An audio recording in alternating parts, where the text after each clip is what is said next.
Hello, everyone. It's Hola. Saturday. And you know what that means. What does that mean, Alex?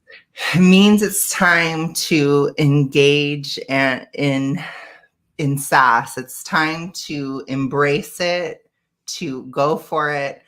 Although this time within somewhat religious limits, just to ruin the fun for Carmen. Somewhat religious limits. Why do you got put limitations on me? Not on you, but on me. So Why?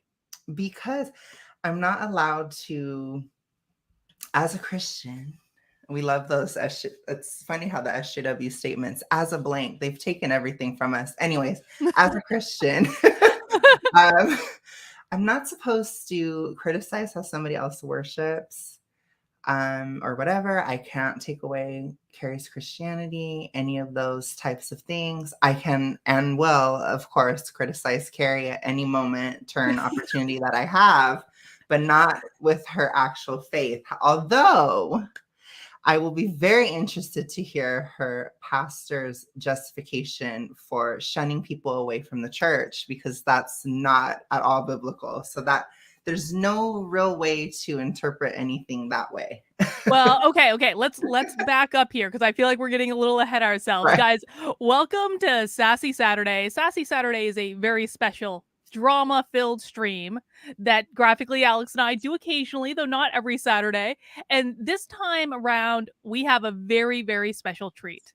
We have a video with Bradley Helgerson and Keri Smith and Carter Laren, who is like basically Carter's like a supporting character. I have no issue with Carter. Carter just happens to be in this video. And this video is a little bit old. So this was actually at the beginning, I think, of Keri Smith's jaunt into Christianity. Bradley was basically recruiting her into his, some might say church, some might say cult. We'll talk about why we think it might be a cult in a second.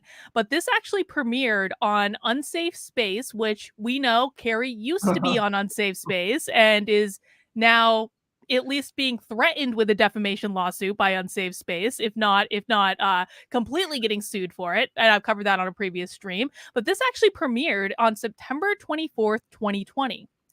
And I just happened to find this video completely by accident. It was like, Alex, it was like the universe served it up to me on a silver platter saying, please watch me for Sassy Saturday, Carlin. And I was like, who am I to defy God? Who am I to defy God? Was it recommended to you, or did you just find No, it? Or I literally found it by accident. It was like recommended in the sidebar when I was looking for something so else. And it I was was like, recommended. oh, Okay. It was divine. It was a divine manifestation. I mean, you and I, and you can attest to this. We had been talking for a couple of weeks. I was like, I want a video from Keri where she's talking about Christianity. I want to learn how to be a good Christian from Keri. And then manifestation is real. Law of attraction is real. I manifested this shit. I've been preparing. I was watching some slightly offensive, slightly radical Christian is what it should be called these days. So I've been irritated plenty by the likes of John Doyle. So I'm ready. Yeah. Got a little bit of a buffer from that. And this will help a little bit. Oh my God. Well, John Doyle is a whole separate thing. And you were just telling me before we started the stream that you've got a video coming out where you're ragging on John Doyle quite a bit. I do. It's coming out tomorrow. It's one of my vlogs because a problematic friend of mine was pressuring me into watching Elijah because they, them, I'll respect their pronouns. They, them likes Elijah a lot. And I just, oh my gosh, it was so scarring. I'm sorry. I like Elijah. I like Elijah. I don't hate him or anything. I think he's probably fine personally, but I think he is definitely going radical. That's all I'll say. I mean, maybe. I don't know. I certainly hope he's not. I always have liked Elijah. And actually, fun story about Elijah. So I was shit talking Keri on Twitter, I think, like earlier this week. Like that never happens, of course. Like I never shit talk Keri Smith on Twitter.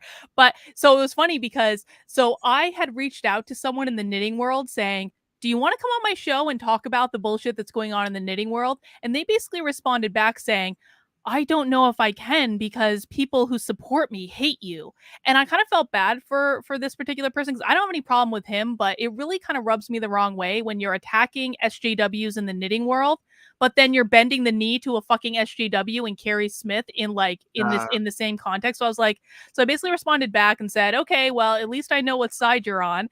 And then I took a screenshot of the DM I didn't say who it was, and I still will not say who it was. But then I tweeted it out saying, Keri Smith is threatening people in the knitting world not to talk to me, otherwise she'll sick her hoard on them, which I actually know is the truth. And fucking Elijah Schaefer retweeted it to his 400,000 Interesting. followers. Yes, he Okay, did. we love that. And Definitely some point. Like wait, I said, it's it not personal. it wasn't even the end of the story though, because Oh my God. Elijah retweeted it and he said something like drama in the knitting world, and then I responded to him saying Keri Smith is not a knitter, and then he retweeted that. So Look, Keri was good and pissed off yeah. about that. I'll tell you what. Oh, I'm sure she's probably hates his guts now, because Mhm. with me, I can totally disagree with Elijah, but I do not hate because I'm not an SJW. There's this crazy thing we used to have in Western society called freedom of speech. And actually, if I don't agree with somebody's speech, it doesn't mean I personally hate their guts because I'm not a Democrat. So I'm not a Democrat. I'm not an SJW. So I don't literally hate John Doyle, but I do definitely criticize his ideas. And I think with him, it is slightly personal because he does seem to be kind of nasty. I'm going to be honest. But with Elijah, it's not personal at all for me. Yeah. Well, people can look forward to that. And Yes, guys, that's coming out. I do have a link to Alex's YouTube channel in the description below. So please all make sure you go subscribe to Alex. And please also make sure you follow him on Twitter. Yes. We need to get Alex's Twitter numbers up. We do. It's our Yeah. responsibility. I just joined. I literally, the horde was like trying to make fun of me because I didn't have any followers, which, first of all, like, who even gives a fuck, right? Yeah, But for real. second of all, I just started tweeting like a month ago. I started tweeting again right around the time Elon Musk said he was going to buy it. That's what brought me back. So, and then also Carlin's Twitter drama, it was just too much. And I kept going on Twitter and I was like, let me just go back on it. So that was another reason why. But yeah, so definitely follow me there. I'm trying to get back into that. And then my YouTube channel, I'm still doing the daily vlogs, like I said. And I do have somewhat of a drama one coming out tomorrow because I will be vehemently criticizing John Doyle in tomorrow's. And I got mini clout for my video about Elijah and Sydney splitting professionally. So if you do want to see that as well, that's also on my channel. You could get my take on that. So a little bit of commentary, just mostly personal vlog, but things happen in the political world every single day these days. So I do comment on it. Like I will be commenting on how Joshua got his prediction wrong. You know, Joshua is wrong every once in a Yes. while. He is. He's not a And perfect Labour won psychic. in Australia. So I will definitely Wow. be saying my takes on Ozpol for any Aussies out there. If you want a crazy conservative, no, I'm not crazy conservative, but if you want my take on it as an American. But yeah, that's about it. And then also remember to buy Carlin's book. Yeah. Remember to buy my book. Now I didn't want to shill the book today, and Alex was like, "You have to shill the book, Carlin." And guys, fun fact, in my locals community right now, I am actually reading the audiobook and doing a behind the scenes She's look at the doing good. audiobook. I got less than 100 pages left to read. I feel really good about the progress I'm making. It needs to get done by Tuesday because I'm going to Reno on Tuesday, and I don't want this to be put off another week and a half. And so I am reading it in locals right now. You can join. All the information is in the description below. I'm not even going to do the ticker because this is a special fun stream. I don't want to. But if you haven't gotten the book yet, you can get the hardcover and Kindle versions now. You can get them on other places that are not Amazon as well. You can go to activelyunwoke.com for that. And I don't know. I think it's pretty good. Do you think the audiobook's coming out good from what you've I think listened it's to? coming out great. I do think your editor has their work cut out for them because you do have to do things over a lot. But the way that it will be done, like, the finished product is going to be amazing. And I really like your tone. You don't sound like the Crypt Keeper. You don't sound like anything. In fact, to me, it sounded kind of relaxing a little bit. So that's good. And it's so good, you guys. Like the chapters, the tea. She does a good job of bringing in like her personal life with the journey of everything and just explaining everything so well. I'm proud of you, Carlin. Like I Thank honestly am. you. Yeah, it's really, really, really well written. And I definitely wanted to show it today because I think everybody should buy it. I'm gonna buy the audio. So I'm waiting on her. That's my Yep. Gotta wait on the good audio version, the quality controlled audio version, we're gonna call it.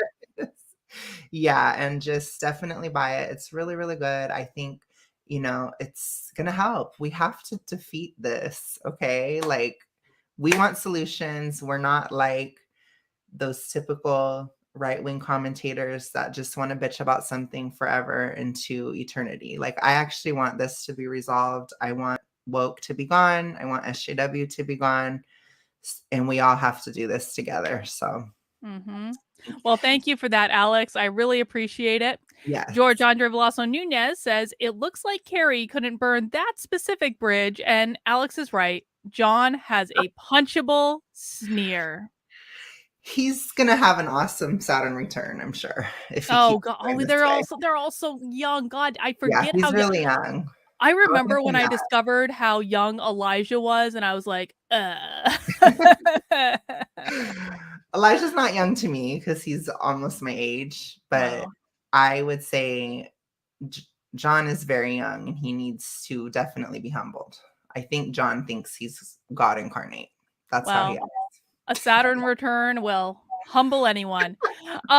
But guys, before we get into our video for today, I mentioned earlier that Alex and I think that Keri's church might be a cult, maybe just a little bit. Now, I We'll want to say see. too, like I don't want this to be a stream where either of us, quite frankly, are bashing Christianity in general. Like I have, contrary to popular belief, I have no problem with Christianity in general. I have no problem with any religion or belief system in general. I don't really care. It's none of my business. And I think that people find God in the way that works best for them. If that's Christianity, fine. If that's something else, fine. If you're an atheist, fine. I don't care. It's none of my business.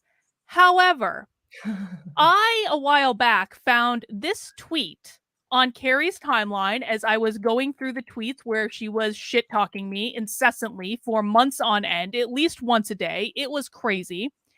And Keri said, my church will discontinue fellowship with members who choose to live in sin without repentance. This has happened twice. I am glad for the shepherds and elders in our flock. And first I was like, wait a minute. Keri Smith lies about me on the internet all the time. Alex, am I correct that lying is a pretty big sin in your religion?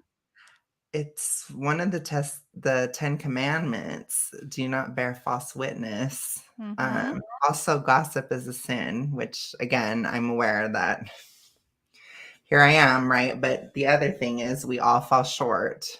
So if you're falling short, I guess you're not going to be able to go to her church, at least the way she wrote that, which means nobody's going to Right. that church. We all fall short, not some of us fall short, but in a way that's okay. And then some of us fall short in a way that isn't. That's not really what the Bible says. So this should be interesting.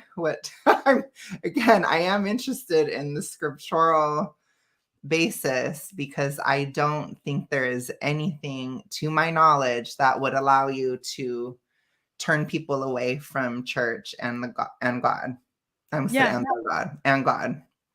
I That's mean, not really Christian. well, and that's what struck me. I'm like, people like make mistakes. People, I mean, I view life, and I'm sure we're gonna actually have many conversations over the course of this stream about just like our different belief systems and how I perceive things and how you perceive things. But like, in my belief system, the purpose of life is quite literally experience and spiritual development. And the more experience we get with good things, with bad things, the more developed and evolved we become as spiritual beings. And so to encounter some sort of religion or church or institution that says if you make mistakes and you don't repent, we will kick you out. That to me is it's a little cult like. It sounds very antithetical Mm. to what I would perceive Christ's love to be. And believe it or not, Jesus Christ is actually a figure in my belief system. He's just an ascended master. There are a lot of ascended masters. He's not like a god. Well, we're all gods really in my belief system, but No, like we aren't. I'm just kidding. God, Prodding fuck you, that. Alex. I'm just kidding. Yeah, but like, I mean, when I think of Christ, I think of just unconditional pure love, to be honest with you. And kicking someone out of Christ's church doesn't seem to Yes. be a demonstration of unconditional pure love. Upon first thought, you're not required to convert to go to church. You're not required to be anything to go to church. So that's what I have always known. That's has always been my experience with the faith. Even when I didn't totally believe, you were able to go. I was in church and the church didn't burn down when I was sitting in there. You know what I mean? Like, I don't understand this. So I'm really interested to hear what her pastor has to say because I've never heard this at all. I'm going to be Yeah. honest. I've never heard it. Well, and we also need to keep in mind that this tweet was sent a year and a half after the conversation we're going to watch. So maybe the church was originally normal and this isn't even something they're going to talk about. And it's evolved over time into a cult, probably with the influence of Keri in the church. I mean, I'm just speculating. I'm just saying. She likes a cult. She's been in many. She will Mhm. admit so. Mhm. I mean, so I don't know. I mean, that there is something to that, I will say. But we'll Yep. see. I'm a little anxious. I'm like, ooh, let's see. I am too, but before we get into this, can we just do breaking news gossip about another member of the Chambermaid Brigade that we're Oh not going to God. be watching tonight? Sure. You know I'm down. Come Okay. on. Okay. So I swear I have been doing my level best to not pay attention to Carrie Smith or Mike Harlow or most of the members of the Chambermaid Brigade on Twitter just because they've gone fucking psychotic in the last week and I Mm. can't take it and it's really distracting. However, I do occasionally peruse Oh my stepmom God. Deb Philman's Twitter profile, Ah, mostly because, fun fact, Deb Philman went full Nazi this she week. did. She She really did. really I should have did. hang on. I should have pulled this up. Let me pull this up real quick. It's Deb so weird. Philman when I didn't I should have had this ready. It was the most bizarre thing I've ever seen in my life. Alex DM'd me one day about what Deb was saying, and I was like, because he was saying that like she's like stuck dug her feet in hard on you, right? Well, she was attacking or whatever, which all we said about her was that she needed to have an experience with the Dom. That's all Yes. we said. Is that really that bad? I mean, even she's not Christian or anything, but even No, within she's a like Jew, religions, which like makes it even more ironic. Deb is a Jew and she's gone full goddamn Nazi on me. that's true. But also too, like most religions, the man takes charge. Like it's not controversial, even what we said. Gosh, these No. people, man, I never say this, but I do actually think Deb may actually be a secret leftist. No, There's a possibility. I really think she is too. I'm actually now more convinced of it than ever because of what happened last night, and we're going to talk about that in a second. But look at this. Look at this Yeah. tweet from Deb. So she's responding to the stalker account, and the stalker account, of course, is now going after Alex because he dares to associate with me. Oh no, she is evil. We must protect Alex from the evil Carlin. And so Deb responded to the stalker account saying, I can make up nicknames too. His is Renfield.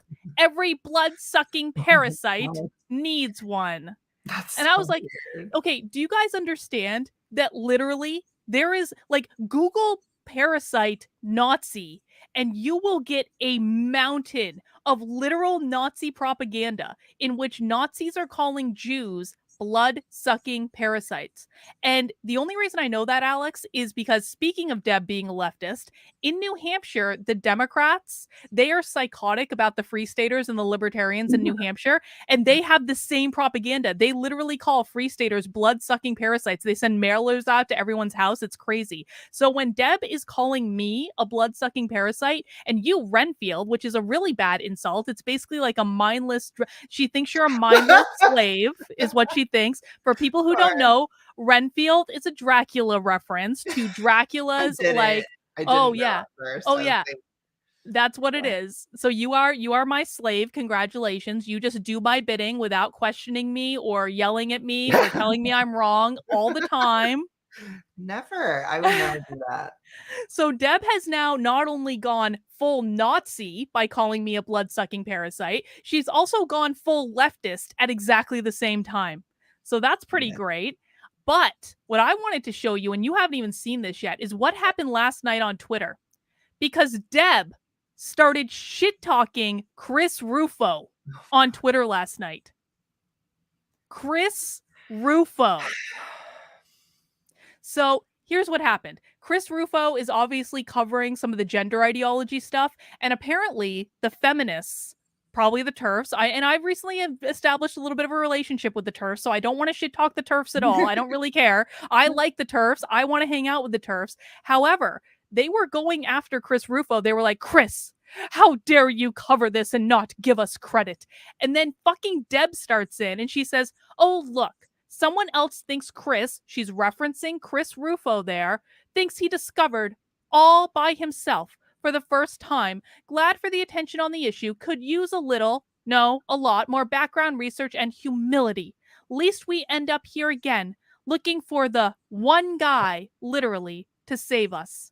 So basically what's happening is Deb went on a tirade last night, pissed off that Chris Rufo wasn't giving every other person fighting back credit for the 5 minutes he was on Tucker Carlson the other night. Can you believe this? What the heck?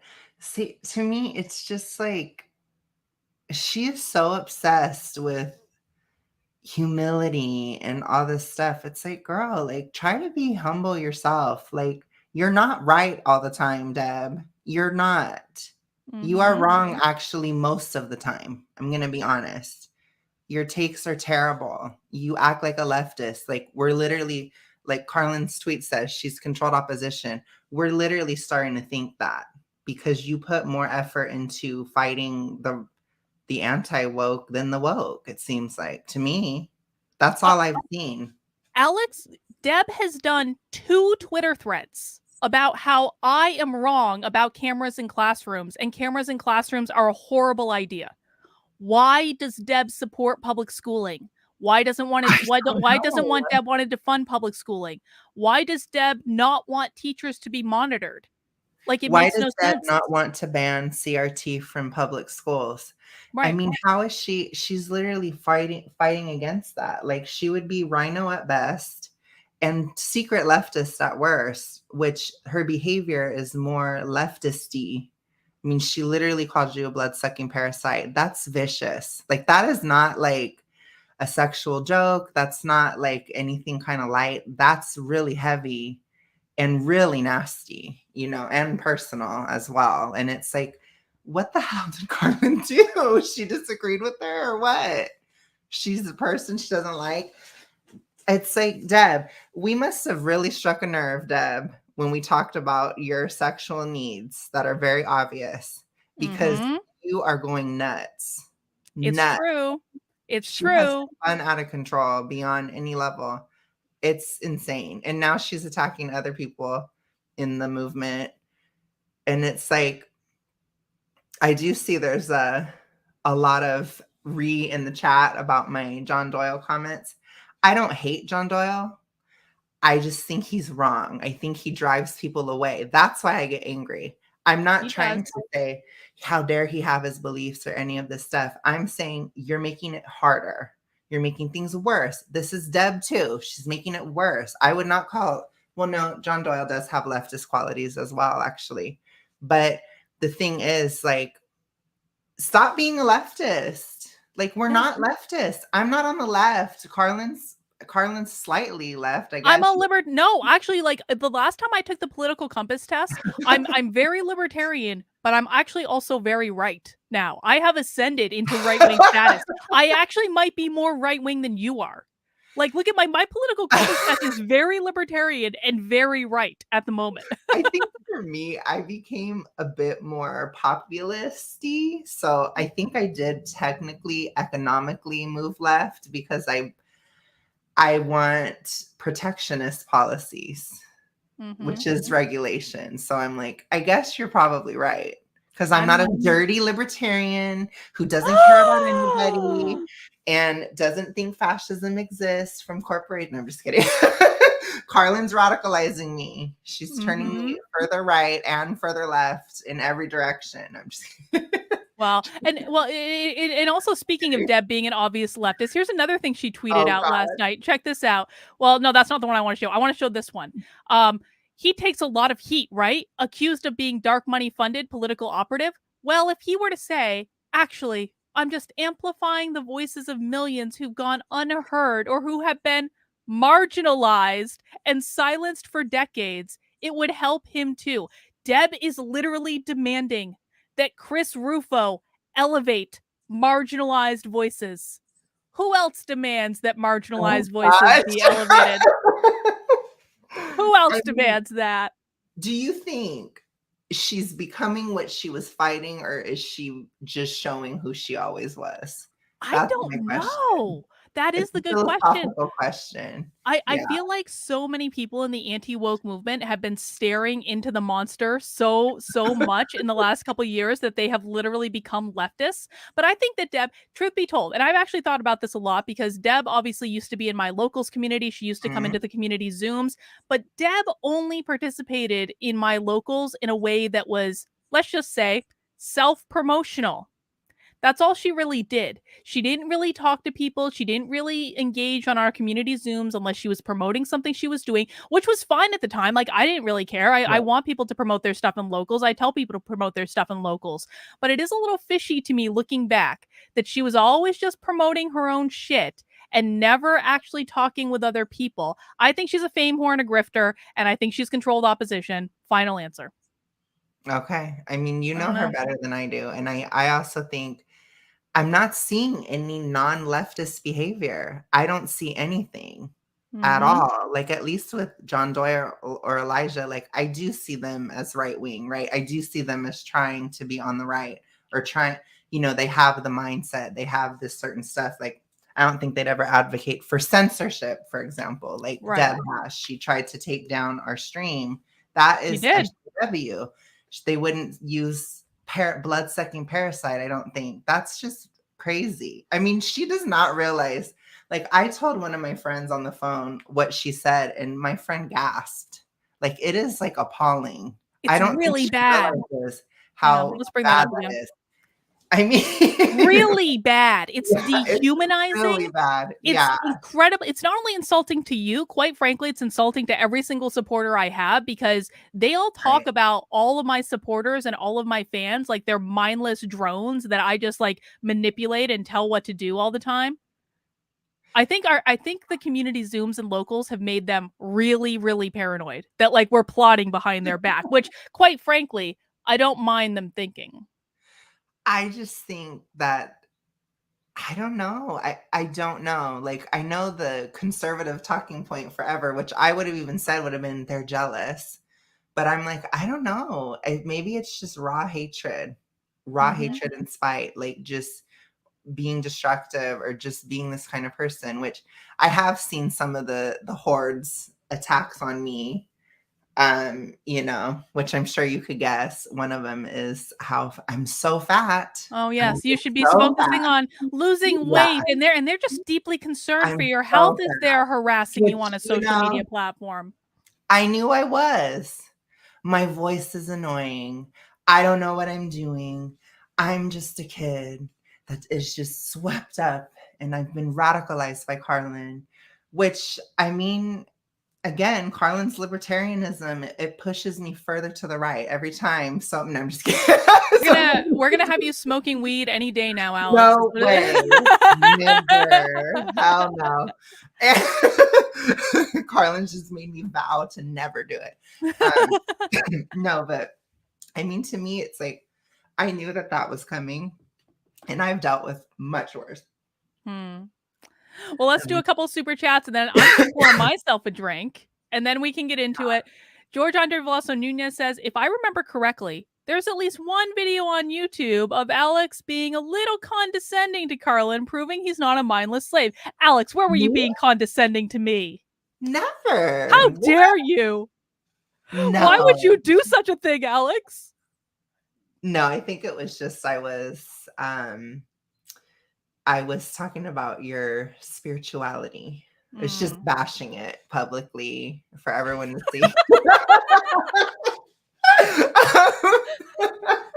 No, I didn't totally bash it, but I was like, no, don't agree, kind of thing.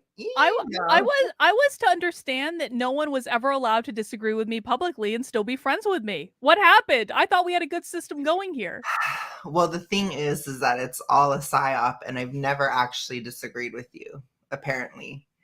And again, maybe the fat within, it just went all the way up into my brain, and I lost all sense of any kind of self-agency or anything.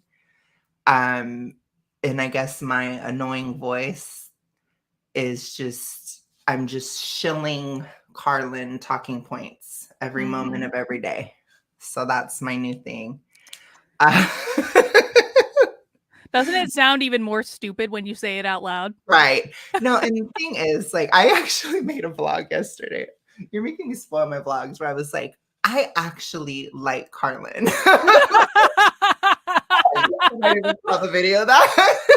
You should. Record, please make a video of saying like that. her. You have to put my full name in it so it shows up when people search for me. Sure, okay. Because to me, I'm like, I don't know. Like, I'm not a leftist, right? Like, I don't force myself to do things that I don't like. Like, I don't know. That's a very lefty type of thing these days, where, it's like they act like they're attracted to people they're not. They act like they like people they don't. I don't do that. So I'm like, I don't agree with Carlin a lot. Like, and sometimes, I'm going to be honest, Carlin, sometimes your takes drive me insane. I can't stand the things you say sometimes. I get very annoyed. Some of which you've known, because I have literally tweeted at you over certain things. And then I go, you're wrong, Alex. And then I say, no, you're wrong. And then I tweet about how Roe isn't going to impact that much. And she responds and she's like, you're not seeing this, and da-da-da. And then I'll be like, you're not seeing this, though. I mean, but I don't actually have a brain. It's all engineered. This is social engineering in action. Carlin has twisted me into her puppet string so deeply that she'll even create false disagreements in public in order to try to prove that we're not, even though she's really behind everything. It is. Carlin, she just has all these abilities. Yeah, it's crazy. She uses her woo-woo magic to bewitch everybody. So if you're in this stream, it's because of her puppet strings. They've made their way into your brain. If you're sending a super chat, she casted a spell right before the stream to force anybody to give her money, and it's not actually your choice. So I'm just telling you guys. We basically, I have ascended to Salem witch trial status. Yes. This is literally what they accused women of in Salem during the witch trials. And, and Deb was trying to say you're a psy-vamp, or you're a psychic vampire. So you're stealing all of our energy from all over the world all at once. Well, the irony of it is these people, because they talk about me all day and obsess about me, they're actually giving me their energy. I don't even need to do anything. They are giving me their energy. They're even giving it to me too now. They're giving it to you too. All of this, Alex, is energy. As long as we don't feel bad about it, all of this is energy that we can play with and put into use in our everyday lives. Thank you, Chambermaid Brigade, for actually making my life easier by talking about me all the time. Rent-free. Only rent-free place in all of Biden's America. It's true. All right. Well, speaking of people that I've manipulated into giving me money, let's do some super chats that have come up. Sam says, like leftists, she wants credit for other people's work. That is exactly right. Deb Philman does no unique work of her own, just wants credit for everything that everyone else does. Yeah. And then she says, I've been fighting back for 20 years, but she's accomplished literally nothing. Chris Rufo, and by the way, if there is anyone that should be pissed off at the success that Chris Rufo has had, it should actually be me, because I am the one. I don't know if you know, like, I am the one that actually launched Chris Rufo into this space. He was the only, Really? yes, because in like September of, like, back before Chris Rufo was even covering this stuff, he was a journalist in Seattle, and I mean, doing really great work. He's been a journalist for a while, but I actually broke a story that the city of Seattle was doing segregated training with their Oh, employees, yeah. and there was, so I broke that story, and Chris Rufo was the only journalist to follow up on it and actually FOIA request the city of Seattle to get more documents. And that was Chris Rufo's first True. ever critical race theory story. And, you know, I've always had his back. I've always supported his work. And we communicate every once in a while behind the scenes. Like, we have a good rapport because I'm literally fucking the person that launched him into this space. And you don't see me complaining at the amount of attention that Chris Rufo gets, quite frankly, because I'm happy for him to have it. I don't want to go on Fox News and be the target of the New York Times and all that stuff. Like God bless him for doing this stuff. But Deb has no cause to be pissed off about this because Deb doesn't do anything original. She doesn't. I mean, we watched the stream the other time and they didn't say anything original. I Nope. mean, it was like, it was bad. Like, I'm not gonna, like, it wasn't terrible, but it was just like very old, like 2016 levels of rhetoric, which Yep. it's like, you got to keep moving. Come on. You know, like, it's been 6 years. It is crazy, but I don't know. I don't think she's going to do anything. I've given up on her. I It's give up on true. her. She's not going to do anything. Well, I want to get the rest of these super chats, and then we should probably start watching the actual I know. video because we've been talking for 40 minutes. Oh my God. Brian says, Carlin, after your comments to me yesterday, I challenge you to a charity boxing match. Charity boxing matches for all. I am integrating the charity boxing match into the cultural zeitgeist, Alex. I'm doing it. I want it to be real. Like, you will fight somebody.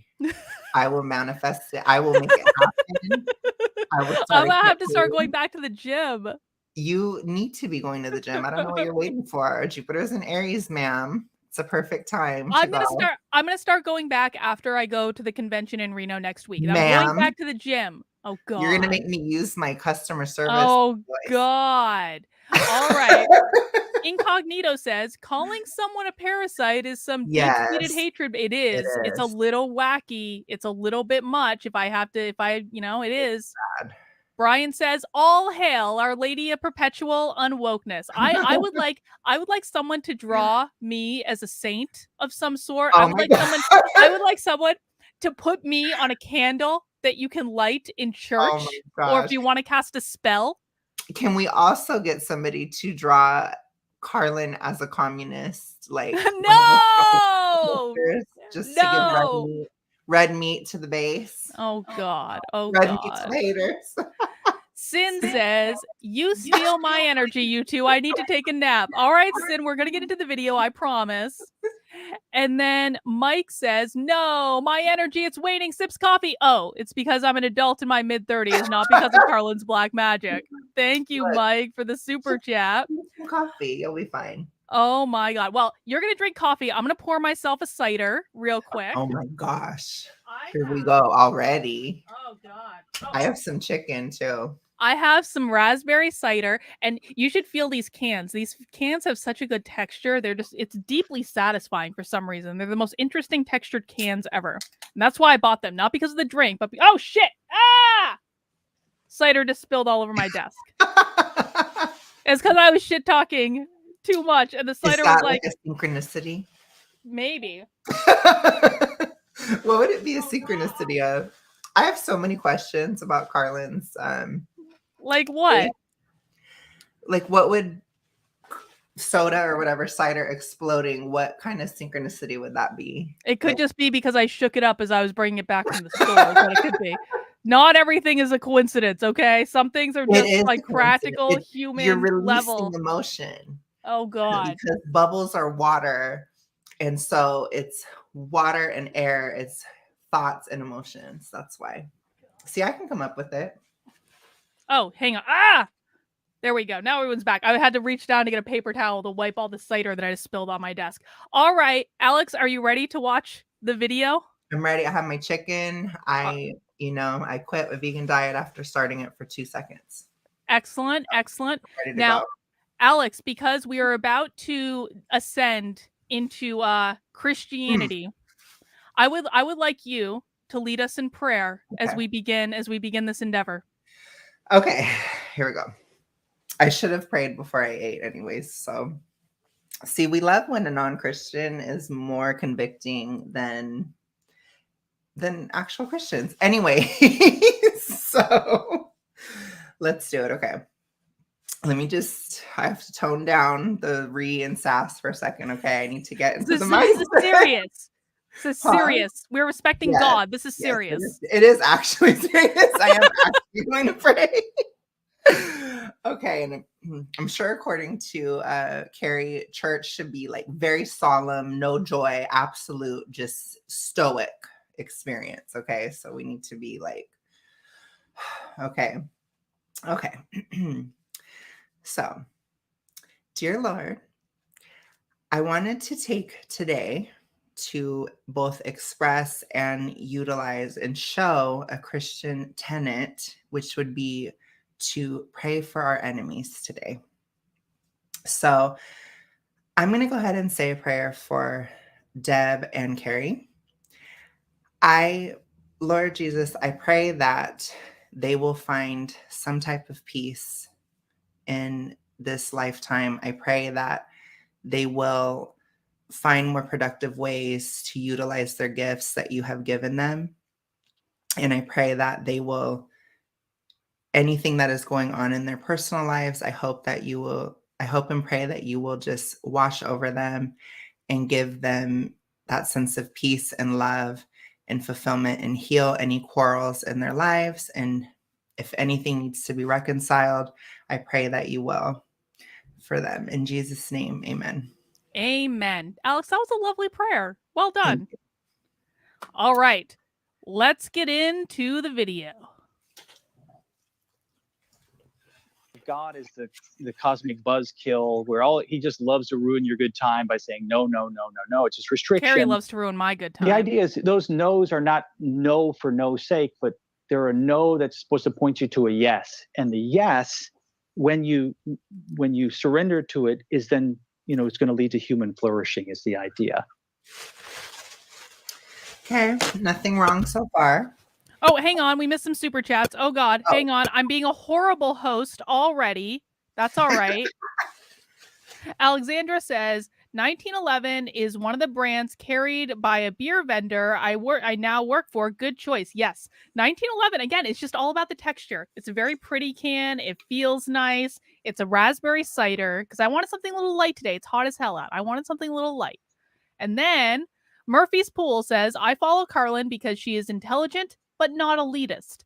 I am still amazed the amount of time she has given me one-on-one. She never made me feel bad for being dumb. Because you're not dumb, Murphy's Pool. Everyone is a genius in their own way. Just got to figure out what that way is. I have to just push back on that. I don't agree with you. I do think there are dumb people, but I do think it was a sweet thing to say, Carlin. Oh, thank you. Thank you. We're just going to stop at, I think it was a sweet thing to say, and I'm not going to argue with you.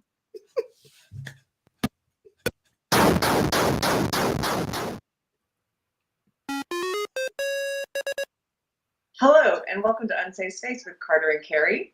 Today, we are honored to get to interview a man that I've come to know in the past few months, who I really look up to. I'm very excited about this. I'm going to let Carter do the bio, and then I'll say my hellos. Thank you, Keri. So we're going to talk to Bradley Helgerson. Bradley serves as the Minister of the Word for the Church on the Square in Georgetown, Texas. He's also a PhD candidate in Church and Dogma History at Northwest University. You can find his teachings at the Church on the Square's YouTube channel and Facebook page. We'll put links to both the YouTube channel and the Facebook page in the show notes below. And with that, Bradley, welcome to Unsafe Space. Thanks for joining. Welcome, Bradley. Hey, thank you. I'm honored to be on your show. Really. Bradley. So Bradley's my preacher, guys, and he is a pretty cool preacher. I just have to say, I'm so Cult leader grateful is that what we mean. I met you, that I found the church on the square. I can't remember how I found it, but the very first service, I went in and I had been looking for a church for a while, and I've spent some time at different ones. And I had found this cowboy church I was going to for a while that I liked, but it more, I would say, fed my heart. And whereas your services feed my heart and my head, you're super geeky preacher in a good way. I thought you were going to say that I feed your mind, not your heart. So I wonder how Carter, how Keri got Carter to have this conversation, because Carter's an atheist. And so I'm really going to be interested to hear his kind of perspective here, but like, I don't know what Keri's pitch was to bring her preacher on her YouTube channel. I think that's a good point. I have a lot of different views on atheists than probably most Christians. I think, but I do wonder what it's like for them, because I can't relate to atheism at all. I just can't. So I do wonder what it is like for them to engage in these conversations, because if this ends up being a little weird for me, I can only imagine how weird it would be for Carter. So I mean, definitely illuminate me in the chat if any of you guys are atheists. yeah, I mean, I would be interested in that too, but like, I also think that it's just like, I don't think there's anything wrong with being an atheist. I totally get why people would be atheists. There's no proof of God. There's not. I mean, you could argue that there was proof of a historical Jesus, but is there proof that he was actually resurrected? No. And and again, like, I understand that spirituality is faith. There, like, the reason it's not science, it's meant to be faith. And Right. I think that it requires that leap of faith and that belief. And for me, like, with my belief system, it's something that I just feel very strongly is true. And I don't know if it's the same for you, but I'm sure for atheists, like, that haven't had that moment of having any experience with God, I completely understand why they'd be atheists. Right. I think for me, it is definitely faith, but it's it's not so much that I feel it strongly. It's like I know it strongly. It's like I know. It's like an inner knowing. And I would say that for me, it's very much based in experiences I've had, certain, as you would call it, to help you understand, like certain synchronicities, certain event, things that have lined up, or even miracles that have happened for me personally.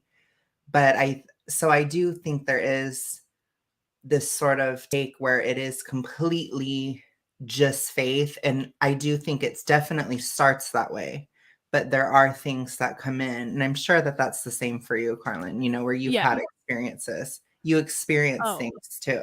Oh, no, absolutely. I would Yeah. definitely agree with you on that. Absolutely. Maybe we'll get into a little bit more of that as this discussion unfolds.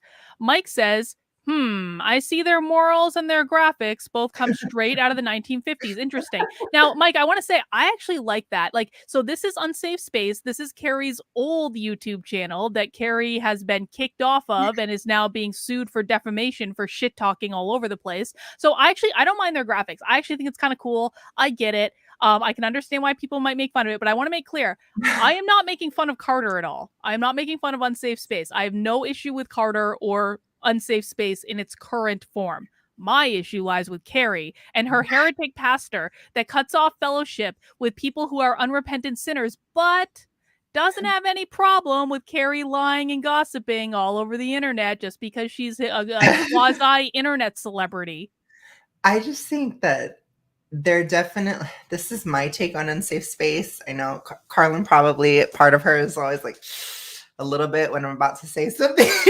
You do I'm it. not that nice. But what I would say is I feel like they're very low, like energy, or just, me and Carlin's vibe is very bombastic and whoa and and we're very like dramatic and emotional and this type of stuff. They're very like calm. and chill, and it's like a quiet conversation, a still conversation.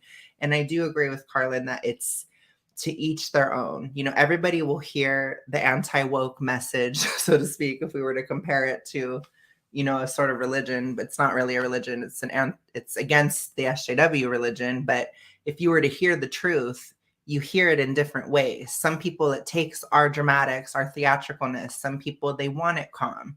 You know, I've gotten some hate comments on my channel that the way I talk is annoying. It's just not for that person, you know, but other people like it. So I couldn't watch Unsafe Space. It was boring for me. I'm going to be honest. So that's how I felt about it. Everyone has different preferences. Right. It just is what it is. George Andre Veloso Nunez says he is a clout addict. He's jumping up and down the chair. What about resurrection is a symbol for he lives on those who follow his teachings? I don't know the answer for that. What about resurrection is a symbolism for he lives on those who follow his teachings? I don't understand that question. I don't understand it either. I'm not sure what that means, George. I'm sorry. I don't know if it's a question or a statement. Maybe he can provide us some clarification. But let's keep going for right now. The cold rationalism, you know. Both. My mind. No, okay. Yeah, great. My heart and my mind. It's amazing. Yeah. I don't like his energy. This is why Keri thinks that I will enjoy this conversation because I'm also geeky, according to Keri. But I have to say, you are geeky, Carter. The fact that you can compete with cowboy, I hope it goes okay a cowboy him. church, that's pretty impressive. He's so uncomfortable. Yeah, you can already tell. I might put that on my bio in the future. I have actually never been to a cowboy church, and I don't really know much about them, but I would imagine ours is pretty different. It was very different. Yeah. So can you tell us a little bit? I know we have there's a sermon today you gave that I found really fascinating that I'd love to talk about. But first, can you walk us a little bit through your story of how you came to be a pastor? Because I think you probably have an interest. I also want to note, this just occurred to me. This is around the time when Keri was basically deciding, maybe a couple weeks before, this was when Keri was basically deciding that she hated me and was going to denounce me publicly. This is exactly that same time period. So I don't know if Keri yes, it was. My gosh, it was. Because it was October, right? Yep, it was in October where she blocked me on everything. No, she went public in October. After. Yeah. Yeah, until after the election. I don't know if this was before or after Keri decided that she hated me. I don't know if the introduction of Bradley was the element that caused Keri Smith to go psychotic towards me and decide I was her abusive mother. I'm just saying it's a coincidence. Oh gosh, that's quite the synchronicity. It is, isn't it? It is. Maybe Bradley's really my mortal enemy. Maybe Keri is just a pawn in this, and maybe Bradley is the one I really should be worried about.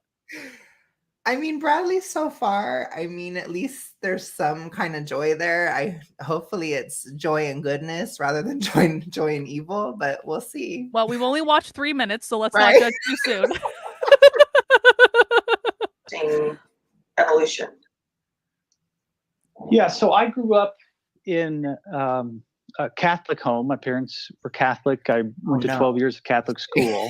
My family was Catholic. But it was a pretty nominal form of Catholicism. It was sort of like humanism with a Catholic veneer. And so we looked highly upon the Western canon, but we looked with suspicion upon revelatory texts. And so in my father's 2-story library, there was a Bible in there somewhere, but I didn't know where it was, and I was never asked to go fetch it. So scripture was not really a part of my upbringing. I mean, I even joke, I had 12 years of Catholic school where I had an hour of religion every day, and I don't remember ever once opening the Bible. Shit talking the Catholics already. That's why when you say revelatory text, you mean the Bible? Can you pause it for a second? Yes. Scripture, that's right. So in Christian speak, what he just said is that Catholicism is horrible because we were taught not to read the actual scripture. And when he says it was nominal, he means it wasn't real. It was just completely you called it Catholicism and there was no meaning behind it. It was just the name. And then he said it was basically humanism, which in Christian circles, that is like a slur. It's like really, really negative. So he really just bashed Catholicism very badly. He's basically saying he's basically saying it's basically SJW. That's basically what he just said. Is this like when there are some Christians, and I'm not saying I agree with this, but there are some Christians who say like the Mormons or the Church of Latter-day Saints aren't really Christian? Is this kind of like the same thing how they feel about It's Catholics? definitely, I'm almost 100% certain he would say they're not, you know, which I don't know what I think about it, to be honest, but I would say that he's eviscerating Catholicism. Well, that's So not very already, nice. That's not very yeah, it's Christ-like. pretty bad. So he's very much insulting it with that statement. I know Christians speak. I know it. That was very negative. That was like nicey nice, but super critical, basically saying it's all fake and it's SJW and lib and whatever. That's basically what he just said, which in Christian circles being called lib is bad. Very, very bad, which you would know. I mean, come on. Oh, well, yeah, I'm deeply familiar. Yes. All right. So, you know, we believed in great books, you know, the Western canon and the importance of a liberal education and all of that was exalted. My parents were trained by Jesuits, both their undergraduate and graduate background. So, I mean, that's, you know, sort of at least their take on it was, you know, that the scripture was for the most part a man-made book, and it has some wisdom in it, but it wasn't viewed in the way that I view the Bible now. So I remember as a child having a very innocent and strong faith. I believed in God, and I would earnestly pray to Him when I was, you know, afraid or anxious about something. And to be honest, I really felt His presence in a very powerful way when I would pray to Him as a child. But over time, it's Tom Holland talks about the losing of his faith as sort of just turning down the dimmer switch, and I really identify with that. As time goes on, that relationship with God just receded into the background. To be honest, as I got older, I just didn't think about it very much, and it wasn't fostered, so it just sort of went away. And then, you know, when I went to college, I need you to pause. I'm sorry. started to think about it a little bit. Okay. Go ahead. So that's not at all what it's like. Anybody who is a Christian knows that you don't go back. So there is no dimmer. That's not real. That's called he wasn't a believer. Maybe he believed in God, but he was not a Christian. You don't commit to something for your whole eternity and then just be like, it just dimmed out on me. That's not how it works. I mean, you have had experiences. Like I said, I have had experiences. It would not happen. So it just means to me that he was performative. He didn't actually believe in it. Maybe he believes in God, but he was not Catholic at all, which again, I don't want to bash Catholicism because I do know a lot of very true believers that are Catholic and it works for them. And again, I don't think it's right to criticize how people find God or, you know, like the way that they do it, because it wouldn't work for me for a lot of different reasons. But I don't know. It's already pretty bad. So I just had to comment on that because that's not what it's like. That just means that you knew of God or you believed in God, but you weren't in any particular faith.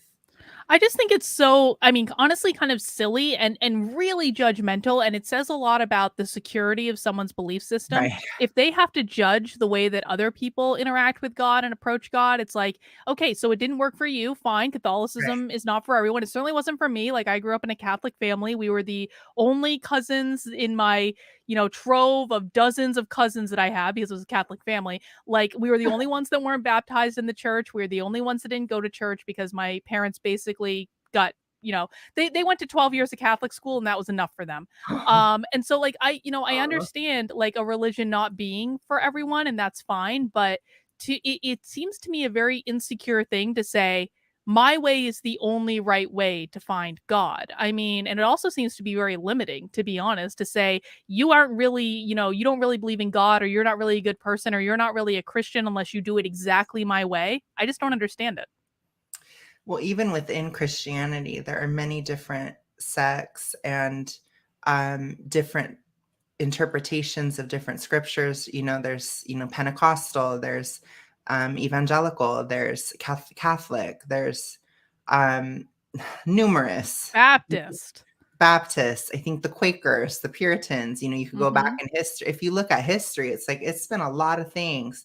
So even within Christianity, there are different ways to do this. And that's why the Bible does say not to judge how people worship, or not to judge because that kind of thing, because if you get there, you get there, right? And you can judge that by the fruit of what it is that they're doing. And I just think, again, as Jesus says, don't worry about who's going to heaven. Worry about you going to heaven. Worry about yourself. He's like, it's hard enough to get yourself to worry about your own salvation. You don't have time. We're not God. So it's I'm not in my belief system. Definitely not. Carlin is wrong all the time. I believe everyone is God, but we're not going to talk about that right now. Well, no, you can believe what you believe, but I'm just saying, it's, you could even see how it's similar, right? I don't believe anybody's God. You believe everybody is. It kind of means we're sort of equal in a way, right? So regardless, doesn't it? But anyways, all right. I had to touch on that because I was just wrong. No, so we're already getting started. Please keep calling out every wrong Christian thing that Bradley says. I think that'll make this go really. This is going to be like an 18-hour stream. They're going to be on Twitter. They're like, "Can you believe that Carlin and Alex are still streaming and they're only half an hour into this video?" Oh my gosh! More, I thought, okay, well, I think I'm an agnostic. I don't know. Being an atheist at the time, at least, I felt like I was making a truth claim that that I knew something, that there is no God, and so I felt like I didn't have good enough evidence for that. So it was safer to say I'm an agnostic. And I went to school in upstate New York, and everybody was an agnostic or an atheist, or at least everybody I knew. And then I went to graduate school down in Texas, and I met my wife, who was. We used to say an out-of-duty Christian. She grew up as a Christian, and she's not completely fallen away, but the fact that she started dating me was a sign that she was, out of duty, because. Whoa. Okay. What the fuck does out of duty mean? I've never heard that term. What does that mean? Okay, he is very, very judgmental. It is a cult. Very much. We're 5 minutes into this video. We're finding out that this really is a cult. To it. So what he just said is that an out-of-duty Christian, which that does not exist. There's no such thing. Christians in the chat, you know this. Once you've converted, you're in it. Even if you don't want to be in it, you're still going to be in it. You are in commission at all times, because God throws things at you, and he's like, I'm going to use you here. And, it just is what it is. So there's no such thing as that. Absolutely not. That does not exist. It means she wasn't a believer. You can be somebody who calls himself a Christian, but you don't actually convert. That happens a lot, but you're not a Christian if you're out of commission. That is insane. And he's basically saying she was so bad that she would dare to date an agnostic. And that's such a horrible sin. And it's not. That's not a sin at all. And he says it is. I say no, it isn't. And he'll bring up, equally yoked. Equally yoked. We're getting to the tea here, okay? Equally yoked has to do with oxes. So it has to do with plowing a field. And it means that within a partnership, you need to have equal strength between two partners. Otherwise, you'll go in a circle. So if this ox is weak and this one is strong, you'll go like this over and over again. So you're supposed to find a partner that is similar in strength to you. It's not necessarily that they have to believe every single thing that you do. That's not at all what it is. That is a mistranslation. That is an evangelical thing, which, again, no judgment if you're an evangelical. Take it as you will. I don't take it that way. It makes a lot more sense when you look at the context and what yoking means. That's what it is. But anyways, so that was really bad too, because now he's saying faith is so weak that if you are talking to or involved with somebody who doesn't believe what you do, your faith is just going to go away. That's not true at all. Well, that, I mean, that makes sense with why they're kicking people out of their church It that does. We're might getting not. context. I mean, we're only 5 minutes into this video. I I know. feel like we're learning so much already. Sam says, "What a shock! Picking up SJW speak in upstate New Oh, I York. know. That would never happen." My God. I know. Well, I won't talk about that. But anyway, and really the sort of the journey back to faith was, Clay Rutledge, the behavioral scientist, talks about how everybody has a need for meaning in their life, but for some people it's more acute than for others. It seems that I'm way on the side of, needing meaning, and that it's very acute for me. And after I got out of sort of, my early 20s, I started to look around and realize, If he was way on the side of needing meaning, he wouldn't have been an agnostic. I'm sorry. He Right. would have been in I a never constant would. search for me. Listen, like I like, there was a time when I considered myself an agnostic, but it was mostly because I didn't know what was true and I wasn't sure about what I believed, but I was sure there was something else out there. And I was kind of going through a process of exploring a lot of different belief systems. I got really into Buddhism for a while, which I mean makes sense because I later wrote a book on mindfulness. Like for me, it was there's been a constant search for meaning since I was a teenager and exploring different belief systems and exploring different perspectives and all of that. And so for him to say I was basically an atheist or agnostic in college and I just kind of like accidented my way into this, you don't have a deep, like, and I'm not saying like people have different desires. I mean, this is no shade, but Right. I don't buy this idea that he's on the high end of the spectrum of needing meaning in life. Right. And I would echo that. I have always been theistic. I have always believed in God from being a very young child all the way till today. However, I was not necessarily an actual Christian. Wait, Brian said something in the chat. Brian, did he actually say this? Did he actually say being LGBT is anti-culture? Brian, you're going to have to give us more information. Right. But But sorry. I would, no problem. I would say that I always was theistic. So I believed in God, but I didn't follow, which that's different. Those are two different things. So it's like, Yes. then I followed at 22. So that's when I converted. But anyways, I always believe. So I do agree with you to a certain extent. And I also think it's not very meaningful to kick everybody out of your church. Like, I don't know, I'm going to have to call a little bit of BS on that because that's not meaningful either. That's not what Jesus would have done. Jesus would have criticized. He would have considered that to be like a Pharisee. That was the type of people he fought all the time. The OG SJWs. No, I'm just kidding. For real. For real. I really needed something that gave my life meaning, purpose, and value in a substantive way. And when it came to Christianity, I was sort of inoculated to it, right? I felt like, okay, well, I already know all about that because I grew up Catholic. And so that was just off the list. It wasn't even a live option for me. And so I started to explore many other things, looking for this kind of meaning. And as the journey progressed, I became more and more Holy desperate. shit. Brian is saying that he said, okay, so Brian says that Bradley says being LGBT is anti-culture. And then Brian says he said it at a city council meeting back on the 26th of April. It's on the church's YouTube. Oh, good. Oh, good. Well, she's best friends with Mikey. Maybe she's going to try to get him to pray the gay away. Well, I mean, Mikey probably would pray the gay away if he could, given how blatantly homophobic he is. I know, but we see how it's not really possible then, don't we? Yep. But okay. Okay. Just the world became darker and darker. Sort of the nihilism of nihilism. My current worldview really began to crush me. I mean, it really began to crush me. That means that he was a huge hoe and he probably did drugs. There's nothing wrong with drugs.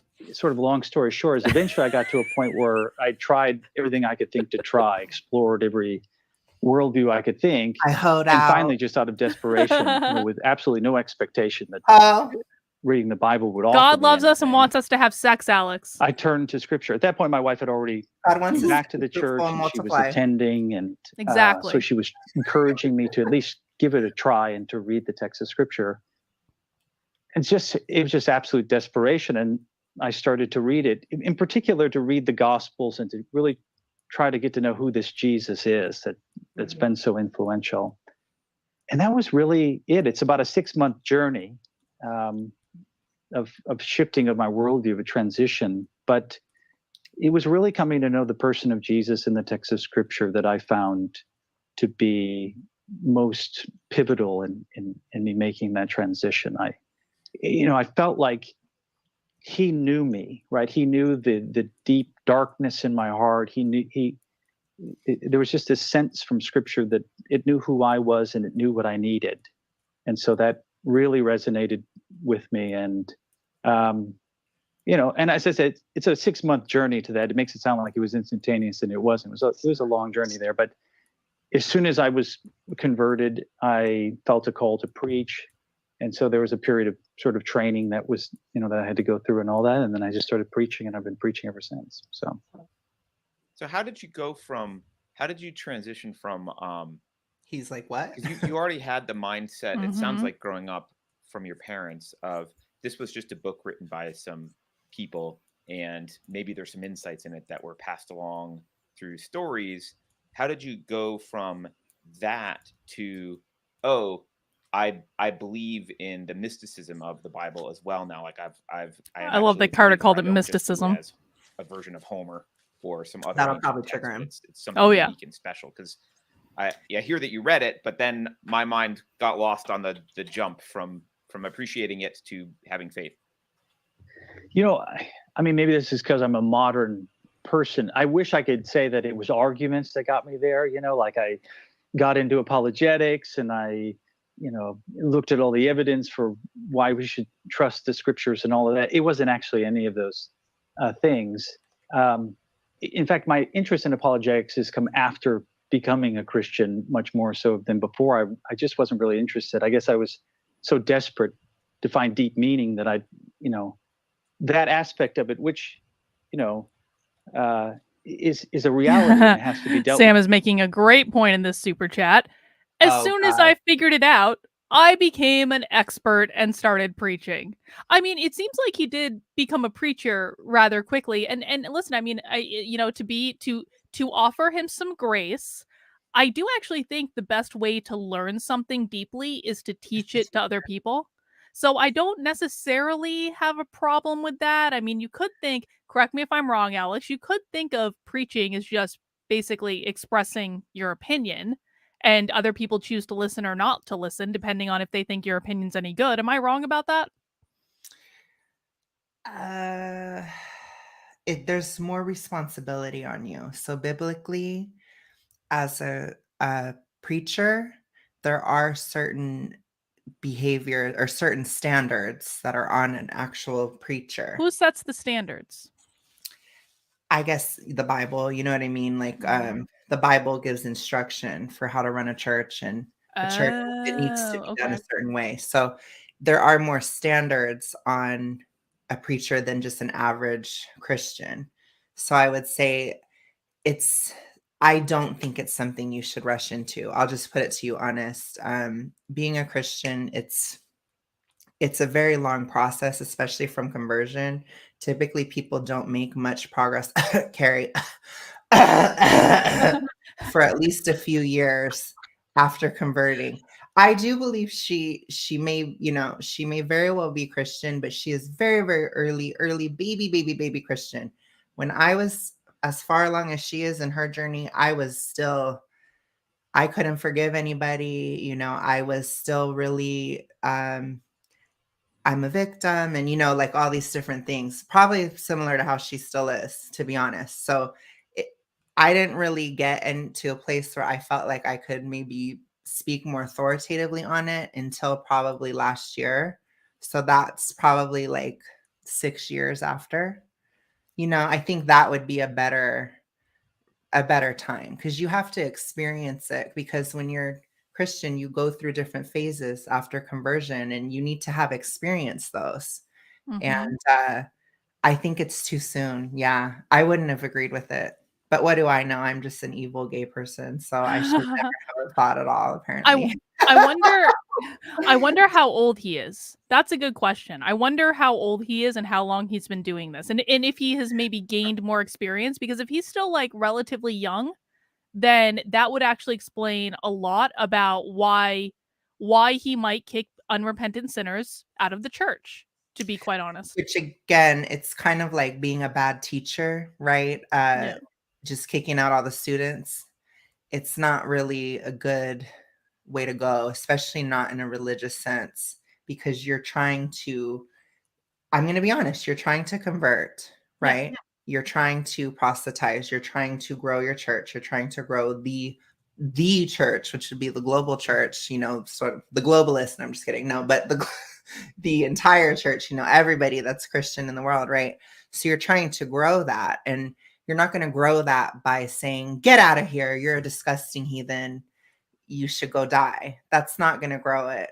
That's how a lot of people are with even political movements like John Doyle. Get out of here, you're a disgusting retard.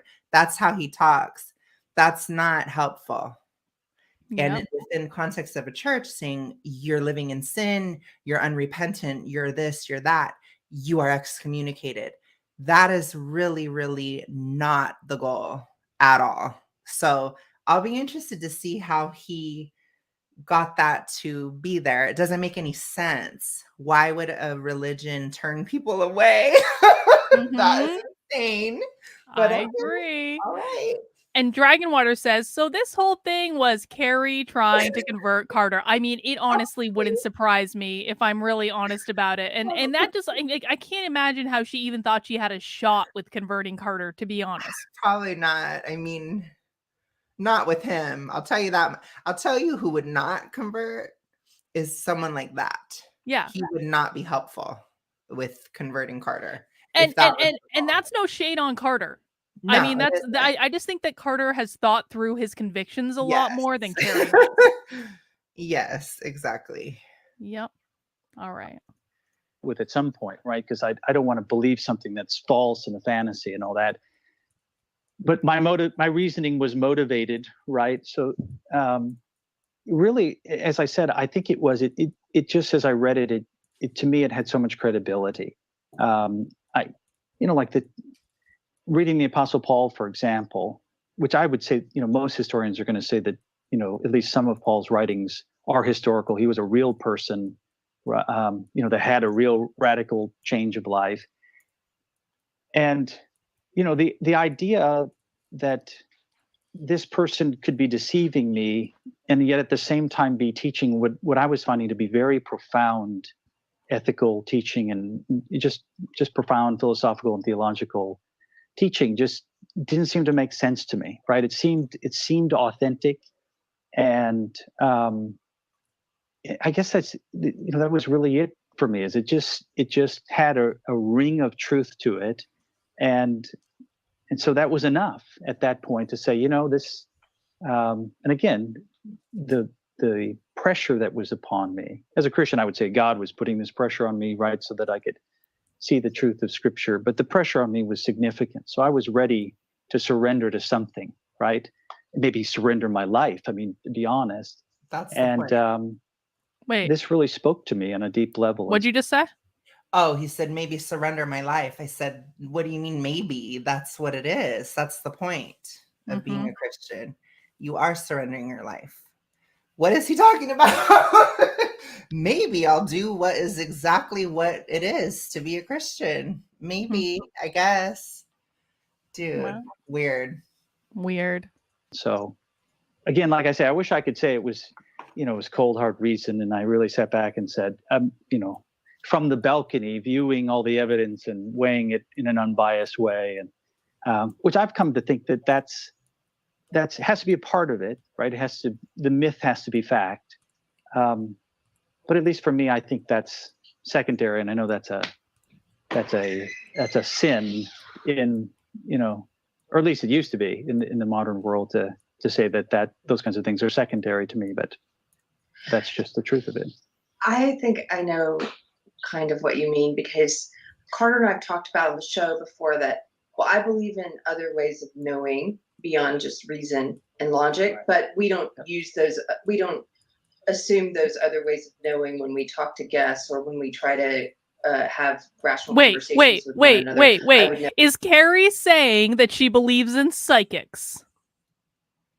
She probably believes in intuition or spiritual, conviction, right? Or the Holy Spirit speaking to you, which I believe in that too. Yeah, intuition is psychics. And the reason I bring this up is Josh was wrong. Sorry, I had to. Joshua's wrong every once in a while. He's a human being. He's fallible. He's not a perfect psychic. It's Sassy Saturday. I'm sorry, I have to. No, but Keri and her crew and the Chambermaid Brigade give me shit all the time for having a psychic on my channel, to the extent that they've actually tried to get Joshua to quit. That's so weird. Why? Because the same reason they attack you. Because they don't want me to have any friends. They don't want me to have any supporters. They want me to shut up. They want me to go away. And Keri actually started a rumor one time on Twitter that Joshua had quit. Oh my gosh! I swear to God. And then that was wishful thinking, not a rumor. No, it was wishful thinking. And then he was back the next week, and we were like, haha, he's never quitting. He's never leaving ever again. Yeah. But I mean, she's basically saying that she does believe in intuition, which is psychic. That's what the psychic stuff is, So. It's similar, yeah. I do know what you mean. I can sort of, kind of, it's not quite the same. She probably sees it differently, right? She probably sees it as God speaking to her. So it's a little different, but I do believe in intuition myself, but. Well, that's what intuition is, though. It's connection with God. That's what it is. It's the third eye chakra. And we also have the soul star chakra, which is up here, and that connects us with God. I can't prove you wrong. Exactly. Brian is going to be named our cult correspondent. Brian's triggered. Brian is reporting that the church was started on May 28th, 2020. Ooh. Keri's church is less than 2 years old. Oh gosh. A lot of them don't make it. My church started in 2015 when I converted, remember? I converted in 2015. My church had started in, I think, 2014, and it went total woke SJW after the second year. Oh. Yeah. Wow. It happens. It's not a bad thing to start a church, but just go into it knowing that it could end up not working out. That's all I would say. I do know from briefly perusing their church's Facebook page that they did get evicted from the facility where they were holding church, and they are now holding church like outside in like a park or something like that. It's probably because they turn people away, which it's not only not smart from a spiritual sense, but also from a financial sense. There are still realities of the world we live in, and you do need the donations. So, yeah. That's true. And Savrit says, foresight and reason is part of our highest self. I agree, Savrits. All right. Never tell Carter, well, you're wrong, and I just know it from, my spiritual place. Like, I just don't base arguments there. But I do believe in other ways of knowing, and I can't. It's interesting for me to hear you say you wish you could say it was about arguments, because I often feel the same way. It's like, I can't really explain why I believe what I believe now. I just do. I feel like God spoke to me a few times, and I can't even really explain what that was like. It wasn't an audible voice, but it was like touching me in a way that I felt like I understood things, and not in a rational way. Right. And I have atheist friends, not Carter, because Carter's very considerate towards and very charitable towards Christians. But I have another atheist friend who's very argumentative with me, and he insists that. Hold on, I need to comment. Okay, hang on. Chemical. Okay, go. Keri is so much nicer back then. Holy crap, it is crazy. And I will also say too that, like, based on what she just said, I do believe she is a Christian. She's just very, very baby. She has so much to learn. And at this point, she was super baby. This was newborn Christian. She just converted. And I'm just like, I hope he has not been steering her in bad directions. But I do believe in God. And I believe that God will lead her to the light in time. Because I do believe that she is. Oh man, that hurts. But maybe Keri's purpose on Earth is to be an SJW. No. In whatever form that might take. God needs SJWs too. God created all of us, Alex. SJW is antithetical to Christianity. It is satanic, if anything, like legitimately satanic. Not like, crystals are satanic. No, like actually crystals satanic. Are not satanic. No, that's what someone like John Doyle would say. Look at this crystal. It's beautiful. I'm not saying they are. I'm saying that some radical Christians, like probably Elijah and John Doyle, they would say crystals are satanic. That's not actually true. They'll say yoga is also satanic. It's not true. Look, but this crystal's in the form of a heart. How could it be satanic? It's a heart. It's not. But SJW is legitimately satanic. I mean, you experienced something when you read White Fragility. You know what I'm talking about. I think I legitimately I agree with you. And I read that passage in the book either today or yesterday. I legitimately think that White Fragility is demonic. I really, really do. It does something to you. It sucks you in. I don't know what it is. The ideology is a satanic ideology. Absolutely. But not everything is, right? So I don't believe crystals are, for the record. Good, because crystals are pretty and I'll collect them if I want to. Savrit says, anything and everything is only possible to experience from our consciousness and our awareness behind the eyes, the third eye, individual oneness of the spirit. Exactly, Savrits. Thank you. In the mind, some type of euphoric experience that science can't explain. Well, okay, I don't care if he believes that. I don't believe that, but I understand that it's a perfectly reasonable thing to believe. So it doesn't bother me that he thinks that. Well, with regards to other ways of knowing, right? I think it's kind of like if you went into an art gallery and you saw a beautiful painting, right? There's on a level of intuition, right? It's not that you most of the time sort of stop yourself and say, okay, let me analyze the painting and break it into pieces and try to, there's not a deliberative component to it where I'm trying to think through why this he's painting, talking about whether love. or not it's beautiful, right? He's talking you just about have love. An immediate what does he say? reaction to it, right? Our aesthetic judgment is almost. He's talking about how, like, if we're in an art gallery and we see a painting that just like grabs us and captivates us, and we might try to analyze it to try to figure out why, but like sometimes there's not necessarily a reason why something grabs us, it just does. And I mean, and I understand that, but like that's what he's talking, like, that's love. Like he's talking about an expression of love, I think.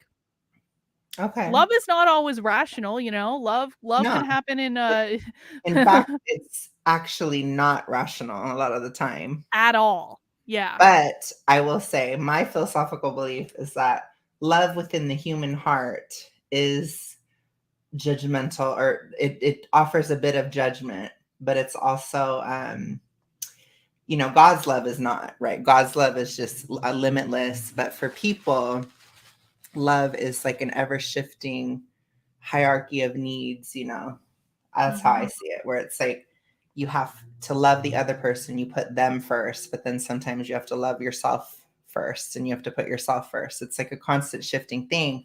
That's why it's not rational at all, because it's not, it's I don't know, it's your heart, right? Your heart is not your mind. It's two different things. So anyways, it's true. I wrote about that in a book. You should check it out. It's called Love Me Like You Do. You should buy all Alex's books. He's an excellent writer. Okay, Alex, we have breaking news from our cult correspondent, Brian. Gosh.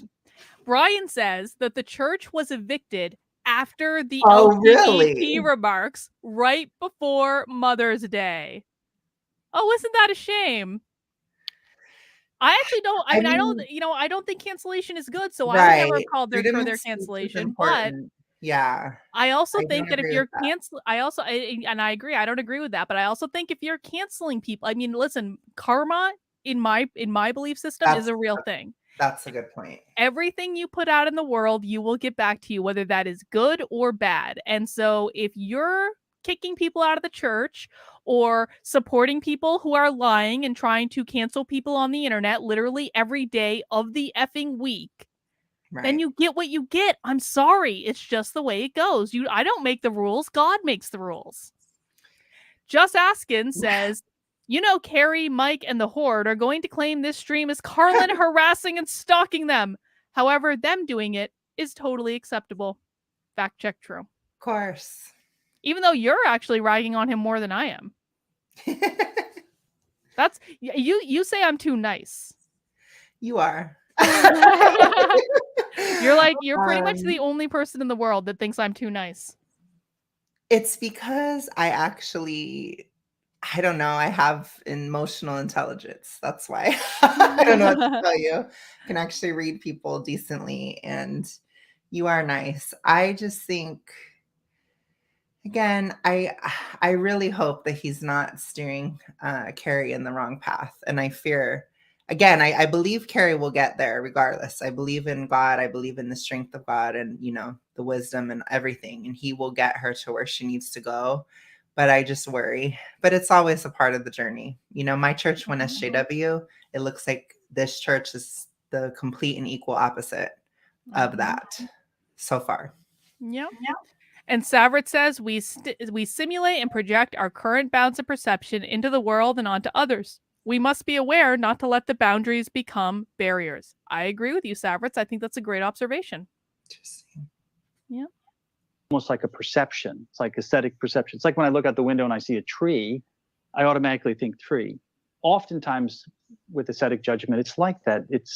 We just get an immediate sense that this is something beautiful or this is something that's ugly. Now, of course, that sense is trained through, you know, the social imaginary, through your worldview. But I think moral perception works in a similar way. And so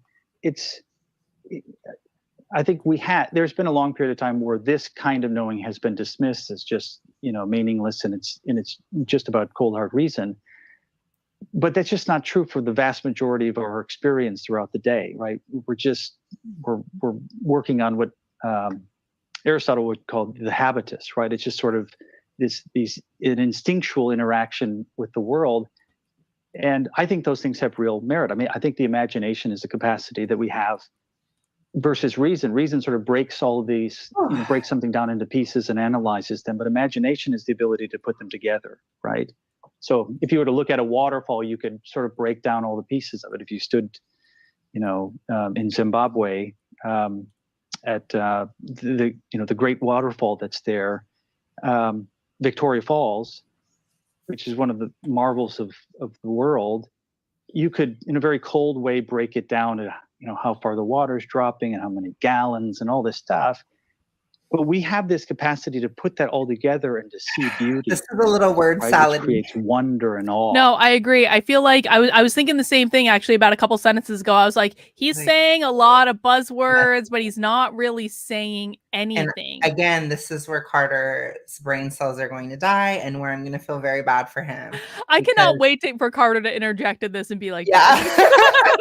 I'm like, oh no, this isn't how you go about it. You need to be to the point, man. Please, please, to the point.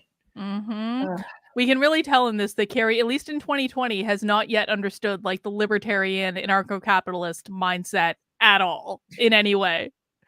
And she didn't learn much at Porkfest either, apparently. Oh Savrit says, the thought avenues our mind takes when reacting to someone or something is dictated by our boundaries of perception in that moment of observation. Yeah, I mean, I completely agree with you, Savrit. It's like what we think is acceptable, what we think is not acceptable, what we think is okay or not, what we think is moral or not, what we think is possible or not. I completely agree. I think it's a great observation. And I guess that's what I'm saying is when I read the text of scripture, that was the kind of knowledge I was receiving, right? It's not, you know, you could break the waterfall down in all those pieces, but you're not really seeing the waterfall. You are Right. really seeing the It's waterfall. like C.S. Lewis's literally. article on It's right in front of you. How can you not see the waterfall? Meditations in a woodshed, right? Where he's in a woodshed and a beam of light is coming in. And he's saying that reason is looking at the beam of light and breaking it down to the physics and all of its parts or whatever. That's one way of knowing. But then you can also stand, right, and face the beam, stand in it and see it. Where you see the beauty of it and you experience. So there's an experiential kind of knowledge as well. So what that means then is, because that's what I'm seeing in Scripture and I'm experiencing through worship and other things, I can't use that to argue really with Carter to say, you need to believe in Christianity because of my own experience with the divine. Right? Why did he just say he can't use that to argue with Carter? Carter's not trying to argue with him. Why did he use that language specifically? That was weird.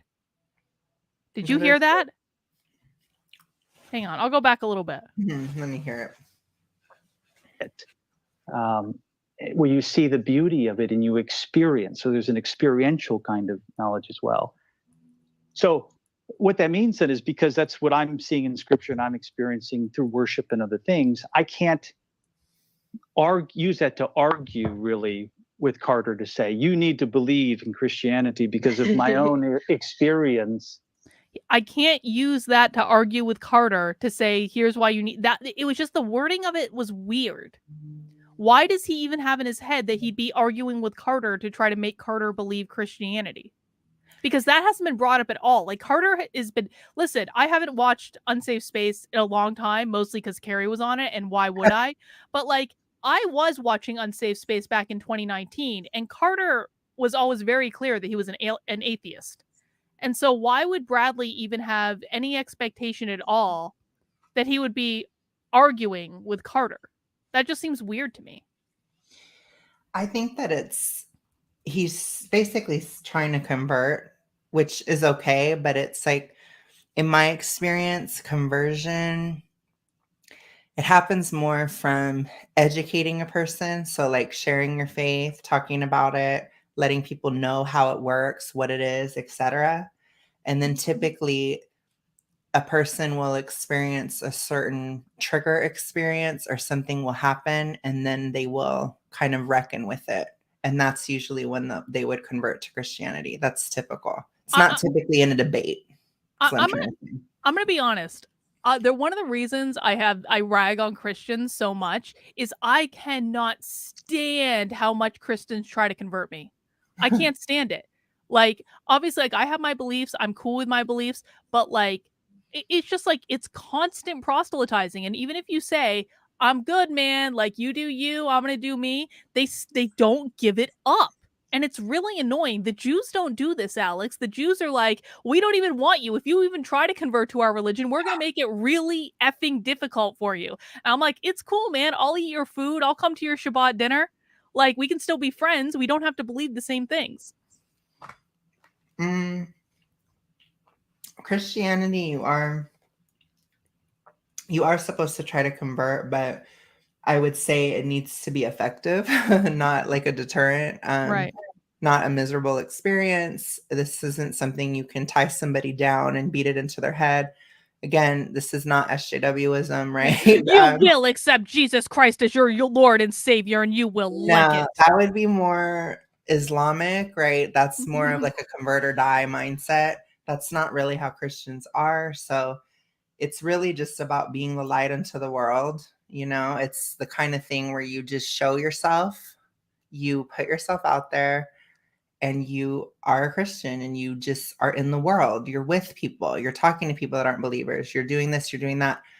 The goal is not to convert no matter what, right? Or to force a conversion. That's not the goal. Christianity is a choice. It is a choice between a person and God. That is how it works. And the thing is, like I said, you don't force it because you can't. You can't be forced to make a choice. That's two things that are incompatible. So I would say, I'm trying to get to my point here. Sorry. You cannot, making it a miserable experience or just doing these certain talking points over and over and over again, it's not going to work. It's just going to irritate. And the best thing as a Christian is to be loving and to be present. I think that's the hardest thing, is just Christians want to go run into a cave with a bunch of other Christians and never have anybody they disagree with, you know? And if they see someone like Carlin they disagree with, it's you know, like every time she speaks, I don't I mean, I do, but only about like political stuff, which that's a different topic. So, And I'll tell you what, I have so much more respect for the Christians that don't like there are preachers of like mega churches that I consider to be friends that I love hanging out with, and I love listening to them play their mega church music. I think it's beautiful, and they obviously believe what they believe, but they're also just like really nice, caring people. And it's like, you know, that to me, just the people that are like, we're not going to try to convert you, but like, we're super cool and you're going to love us anyway. Like, those are the people I'm like, okay, I'll hang out. I'll come to your mega church. I'll listen. Right.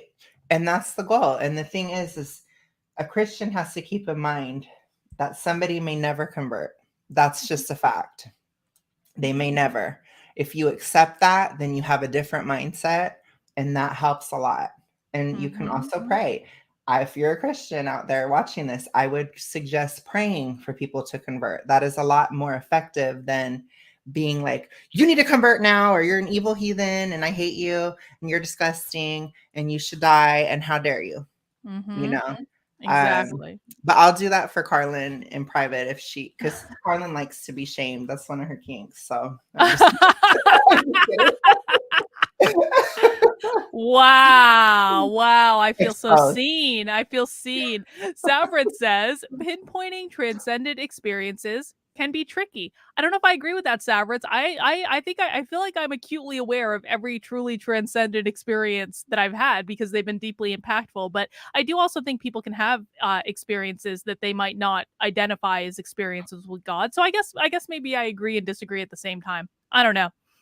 George says Dragonwater was right. They are trying to convert Carter there, and I couldn't tell he speaks publicly for a living from this video. Right?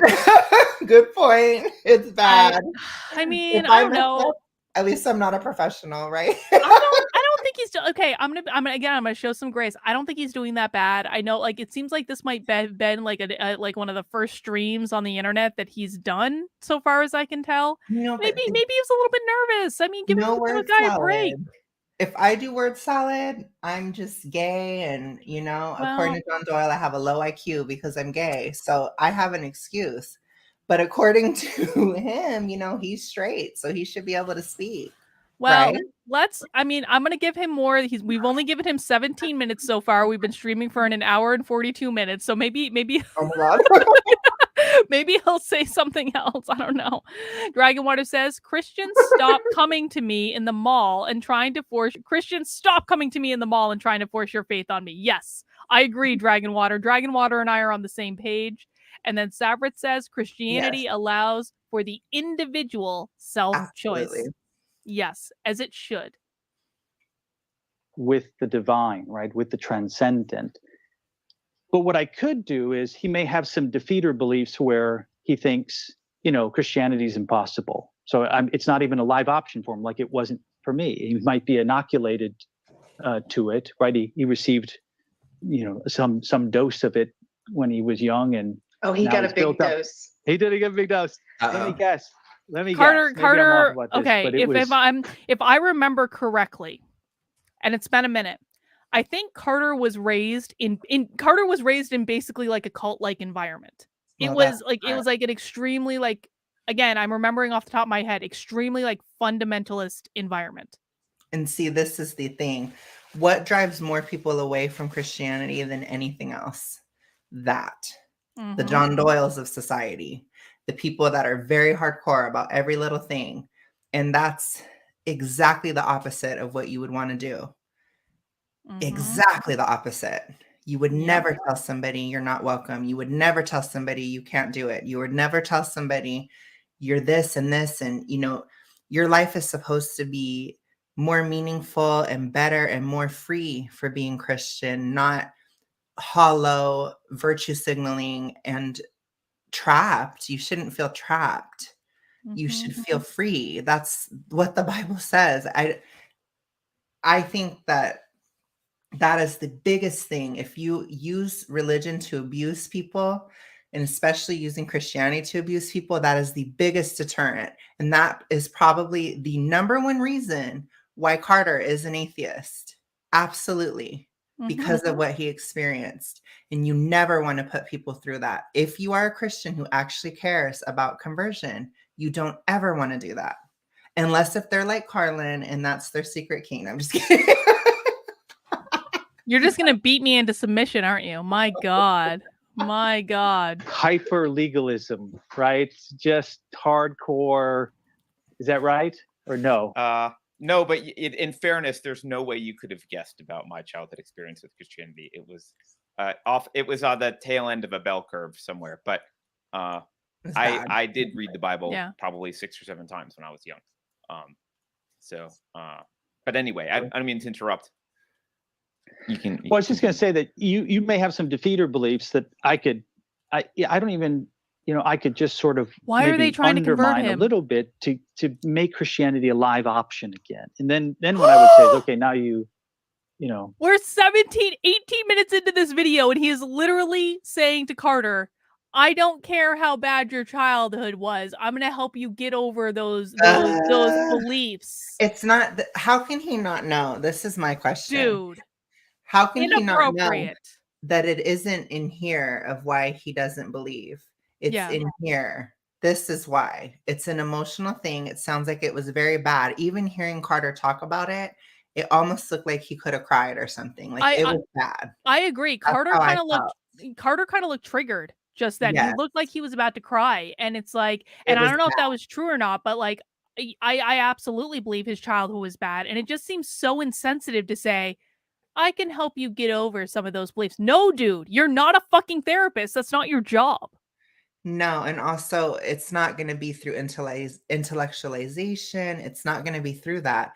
It would be through a long process of patience and kindness and love and maybe sassiness on Saturdays. No, I'm just kidding. But no, but it would be through a long, gentle, calm process of not many live years. On the internet. No, and not within just meeting somebody. This is, if he ever were to convert, it would be because of God, number one. It wouldn't be because of anybody. It would be God. And for two, it would be likely God using somebody that is in his life for many years. And you know what this also makes me question, to be honest, and I'm going to keep an open mind, and this is just an initial thought, so I haven't formed my full conclusion on this yet. But if he's doing this to Carter live on the internet after 18 minutes of streaming, how many people has he done this to in private? And how many people is he chasing away? Yeah. Because when you act like this, and this was a criticism that I had of Elijah, I think Elijah may or may not have chased Sydney away through certain things. And the thing is, some people that are atheists, they will never convert. Accept it. That's okay. Mm-hmm. It is what it is. You live your life, whatever. Just be a good person. And I don't know. It's a shame. It's a shame when you chase people away, because even when my friend, when he came to my church, it was embarrassing because my church put a BLM moment on stage. That was really scarring. And I apologized to him horribly because my atheist friend is not woke at all. So it was scarring. I was like, oh my God, I could not believe that. So that was really embarrassing. That was one of my death rattles for leaving that church. But the point is, like, it was, we joked about it because my friend's a whore. And I was like, you must be sweating in the church. It's probably going to burn down with you being in here. Right. And he would say that too. And we'd kind of go back and forth, and it was a joke. Right.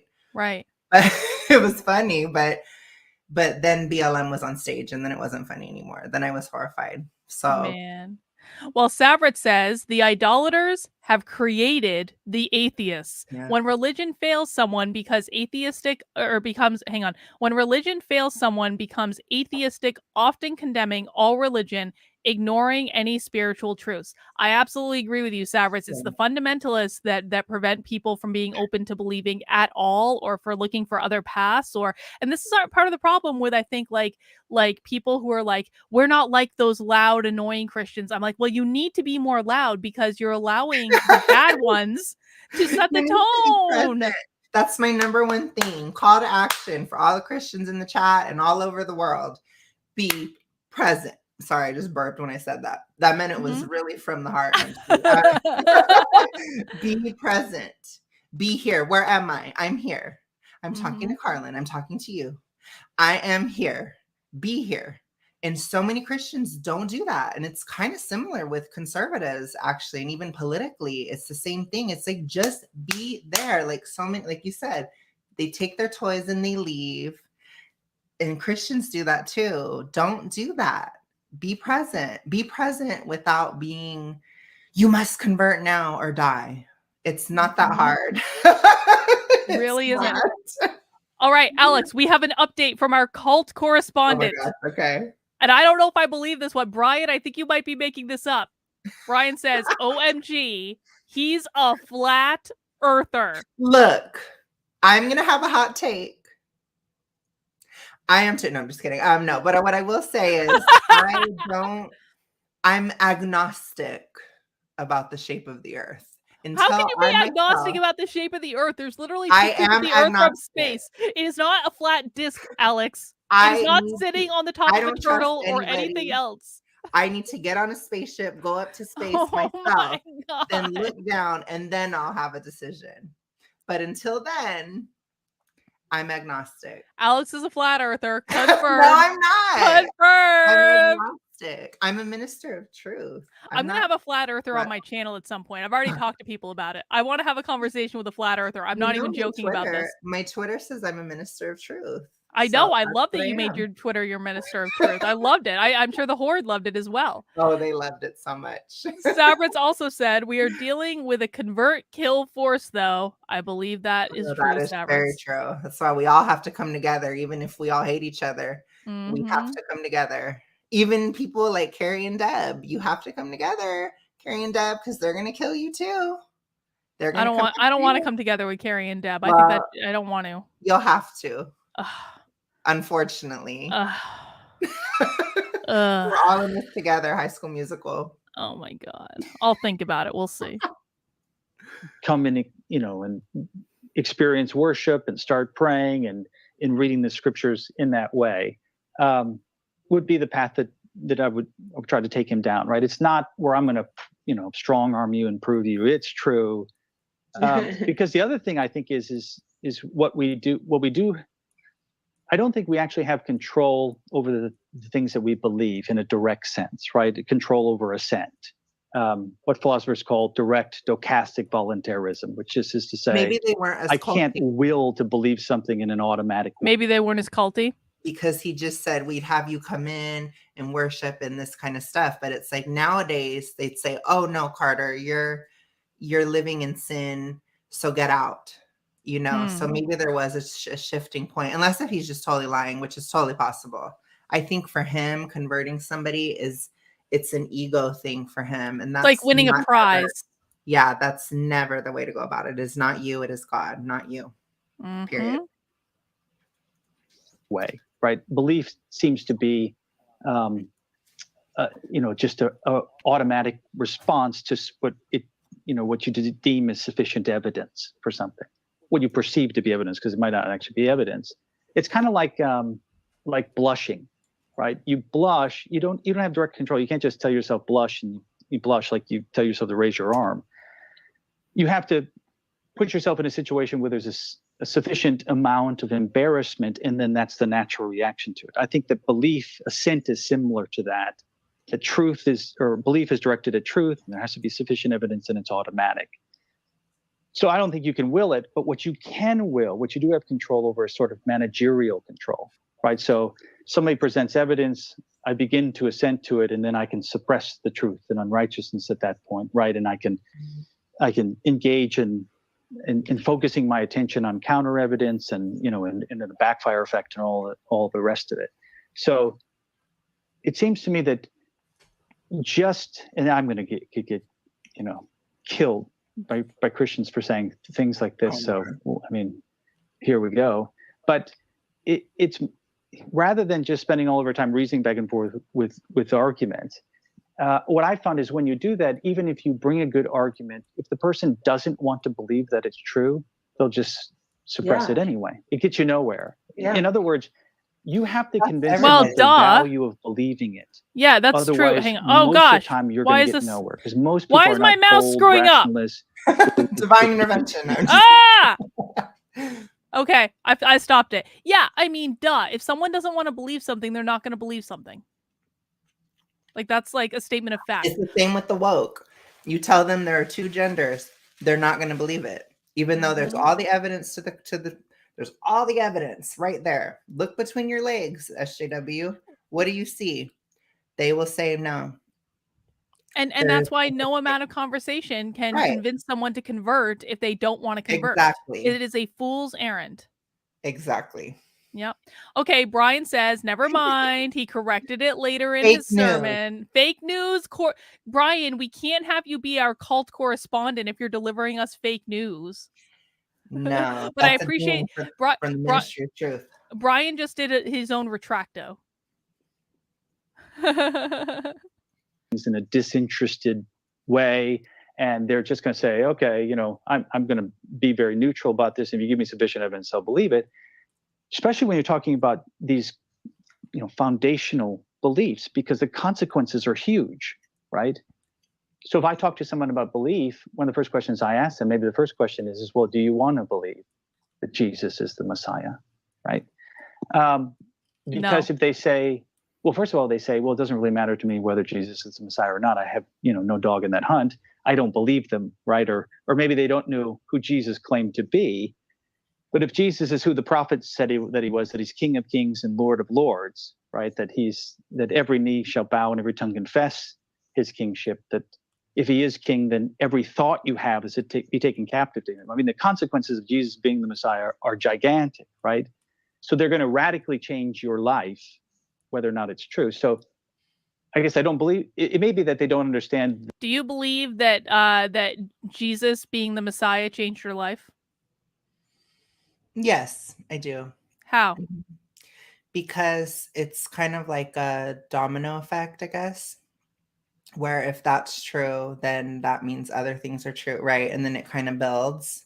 Mm-hmm. So, because I do believe Jesus is the Messiah. I believe Jesus is Lord. Do you believe we're gonna have like the end of days, like the apocalypse, like the end of the earth, with the final battle between Jesus and the devil? I'm and not the four sure. horsemen of all that, the apocalypse. Feels like we're living it right now. Actually, we already got famine. I don't mean to put you on the spot. I'm not like being Oh like, no, Alex. I want you to prophesize the apocalypse. I would say that when it comes, I do believe in the apocalypse. So I'll say that. But what I also will say is the Bible also specifically says that nobody will know. So it will be at a moment in time when it is least expected. The Bible says like a thief in the night. So it's something that happens when you're not even thinking about it. Then you're like, oh shit. That's what it's going to be. So it'll probably be like when everything seems like it's getting better and, it'll just be not now. Now it's like everything is horrible and everybody's ringing every second of every day. So I do not believe it's happening right now. I don't think it will happen in our lifetime, to be honest. It's probably at a long distance. Do you think it'll be like in Left Behind where like a whole bunch of people just disappear? No, I think that I don't know about all that. I would say it's very likely that Christians are going to hate me, but I don't think the rapture is necessarily real. I think if you're alive during that time, you're going to have to suffer like everybody else. That's what I think. Well, let's hope that doesn't happen in our lifetimes. I don't think it will. It's going to be when everything seems like it's getting magically better, which you're very certain that is not now. No, that is not now. That is not now No. for sure. Excellent. We're not living now. in the rapture. Winning. We're already on a good track tonight. Yeah, I would have already been raptured if this was the moment. No, I'm just kidding. But no, I mean it is bad right now. So Just saying, like, it's definitely not today. Definitely not. Savrit says, be aware we are dualistic and the sword of God is double-edged, and we might have to wield it against the wicked. Dude, I'll join your locals soon, I promise. You Savrit, better. you need to join my locals. Come on, man. What's holding you up? You've already sent me like 15 super chats in this know. episode, which I greatly Yes, appreciate. We love. I absolutely appreciate it. And I, because super chats support the channel, but dude, you got to get into locals. Come on. The consequences of what I'm asking them. But, if you were to ask somebody, well, does it matter to you whether you have terminal cancer? They're going to say, well, yeah, I don't want to have terminal It is cancer. similar to So these that. big fundamental Yeah. questions, It's a big deal. People have a vested interest. They either want to believe them or they don't want to believe them. So it seems to me that if I'm going to get anywhere with someone, I first have to make them think that believing it is a good thing, like it has value, which is to say I have to give them a vision of you aren't responsible. Here's the thing. So that they can he see is its putting value. himself as the center of people's conversion, and that Yeah. is really, like, it's disturbing to me to hear him say, I have to do this to get you to convert, I have to do that to get you to convert, Yeah. I can't argue with you to get you to convert. Dude, you're not the one doing the converting. God does the converting. It's between the person and God. Like I said, the only thing you can really do as a Christian is to educate. So you can come on a channel of some crazy, wacky libertarian, for example, and talk about this stuff. That's something you can do. Or you live joyfully and happily and you have a good life, and people may question you, where do you get your sense of peace from? I'm not there because I don't have any peace. No, I'm just kidding. But no, I'm just very dramatic. But I'm actually not depressed or anything. So I guess that's a good thing. But Yeah. I would say that, there's that side of it too, where maybe like a more calm person, maybe not like me, but somebody who's calm and happy and peaceful, they may be asked, how are you like that? And then if somebody, like you said, if they ask a question, they're going to be much more likely to receive the information. But you have to have an answer as a Christian. And so I would say biblically or whatever, in terms of evangelizing, have an answer prepared. If somebody asks you, like Carlin, she asked me, do you believe in end times, blah, blah, blah. I said, yes. Right. I have an answer to her question. If I was like, that's not good. You don't want to be like that. Yeah. So, and it'd be the same for Carlin, I'm sure. Like, if I asked her some questions about her spirituality, which I have said, I do want to do a stream where we talk about our faith and compare and contrast. And don't worry, I'm not going to go into it trying to convert, and I would hope you wouldn't either, ma'am. Nope. Yeah.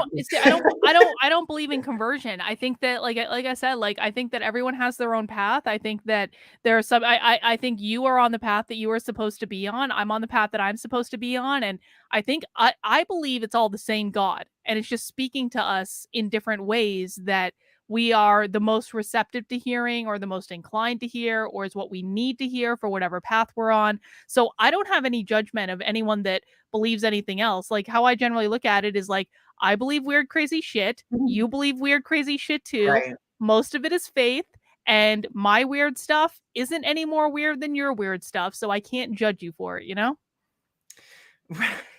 Right. Well, we love the angels with the 1,000 eyes or whatever. Yes. Those creepy things. Those creepy angels. I gotta show them, give them a glimpse of the beauty of believing it, of you won't show them the anything. vision of the good life that Christianity has to Wait, offer. what'd you just say? He's like, I need to show them the glimpse of the beauty. Like, you don't. No. It's not about you. It's not about you. You are in material.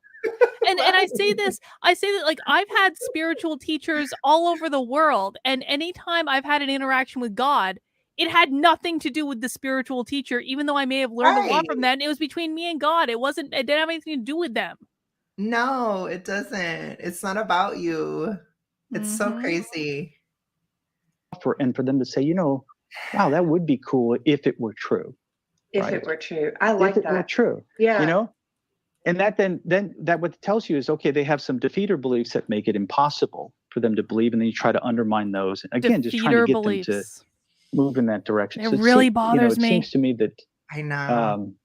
And this is true of any disagreement you have Sounds with more like somebody. an If it's SJW issues that version matters, you have to. than No. a If they have a Christian vested one. interest, you're going to have to Yep. demonstrate to them that it's worth believing your side, that it has value. Otherwise, I mean, the discussion is interminable. You could give them a great argument. Because here's the other thing with these arguments, especially when it comes to this, is another thing I'll get killed for, but especially when it comes to God's existence, there's a way to wiggle out of all of them, right? I mean, there's always a way to reject them in your mind and say, okay, well, it's the probability is below 0.5, or it's certainly not certain. People reject There's always the a way to kind concept of wiggle of out. biological sex.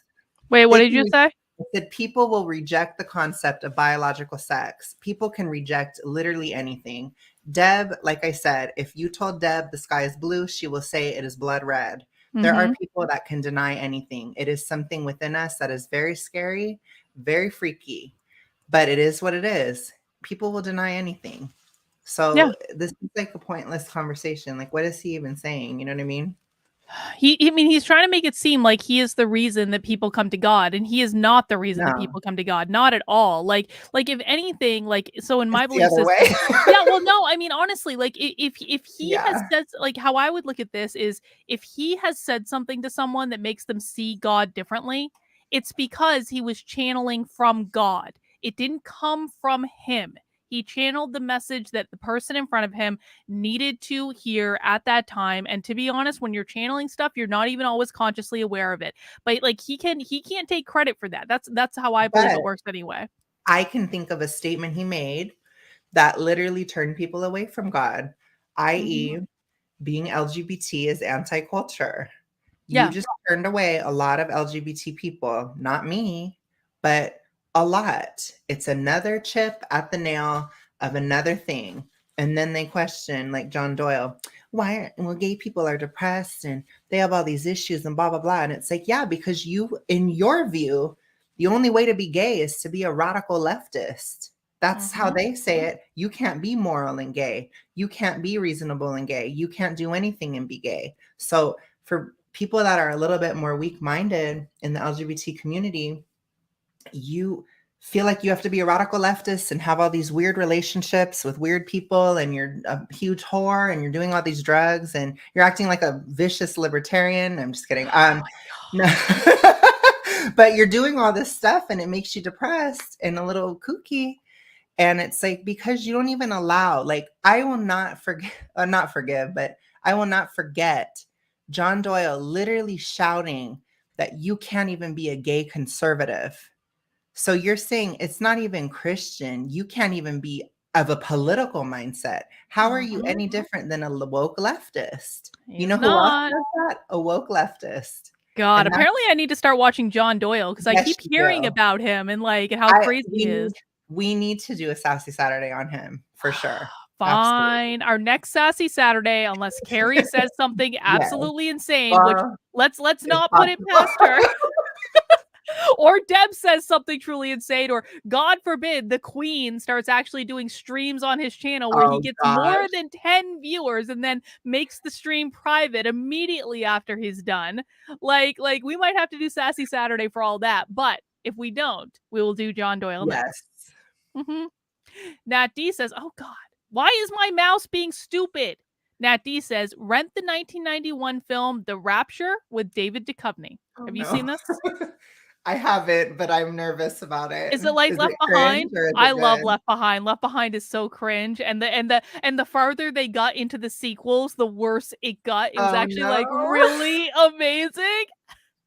I have never seen it. I've seen some Christian movies that are cringe, but some of them are okay. It's like, oh gosh, see, this is why you need gay people in the church, because they could probably write a movie that is good. It's true. Kirk Cameron needs to hire some gay people. That's very, very true. Right. The best thing to do is to first convince someone it's of value and then move on. So there's a lot in there. Carter's like, fuck you. It's okay. There's a lot in there. Poor thing. And I do feel the need to defend reason just for a moment. Okay, sure. Because oh man. Poor Carter. I don't view there's some things I agree with in there, which is, you talked about looking at art. There's an instantaneous kind of evaluation that is, we'll say, emotional, psychological evaluation. He's being so generous. Right. He But really we do is. know that is based, as you mentioned, on your worldview. It is based on things that you've perceived and decided upon in your life. So that's fine. I think when a lot of people use reason, they mischaracterize reason as a belief that we run around making conscious, rational calculations about everything, and that's the way to be rational. Intuition's not irrational. Intuition is giving you valid data about your own emotions, and that data I agree. is only as reliable as your own expertise and emotions or experiences would allow it to be. So if I've spent 30 years as an art critic and I look at a painting and I feel like it's a fake, well, my emotion actually might have maybe that should be investigated, because there's actual rational reason to believe that my emotional evaluation has credibility, because I've been training my subconscious for decades to be able to identify those things. Whereas someone who has never looked at paintings says, I don't know, it could be a fake. Like, well, maybe, but they're both giving us information about reality, both those emotions. One of them is just an internal reality. And you can rationally step back and say, well, the art expert's internal emotional evaluation probably needs to be taken more seriously than the other person's internal emotion with respect to art. I don't actually rational to waterfalls or art, or say that there's some beauty that speaks to me. I largely view this as a psychological phenomenon. Like, this is something I like. Okay, no one can argue with that. So I guess that's there's like lots of things you said, but I'll just pick on that one and throw that out and see how you respond to that. Yeah, actually, I think I agree with you almost 100%. Because let's say that. Yeah. Yes. So he basically said that he believes that something like religion would be a subjective reality. So in his mind, which I'm glad he answered this, because this is what I was asking for, right? He'd say, well, that is your perception. That is your subjective thing. Like, I like, for example, myself, I like Machine Gun Kelly's new album. Somebody else may hate it. Why? I know, you're a hater. Ugh. You like 50 Shades, so you have nothing to stand on. I don't care. I like MGK's new album. I like the pop fine. punk. He's an SJW, but fine. He's new age, actually. He has a song called Twin Flame. You can be both new age and SJW. There are a lot of woo-woo people in new age movements. Okay. There are a lot of SJWs in new age movements. There's a lot of SJWs in music, let's be honest, in the music industry. But anyways, the point is, I think he's seeing it more as an aesthetic thing, or as something of, I like this or I don't like this, which again, that is also a failure of the pastor to choose something like art, which is very subjective, as an argument, which again, I don't know why he's arguing anyways. As we've established, it should just be about education about it. But the thing is that he is, he saw it as, very subjective thing. Like, well, you like this, well, I don't. Like, Harlan doesn't like MGK. I do, at least his new albums. I don't know about his past, but anyways, the point is, like, it's interesting, right? So when you look at that, that's a way to just dismiss it, And to me, it's very much about planting seeds. My grandma, especially, she has been one of the most instrumental people as far as my spirituality. And all growing up, she gave me these nuggets and she told me these things for many, many years. And it was at that time when I was 22 that it clicked. And it was, guess what? I converted by myself. Ooh. Yeah, there wasn't a charismatic, wonderful, beautiful pastor that spoke to me. And then I just was like, you're right.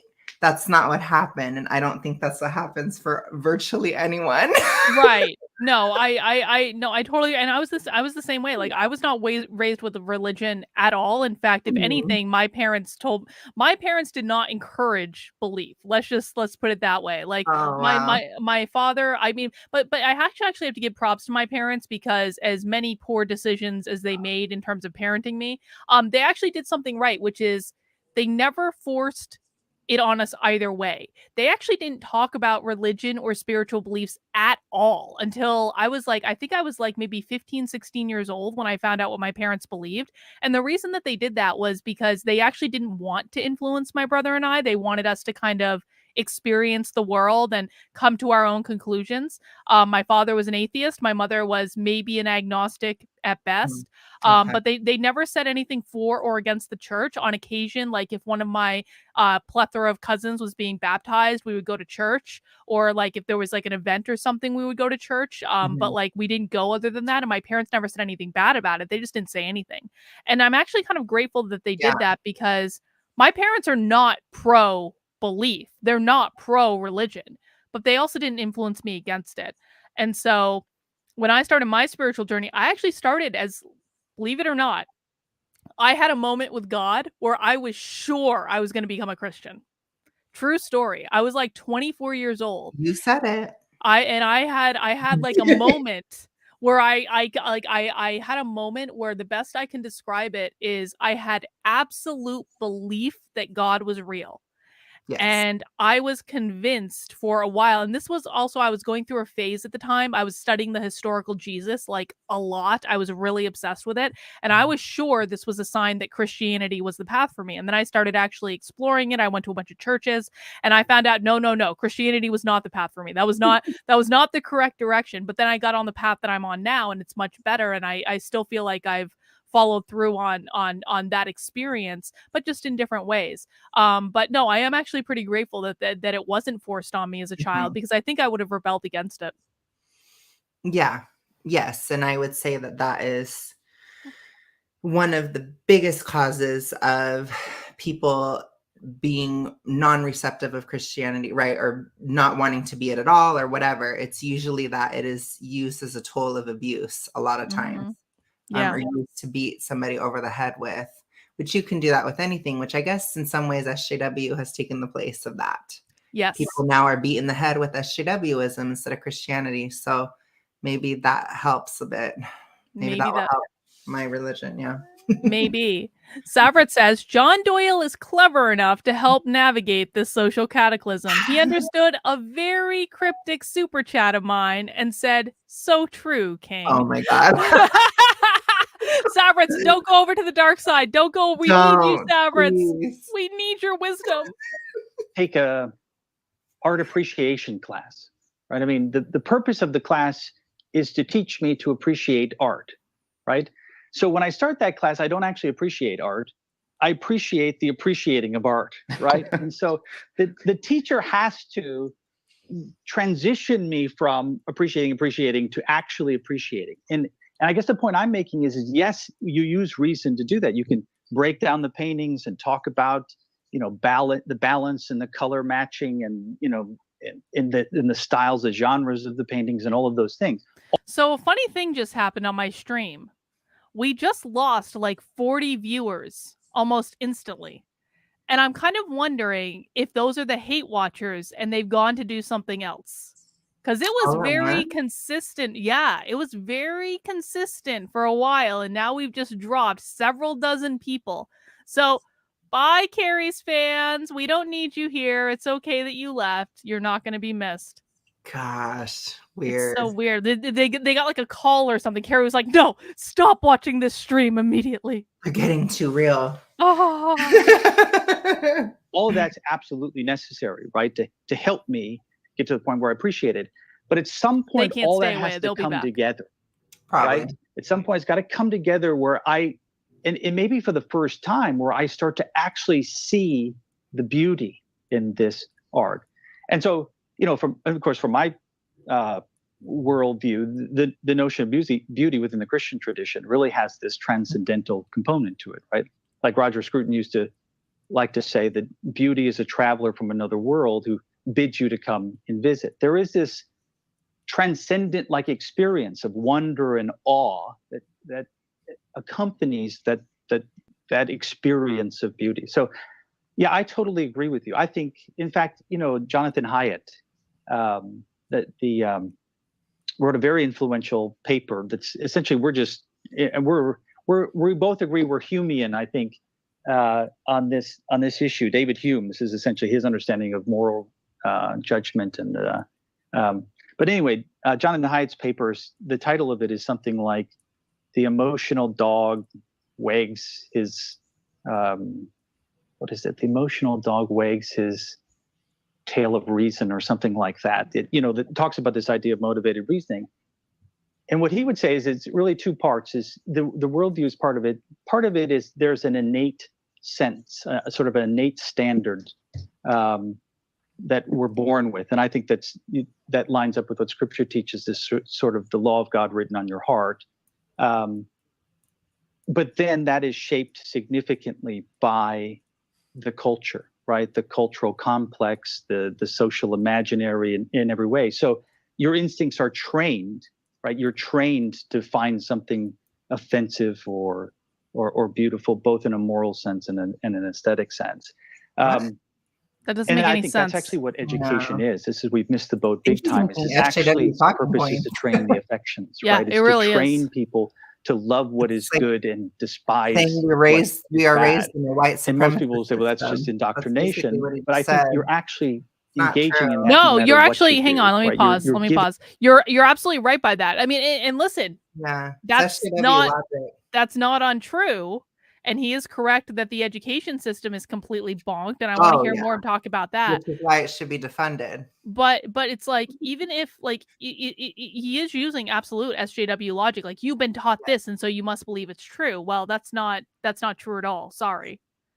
No, and he even said you were taught to find this offensive or not. Mm-hmm. I mean, perhaps, but again, it's more of an SJW logic. Like, I believe beauty is real. There is such a thing as beauty. However, like in Plato's cave, right, there's that fourth level where something can be a transcendent thing. It's transcendence. So beauty is something transcendent, which means many, many millions of examples of beauty can exist, but beauty is still real. So I could disagree with him. He's more so saying that beauty is something taught. It's not. No. Beauty is real. Beauty is a thing that exists. That's why we have that emotional, visceral connection to things we find beautiful. Even if other people don't find them beautiful, because we're all going to find different things beautiful. Yes. Mm-hmm. Giving students a vision of the good life, no matter what, even if you teach mathematics, there's a way to teach it that supports that particular vision. And so, but that's the point, right? So that I don't have to reason through and try to figure out, is this something that's good or not? It's the same thing with perception. Most of the time I look at a tree and I say tree, but I might look at some bush tree thing and I'm like, I don't even know what that is. And I have to deliberate, go through a deliberation to figure it out. You're really getting in the weeds So here. here's where I can say there's some common ground, sort of. Carter. And I think you would call it innate, maybe a Kantian he's dying. construction. He really is. He's I would struggling. say biological. Poor but Carter. I would say that as an atheist who does believe in the importance of philosophy, like atheism itself is a pretty. Can I just point out that Carter is such a nerd that he literally has the periodic table of elements on his wall? I mean that with the greatest respect, Carter, but that's a little weird. You should at least put a frame on it, Carter. Why do you have the periodic table of elements on the wall? Well, and can we also acknowledge how completely absent and silent Keri is throughout this whole thing? Oh, I know, because Keri's sitting back and trying to let her preacher convert Carter is what's happening. Maybe she'll talk later. I'm disappointed. I wanted more Keri in this episode. Oh my god. Well, we'll see. We'll see. George says, again, I can't pay attention to him talking. Right. I find it more interesting to watch my cats fighting over the shoebox I got the other day. Listen, man, no one said that listening to cult preachers was going to be easy. It's very much like a woke training right now. I feel like we're in that right now. But it does say a lot, doesn't it, that Keri's like, this is the most insightful man that has ever walked the planet. That says a lot. I don't agree. I don't agree with that, Keri. Maybe it'll get better. Let's keep going. Useless thing. It's not a thing. It's just a non-belief, which doesn't, it gets us a bunch of rioting Marxists running around the street. It's not a helpful system, right? So if you care about philosophy, you have to ask. True. You have to ask the questions. What is good and what is what? How do I drive an ethical system? And I like to use, and this is one of the things that I appreciate the Bible. I think the Bible has, through stories largely, but also just through outright stating, has codified a set of moral principles that have, at the very least, even if you don't think, even if you're going to be cynical and say there's no such thing as good or bad, which I don't think is true, but even if that's your stance, the Bible has codified those things and passed them down in a way that comports with survival of that. It's at least functional. Belief system in that culture. Yeah. Like it works. It's a pragmatic, There's sage life working lessons way in the Bible. to run There a are. society, even if It that's can help all a you're society going. So, function for a long time.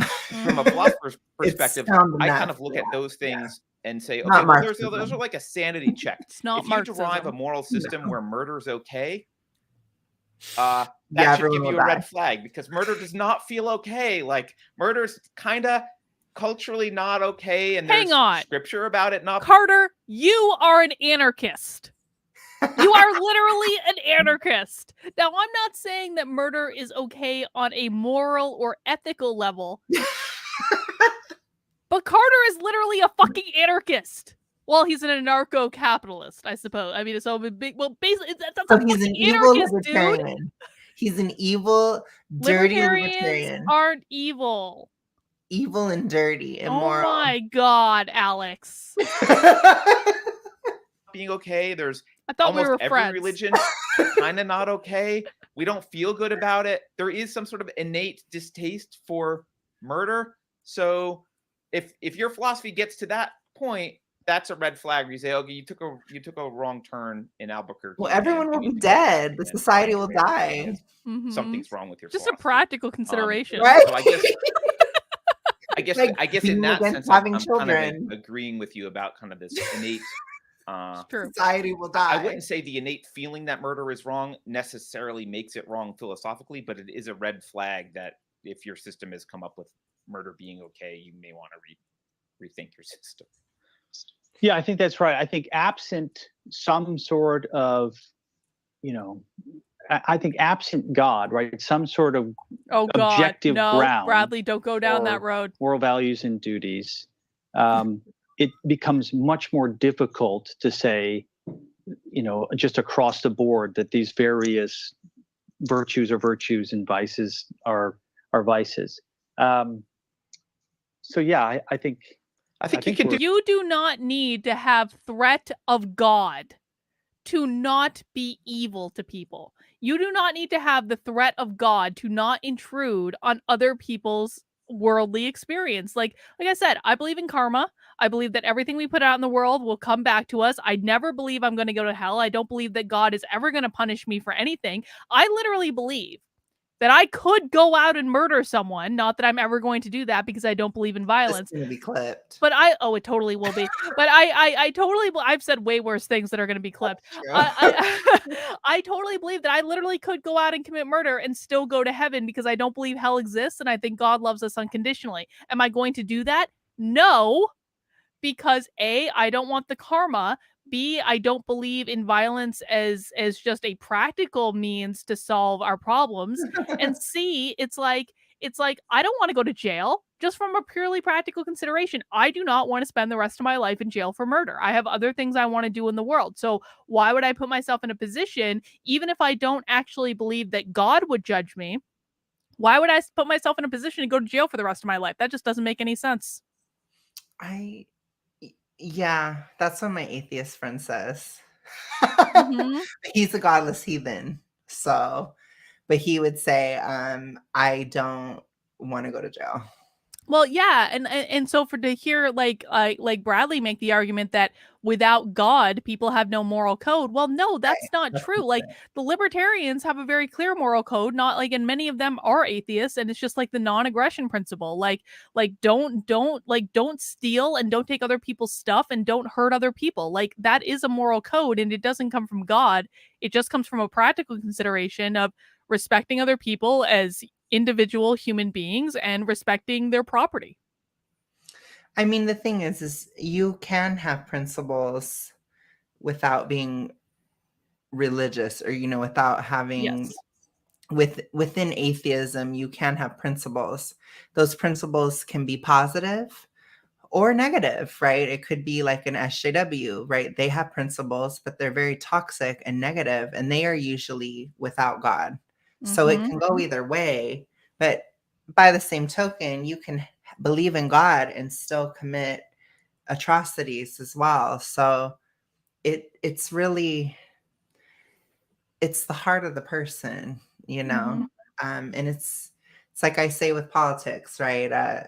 Your politics doesn't make you a good or bad person. It's the same thing with your spirituality or your religion or lack thereof. It doesn't make you a good or bad person right away. But I would say Christianity can make you a good person, but I just think Keri she has to get through some stuff, and then she'll get there. She's not there yet. I hope for her. I have hope for her. I hope in like 3 years she'll be like, "Oh my God, I was so wrong about what I did to Carlin," and we can hope, right? If Keri ever wants to publicly apologize to me for the absolute hell that she has put me through for the last year and a half and become a repentant sinner, I will forgive her like a magnanimous cult leader that I am. Oh my God. No, but that's good. And that's what I'm saying. Like, I have hope for her. I hope she'll get there. It could take her a long time, though. It really could. But I had to learn to forgive. It's one of the most important things in Christianity. So I have no expectation that that's going to happen I anytime soon. understand. That will be that, miraculous in and of right? itself. Because Yes. I think you basically need to just say, if the standard is human life, right? If the purpose of philosophy is teaching humans how to live on Earth and deriving ethics, like if your standard is human life, you can actually derive pretty clear rules that comport with Lockean natural rights, which were religion based, right? Which were based on an interpretation of scripture. You can kind of arrive at a very similar spot often. At least that's my understanding. See, you Yeah. can. I mean, we could have more. Yeah, go ahead. Sorry. Oh, Keri's saying something. Oh, everyone quiet. Keri's saying something. You guys go back and forth. That's interesting. I wanted to ask you about, like, kind of switch gears here for a second and ask you about the sermon and I think it applies to what we were talking about, because when you're talking about appreciating the waterfall or the painting and that sense of awe, there was a sermon that you gave about meaning and purpose. And I appreciate your comments at the beginning about how everyone needs meaning, but for some it's more acute. And maybe that's my case as well.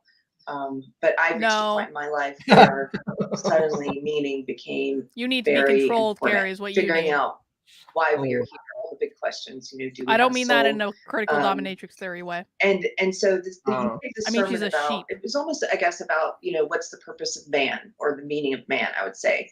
And you walked us through a couple of different ways of looking at it. Good shepherd, is man a thinker, or is man, I can't remember the other. You gave one that was like a believer or a worshiper.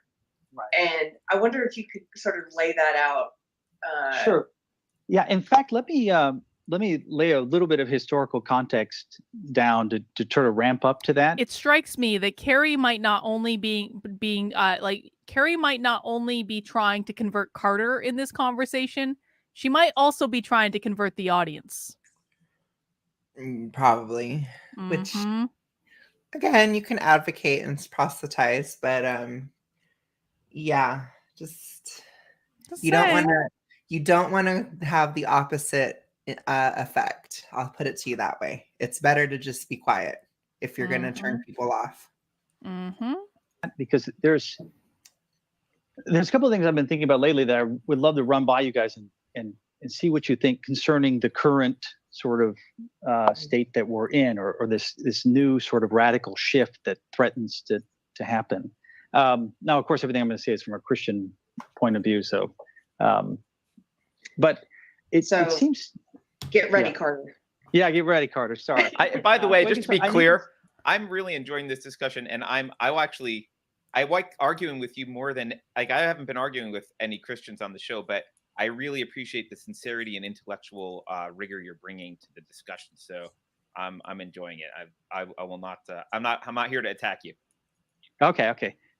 You can tell I have been attacked in the past, so I have a defensive posture ready to. I don't want to trigger you, right, or something.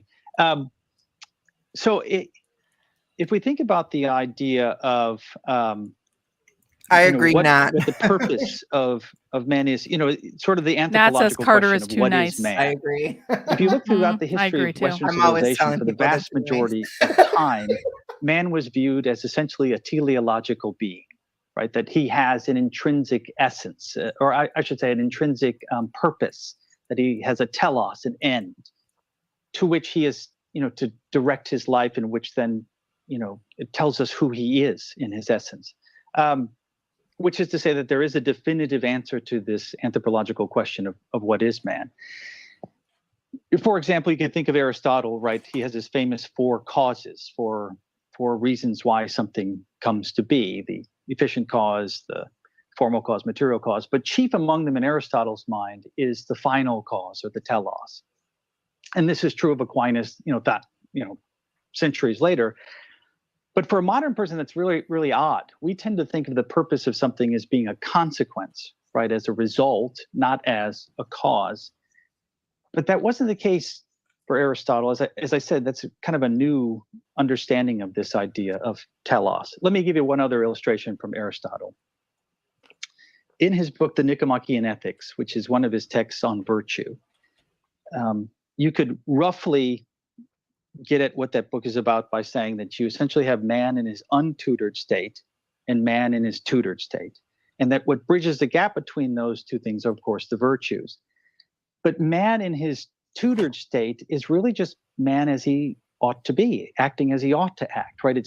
It's man becoming fully human, which is to say that there is a vision, the vision of the good life, of eudaimonia, which is to govern and guide all of his behavior. There is some ultimate good that gives meaning and purpose to man's life. And Aristotle, of course, thought this was true of all living things, of plants, of the beasts, and of course, of man. And, just to give a sense of how expansive this is, it's not just true in ancient Greece and in the West, but it's true in the ancient Near East, of course. You see it in the beginning of the Hebrew Bible, right? The book of Genesis. God creates the world, and he creates man in his image. There's this great creation myth, this primordial story about origins. And he places him in the garden. Right? He tells him to cultivate the earth, which theologians refer to as the creation mandate, or the cultural mandate, where God is a creator, man is created in God's image, so he's a sub-creator, and he's to take the raw materials of the world and make something new out of it. So he's to take sound and make music. He's to take grapes and make wine. This is the sermon that Keri found so compelling. And you see it in ancient Babylonia. I don't get it. I mean, again, like all the way throughout history, you see this notion of the telos, as man's created for a particular purpose. And this holds sway until we get pretty late in modernity, right? Many people marking the transition at, of course, Friedrich Nietzsche and the death of God, which Nietzsche, of course, is notoriously hard to interpret. Every time I read him, I think he's actually saying something different than what he was saying. But how many people read Nietzsche was to say that this idea of an ultimate purpose, of ultimate meaning, of ultimate value, ultimate significance. I'm hoping he'll say something like meaningful in a second. Absent that kind of transcendental anchor, just those concepts just drift away. And so there's a radical turn to the subjective, right? So then you have people like Jean-Paul Sartre who are saying that existence precedes essence, that we're essentially a blank slate and we get to decide what has meaning and purpose and value in our life. And I think this is made unassailable by the influence of French postmodernism, right, where it's a denial of every meta-narrative. There's a collapse of the meta-narrative entirely. Even apparently the neo-Darwinian narrative. He's just impressing himself with how intellectual he is. He basically should be holding out his pinky as he's doing this. Decades now, right? He should be doing the this. hero's journey in late modernity is what sociologist Robert Bellah calls expressive individualism, right? What we're supposed to do is to look inside ourselves, right, and look at these warring desires that are in there, and to choose among them which are authentic, which are the ones that are the real me, and which are the ones that are not authentic and not me. And then we're to have the courage to express those desires, regardless of what, family, culture, whoever says about it. Hermie the elf doesn't want to be an elf, right? He's looked inside himself and he's realized, actually, I'm a dentist. And, that's the hero's journey in every Disney movie, every animated movie in pop culture, right? Or at least it has been. And it's the very height of villainy for society to say, actually, you're an elf, you're not a dentist, you're a mermaid. What the fuck is he even talking you're not about? a human, right? So I'm so confused. That's just the zeitgeist. It's the air we've been breathing, and so that brings us up to this contemporary moment. And this is where I'm really eager to hear what you guys have to think about this. As the social justice warrior, contemporary critical theory, whatever we want to call it. So he basically was saying that it's a modern thing to have this obsession with expressing yourself, or with being, having an incongruence between what society expects of you and between what you feel that you are. And he brought up the example of, I guess, Rudolph the Red-Nosed Reindeer, when the elf wanted to be a dentist, but he was an elf, and so they put him on the Isle of Misfits. So he's saying that there's just this huge idea right now, and he said that it's in today's world, it's the ultimate evil for society to tell you what you are.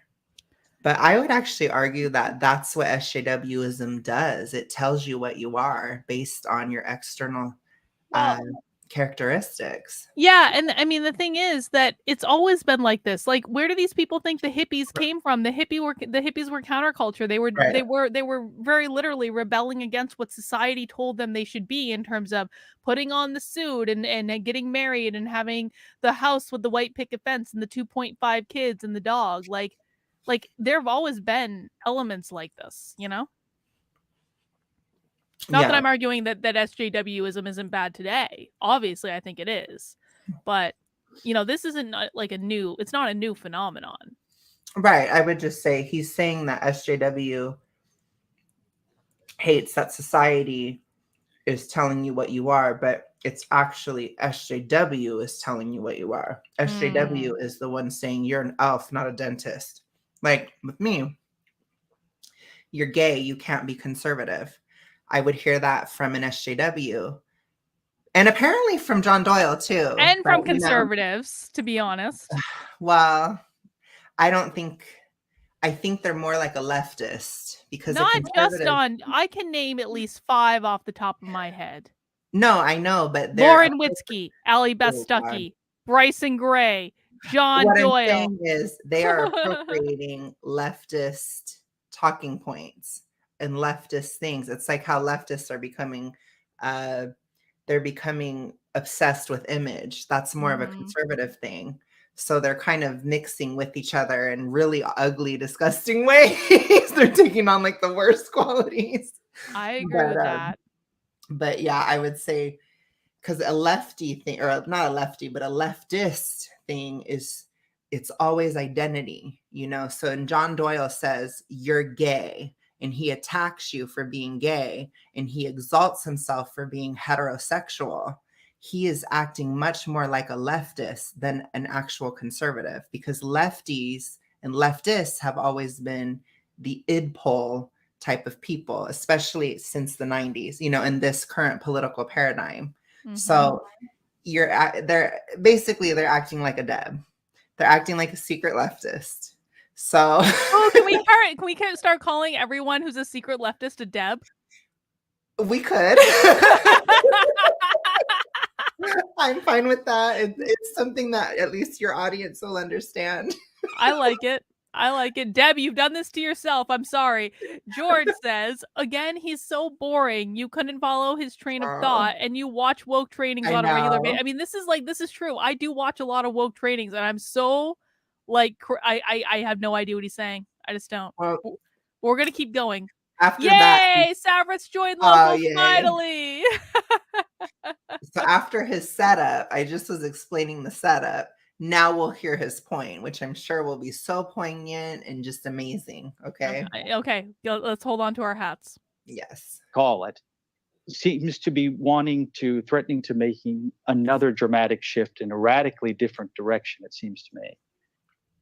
And one of the interesting questions, one of the obvious questions, it seems, is why would people who are living in a thriving liberal democracy, right? Why would people who are living in Steven Pinker's enlightenment now, where they've never been wealthier, they've never been healthier, they've never lived longer, they've never had greater freedom in terms of negative freedom from restrictions, why would people who are living at the very height of Western individualism find attractive this very restrictive form of collectivism, right? And the answer to the question, it's complicated, right? It's complex. It has many moving pieces and many layers. And there are different motivations for different people within the movement, I'm sure. Okay. Wrong. But what's that? Society is less free now than it's probably ever been. I mean, you can barely have a thought without somebody jumping down your throat. In the ancient times or in the medieval times, it was just the king was in charge. You could have whatever thoughts you wanted. You could say whatever you wanted, except you couldn't criticize the king. But nobody was going to be in your bedroom telling you, how dare you say that? Now you do. We are very restricted now. They just did lockdowns. They just did all this stuff. I mean, if you think that we're the freest we've ever been, you got to be kidding me. We are not free at all right now. Or they are actively, they're trying to do this weird pandemic treaty thing. They want to be able to do these lockdowns at any moment's notice in the future. If you don't realize what is going on right now, they are taking our freedoms away more and more as each day passes. And so for him to be like, oh, we're at the pinnacle of this, and in 2020 of all years, this is after the lockdowns. I mean, how freaking out of touch can you possibly be? I just can't even. But anyway, so I had to just say that. I'm sorry. Mm-hmm. So breaking news on a completely different topic. Okay. Did you know that the walkaway rally, the big comeback rally, happened in Los Angeles today? And I was kind of curious about how many people actually showed up for it. And it looked like they had a good maybe 3-4 dozen people based on what I'm seeing on Twitter. It's so sad. I knew this was going to happen too. That's actually very common for a walkaway rally to not actually have that many people show up to it. It is what it is. But oh yeah. Very few actually. I mean, the most well-attended rally I did for walkaway. I mean, well, of course there was like the big one in DC. That was the best attended one, and there were legitimately like several thousand people there. But the next best one was in Beverly Hills, and that had probably 1,000 people at it. It was actually shocking how many people showed up at that rally. But most walkaway rallies, and this is one of the reasons I felt completely safe walking away from walkaway. Most walkaway rallies don't have that many people show up to them. They really don't. And this was in 2020 when people were much more excited because there was like an election. Right? And so I'm a little sad to see it. Again, I'm looking at just like random pictures on Twitter, but Mike Harlow brought out that crowd. Everyone was there to see Mike Harlow. He really did. And I just think it just goes to show how well run that organization is. So sad. So sad. Brian says king or the church. Exactly.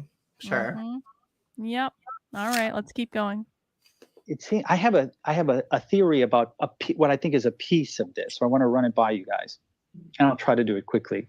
But I think Pinker's book points us to one of the issues of why people would do this, or maybe it's better to say the need for him to write the book points us in a direction towards something, because the great irony of his book is that he had to write it, right? Right. Like if Why does life my is mom this have to try to awesome, burn everything you down know, every time I do this? What was that? I You're said, why is your house burning down? why does my mom have to do this every time? She knows Oh I'm my streaming. God. Sorry. That's She'll all probably right. do it like 5 times now. It's all right. We forgive you, Mom. we're just killing it. And you'd think the most obvious thing would be to say, hey, life is awesome. Like, why would you write 550 pages to try to convince people that their life is really great? You'd think that would be something that's obvious, and no one would write that book. There'd be no need for it, and it wouldn't sell like it's selling. And I think, he gives some reasons why he thinks that's the case, that people don't have gratitude, that they don't know history, they're ignorant, so they don't realize how good they have it, and they're inundated by the media, who keeps, focuses on bad news because bad news sells, and so their picture is distorted. True, Brent. And I think all those things are right.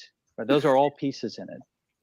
And there's many other pieces too, the idea of resentment, that people have failed in meritocracy, and so now they're resentful, and they have that ressentiment. They want to take what other people have, and they want to be on top without doing all the effort needed to get there. And and there's an intimidation, all this. So there's all these reasons. But what I'm wondering is maybe one of the more foundational issues has to do with the failure of this constructivist approach to identity formation, right? This idea of self-identification, where I have to decide ultimate meaning, purpose, and value, it seems to me is leading to some major Anfechtungen, some major anguish of the soul, right? In fact, I would say that it seems to me that it's leading to an identity crisis. Are you guys familiar with John Vervaeke? I'm sure you are. John Vervaeke, the psychologist. I'm not. No. Psychologist. No. He talks about the crisis of meaning. So he's a cognitive scientist, and he's been charting this meaning crisis he thinks that our Western culture is experiencing. The symbol that he uses is a zombie. He says we're like zombies in late modernity. And I think my understanding of sort of this identity crisis maps on to that, but also to what Hubert Dreyfus, the philosopher, calls the burden of choice. Okay, let me unpack that second one. And if I go on too much, you can just tell me to shut up. Okay, go. Is he literally advocating against like individual choice and freedom? That's what I heard. I don't know if that's what you heard. I don't know if I did hear that. What did he say that made you think that? He said something like, the way that our society is, having to create or having to self-identify and make your own meaning in life is basically an issue. That's basically what he said. So I hope I'm mishearing him, but I'm like, what? Like, if it's not you, then who is it?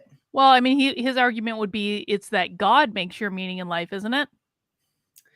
Sure, but he was kind of talking about society. It seems to abdicate free will. A little bit, which even in Christianity, you have free choice. Jesus does say that he who follows me will basically throw away his identity and you'll find yourself in me. And I had that experience because that was something I was very, very, very traumatized over, was feeling I had no identity, especially when I was younger.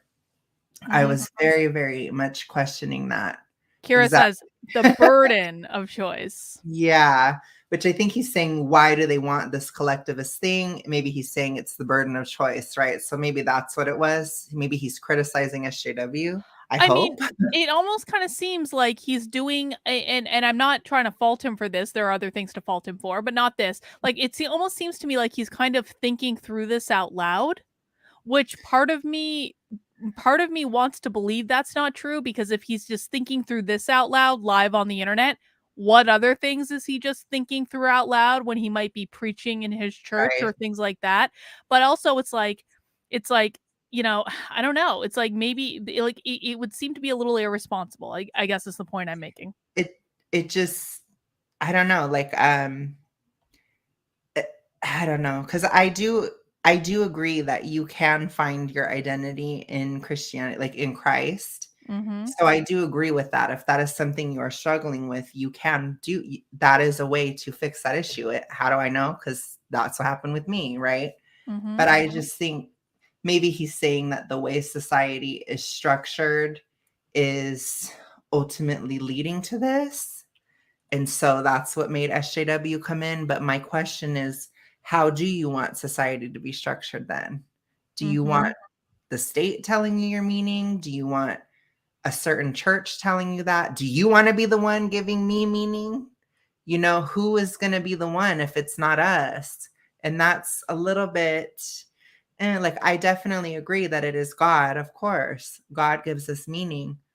But I do think that people can have meaning in their life, even if they're an atheist too, right? So, and you Yeah. have to allow for those freedoms.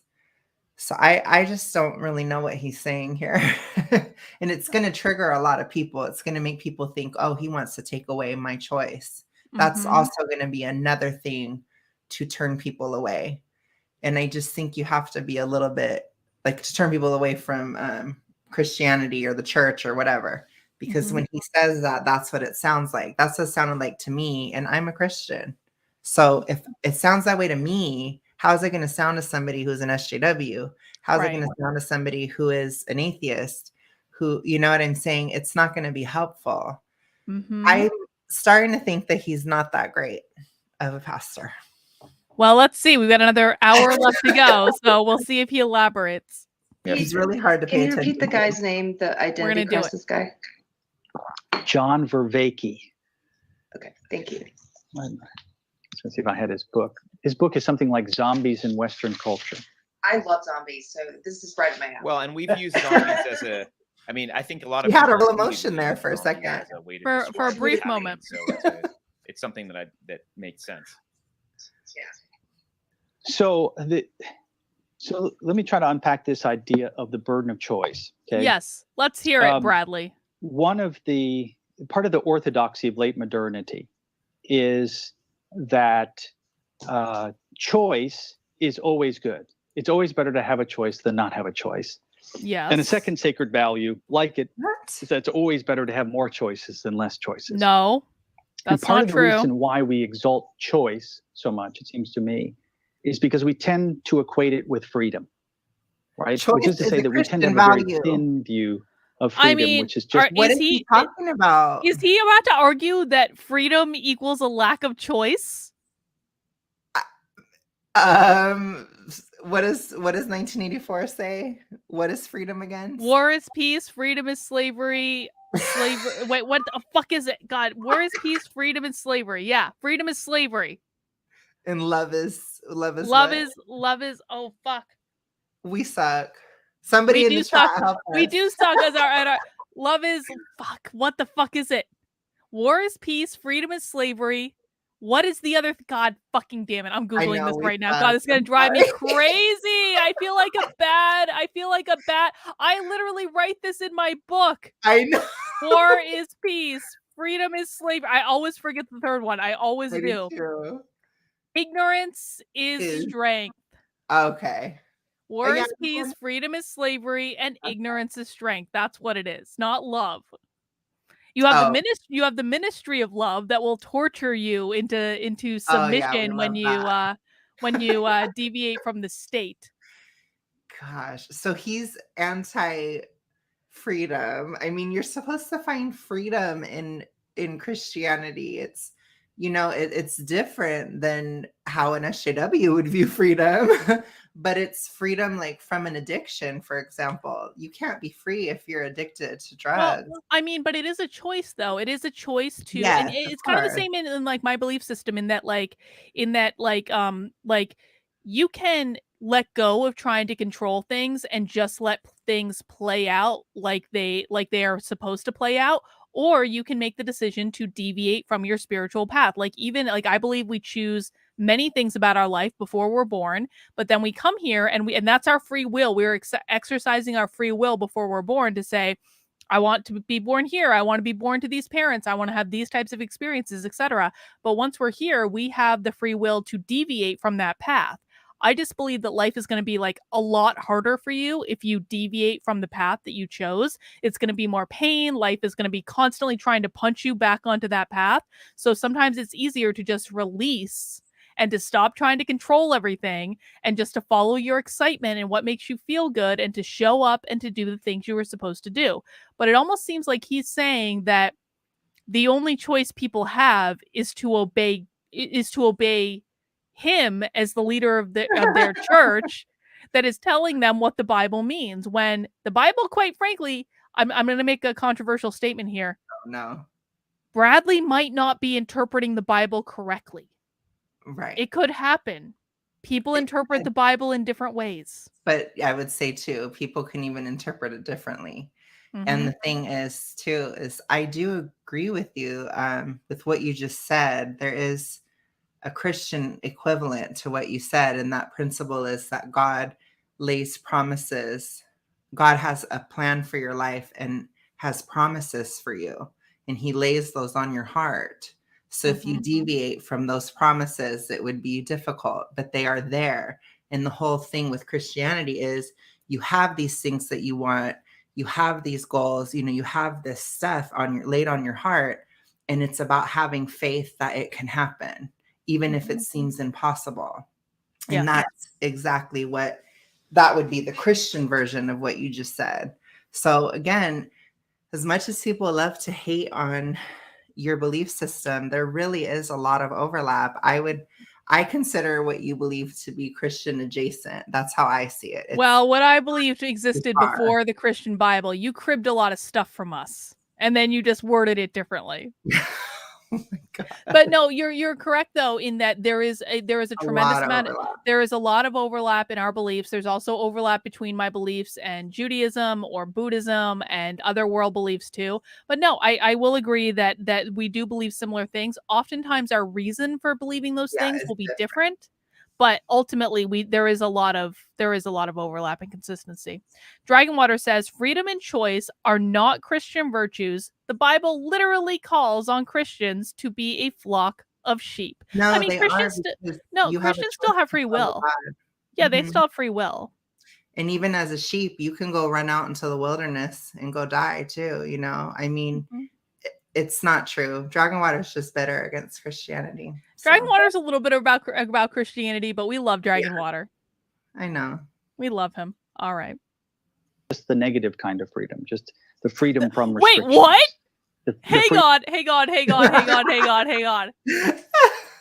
need to just go back and listen to the lead up of what happened before the negative kind of freedom. Oh no, this sounds SJW. It does. Let's go. We're going to go back about 20 seconds just so I can hear. More choices than less choices.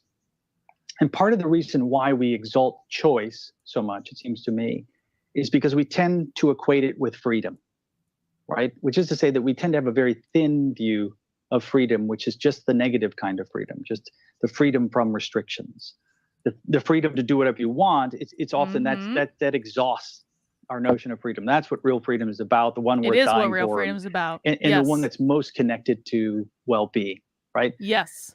Which at first might make sense. Which, by the way, I do attend quite a few of these rallies where people are, throw off the mask and we want our freedom and these are restrictions. And when I talk to people there, they tend to really focus upon just this one level of freedom. But you might think that's what freedom is about. But if you consider it for a little while, you say, no, actually, there has to be something more to it, because someone who has that kind of freedom could then use that freedom to choose to smoke crack. Yes, right? they could. That's exactly correct. Yes, they falls could. Apart completely. They become homeless. And nobody would look at a homeless crack addict and say, now that guy's free. Right? So I don't know. I disagree. I disagree. I don't think addiction is freedom. I'm sorry. I will disagree with you there. Well, no, I mean, I don't think addiction is freedom, but the fact that I mean, I believe that all drugs should be legalized. I believe that everyone should be free to do whatever drug they want, put whatever in their body they want to put in. I don't believe that should be a crime at all. Now, if people do that responsibly, that's up to them. it's up to them, and there is freedom. I'm sorry, there is absolutely freedom in behaving responsibly. What a crack addict has done, though, in this particular scenario, is they have made themselves a slave to that drug. They're perfectly, and I don't, like, again, I'm not advocating for people to use crack. I personally, just because I believe crack should be legalized, Oh my I God. am not personally saying that I think doing crack is a good idea. I don't think it's a positive influence on one's life. But the fact of the matter is people make a lot of decisions that are not positive influences on their life. Crack is not the only example of that. And there are a lot of things that people do that are perfectly legal that are negative influences on their lives. And again, like, I believe that life is about experience. I think that's our purpose here. And in order to learn from our experience, sometimes we need to do things that are bad from us, because then we learn from the negative consequences of doing those bad things. I mean, maybe it is the choice, maybe it was the spiritual choice of a crack addict to have to come to this world and get addicted to crack and to lose everything, so that that person could have the experience of getting over their addiction and rebuilding their lives, and knowing that they could do that, because that's the only way you're going to gain that experience and that knowledge from actually being in that situation. I don't always think all negative experiences are bad, but I do think it presents an interesting opportunity for personal and spiritual growth to overcome a crack addiction and to overcome losing everything to that addiction. So it still may have a purpose, is the point I'm making. I think, I don't want to get too into the weeds, just because this isn't like a libertarian versus conservative debate, but I don't agree with you. But I would say I'm somewhere in between all out drug war and what you said. I'm not quite in either camp, but I don't agree with full legalization either. Because I think that things can be coercive. I think that people, like Oxycontin, for example, that was said it wasn't addictive and they lied about it, and people got addicted to it. And I think that would just be even worse if it was all legalized. But that's just one piece of why I believe that. But I think I do agree with what they're saying, that an addiction is not freedom. Being obsessed with something, regardless of what it is, and your whole life is about that one thing, you are absolutely not free. There is freedom in, like you said, in being responsible, even if it's financial. If you don't spend all your money and you can sleep better at night because you can pay your bills, right? That's a freedom as well. So I kind of, again, I don't know where I stand on all those issues.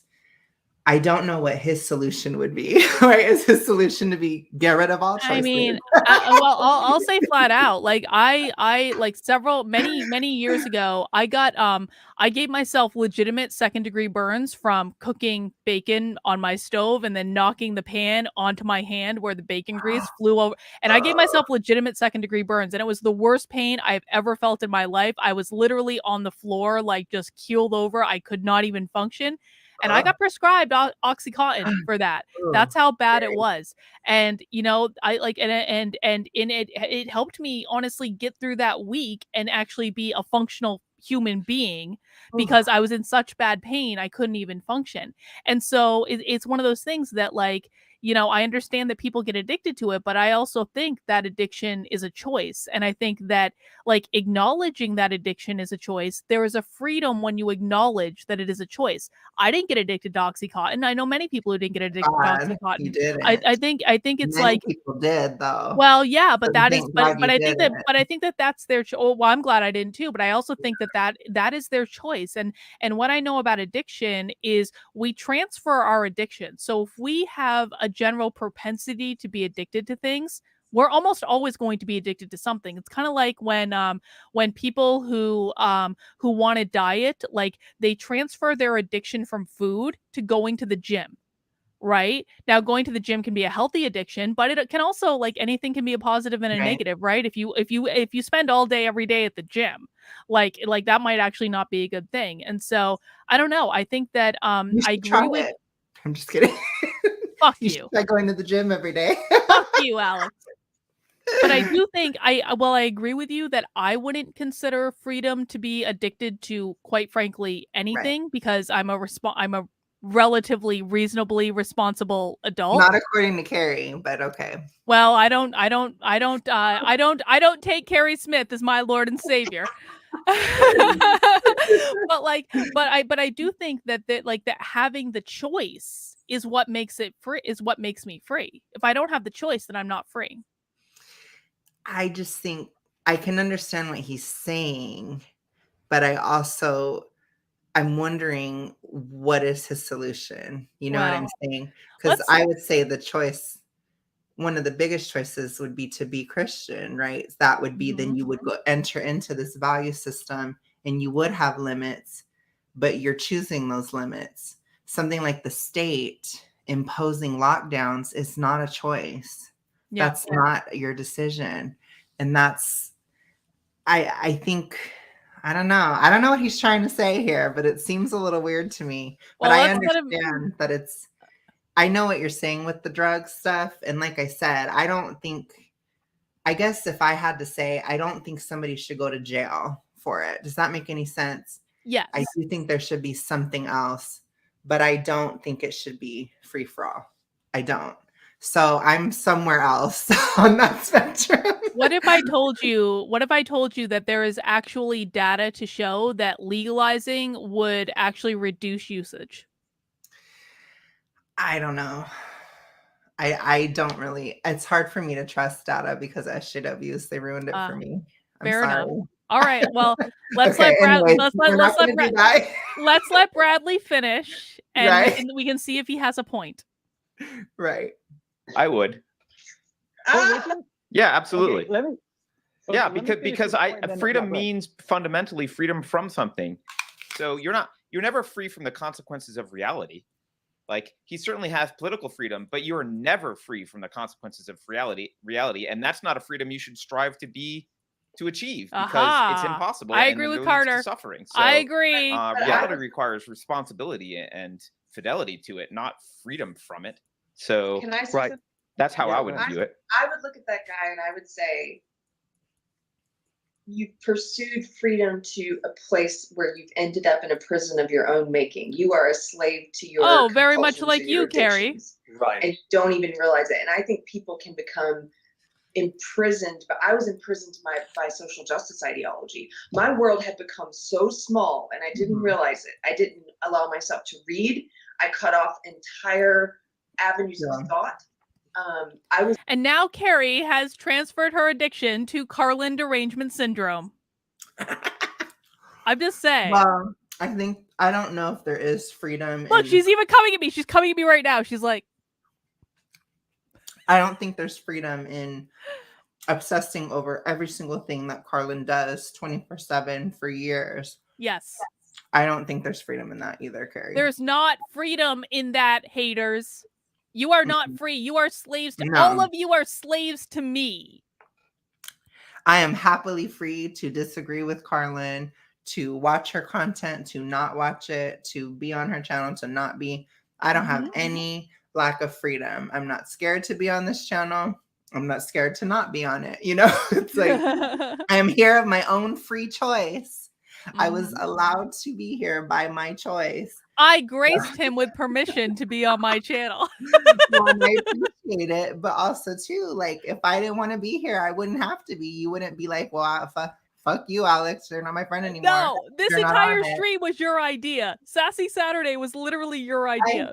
We all love it. So I thought of something amazing and grand and beautiful. So we are bringing joy to my community by ragging on Keri. Yes, and we're also letting out steam. We are. Work hard, play hard. I was a slave to my beliefs. And at times in my life, I've been a slave to other things that I felt like, this is my freedom. It's my freedom to drink as much as I want. Fuck yes. Okay, no, you're a slave to that drink. No. And so I love this conversation. I'm going to drink this entire 4-pack of cider just for Keri. Oh my God. We talked about it. And the first time I had heard this concept, I think I've shared this with you before, Carter. I was blown away. I went to hear this guy speak. And he was talking about Augustine. Keri, you're a and he was slave to saying- Twitter. And he was talking about the idea of freedom within boundaries. And he sort of Twitter laid addiction. out this idea of, we tend to think of freedom in this modern thumb on the leaves, like hitting the road, the great outdoors. It's always go, go, go somewhere else. Freedom from, right? Instead of freedom to, I think was the way he put it. But someone made an analogy in the Q&A portion. Keri of learned his nothing talk. at Porkfest. Oh wait, this is They were before talking Porkfest. I about can't rag on her. artists, to bring us back to art for a second. Artists who learn technique and spend all this time learning boundaries and really mastering these boundaries and these skills. And then once you have that mastery and that knowledge, it really allows you to become so free within those boundaries to create the most beautiful works, like that painting behind you, Bradley, the most beautiful detailed works of art, versus the kind of freedom that you see in something like postmodern art, where, and Carter's definitely heard this, the last time I went to a postmodern art museum, and it was a woman, her whole display was like stuffed animals where she pulled the stuffing out and set it on a pedestal. That's art too. That's freedom. That's not art. Sure, Yeah. but that's That's not art You're too. Not good art. beautiful because you're Well- not working with, you're so obsessed with not working in any boundaries. I think that art can have interesting juxtapositions and interesting contexts that make you think about things. Now, I'm not saying that all postmodern art is good, but there is definitely some modern art that is striking and that is beautiful and that can make you pause and go, okay, I hadn't thought about it in that way. Now, it's not necessarily the most detail oriented of art. It's not like, I mean, listen, like some of the stuff I have behind me, like some of this stuff is not like, this is not high art. Well, I mean, it is like fine art, but it's not like, it's not like, Decent. I mean, I think it's good. Otherwise, I wouldn't have bought it. Right. But I mean, they're just like, it's different tastes. And I think that I art, don't consider that postmodern. Postmodern to me is just, it's like you throw paint on a canvas. It's like there's no effort. what do Or you it's think? like, there's actually something there. It's just abstract, or you know what I mean? Yeah, but he does paintings that are just entirely abstract, that are just throwing paint on canvas and just manipulating the paint on the canvas. Now he does stuff like this too, where he does a more structured piece and then he does the abstract over it, but he does abstract stuff too. And I think that these things can be equally beautiful. I just think they're beautiful for different reasons. I think abstract art can be good if there's some kind of skill behind it, but I tend to find that art requires some type of skill. And I mean, again, I talked about the statue of a female cop taking a pee. She's squatting, and then there's like a stream of piss coming into a puddle at the bottom. It's like, I can admire the technical skill of the actual sculpture, but what are you doing with it? You know what I'm saying? It's kind of like, I feel like there should be some kind of, I don't know. I mean, whatever. They can do whatever they want, but I don't have to like it, and I don't. Well, so no, but I think that that's the point. And I think like I would look at that statue and I would probably love that. I would be shocked by the imagery of that statue, but I would love that. I would love that I would be shocked by the imagery. I would say that person has to make a fucking sculpture of a cop squatting and peeing. it's Like, so come weird. But on. I mean, the technical skill of it was done well. You know Yeah. what I mean? Like, it was a really good sculpture, but it's like, ugh, I don't know. I guess for me, I don't understand. It'd be like, because I'm a writer, that's my main art. Or let's say I'm knitting something and I make something really ugly with what I'm knitting. It's like, I guess you can use it for that, but why? You know, I guess I just don't see the point. But I guess I don't have to see it, and I don't have to pay for it, and thank God. So I don't have to go to a modern art museum, and I won't. So Boundaries that you're putting crap on a pedestal and telling me to appreciate it. So I I don't know if I'm agree. making a No one's point, but telling that- you to that- appreciate I it. know Either exactly appreciate right. it or don't. I know what you're saying, Carter, but I also look at that guy and I say that guy is not free. That guy is Yeah, a slave. Sure, I think there's but a second kind of freedom. Oh, go ahead, Kurt. no, I just I don't like overloading terms and not being specific. Maybe this is just semantics, but like if you're going to paint good art, you're not free to ignore the standards by which art is judged and humans have aesthetic appreciation. So like that's ignoring reality. Like so You are when free to when ignore people those value standards. freedom, All they art value has an political audience. freedom. They don't just have to find value the freedom audience. to like Dude, Carter. freedom Carter. to not believe. Literally, a guy duct taped a fucking banana to a wall and sold it for millions of dollars. Don't tell me art can't find an audience. Even bad art can find an audience. Like 50 Shades of Grey? Yes, like 50 Shades of Grey. No, but this is a great example. Like, don't tell me It that's is. bad because it's made hundreds of millions of dollars. I just Someone think appreciated it. It was poorly written. That's all. It was But incredibly still- poorly written, but sometimes we Mhm. like poorly written things. Sometimes we like trash. Sometimes we like to like let our hair down and not be so serious and watch the really crappy movie with lots of like BDSM light sex But it scenes. needed to go all the way, Carlin. I won't let go of that. I wanted it to go all the way. I I'm wanted it so to go all the upset. way too, Alex, but you take what you can get sometimes, okay? Okay, fine. Jeez. Believe in gravity, like, sure, but we're not like, you're free to not believe in gravity, but that doesn't make it good that you act on that. Like, so I guess I kind of see what you're saying, because there's a lot of people that use the word freedom as this floating abstraction and they're just rah freedom in every possible sense. But I think the Western tradition is really specifically about political freedom, not the freedom to ignore reality and to be free from consequences of your actions. And that includes the freedom to ignore what's aesthetically, the rules of art and make crap. Like, yeah, you can, but you've made crap. You can inject heroin into your arms, but you've imprisoned yourself and ruined your life. Like, I don't view those as I don't think fundamentally the issue is freedom there. Freedom's not a word worth talking about in those contexts. I disagree. I'm sorry, Bradley. We're having, but I disagree. Only because Keri I didn't do listen to see what Carter just culturally said. That's the way in which I think people think of freedom. And if you think about, I mean, I know you and I both went down various paths. Maybe I would say mine was a search for meaning. I don't know about yours, but in the nihilistic kind of places that I was looking, there's this idea of just continually pushing the boundaries, because it's almost like in the these different types of sexual exploration communities and stuff like that, where people are continually trying to find the taboo they can break until they're getting to these really depraved places in this search of something that's freeing and meaningful to them. What has Keri done in bed is my question. That's I mean, I don't want to know, but the fact that she's What did you saying that wanna she know? went like, well, no, I don't really, but like the fact that she's saying like people go down some of these depraved realities, and when I was being more nihilistic, I went like, Keri, do you have something you'd like to share with the class Oh, no. about your past escapades? She won't. I doubt she's done anything, to be honest. I doubt it. She's just too pent up, man. I doubt it. You're so bad. You said I was too nice like an hour ago. It's fine. Go for it. You know I love it. John Morgan just saw Downton Abbey 2 and it was really good. Oh my god, I want to see it so bad. I haven't even. I Oh, saw that show Candy or whatever, and I really liked it oh my god, it's on so Hulu. good. Oh.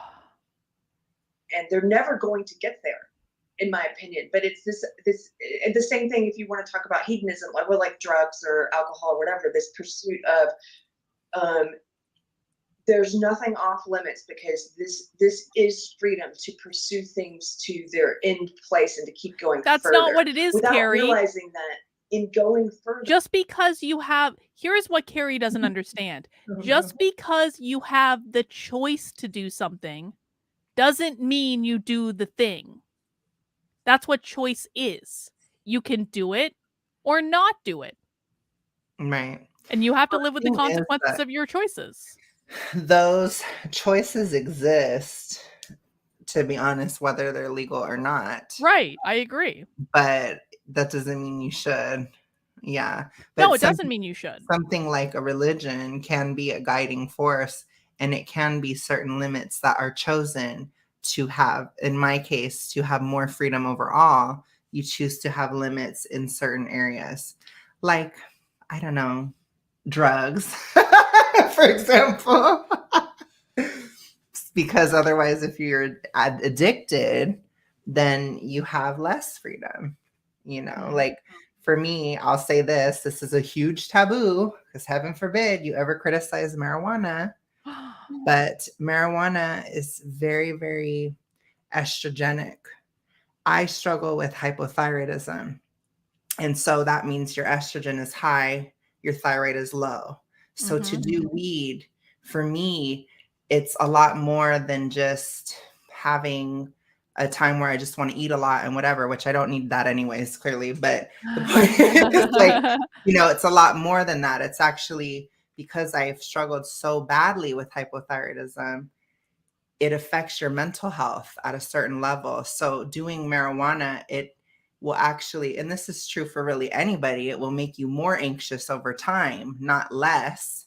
But the thing is, I'm already up here. So if I do weed, I'm like, whoosh, I go off a deep end. I'm like, I'm dead. I can't because I'm already anxious even without doing it. So I wouldn't do it for that reason. However, if Carlin is not super hypothyroid or she's not anywhere near where I am, maybe there's a lot less harm.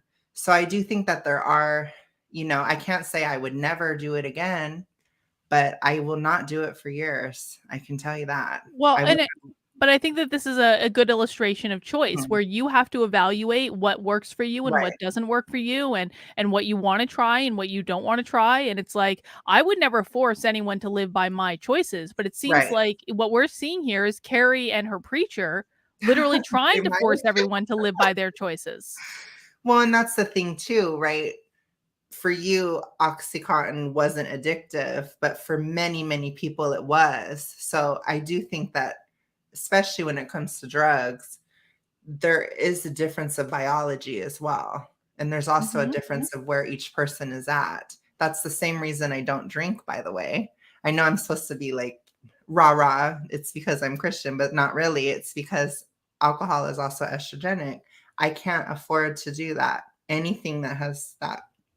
I'm not on birth control either. No, I'm just kidding. But but the point is, like, I can't do anything that raises that because it's already so bad, which is why I'm overweight, according, for the horde. It is a hormonal issue, which it is by dietary choices and different things. But regardless, the point is, there will be a day when I drink again, but it could be in 2 or 3 years. Do you get what I'm saying? So it comes down to where we're at and what we can do and what harm is caused versus what isn't. So but you'll have that choice. Like, I mean, whenever you want to, or even if you don't want to, that's fine too. And I don't think that, I think the point is that, like, everyone has their own life to live. Everyone is going to, sometimes people are going to make bad choices that don't work out for them. And the point is that you should learn from those choices and grow from those choices. And you obviously have learned from like the different options you have available. And you say, you know what? I'm making the choice that this just isn't the right thing for me right now. And I'm exercising personal responsibility.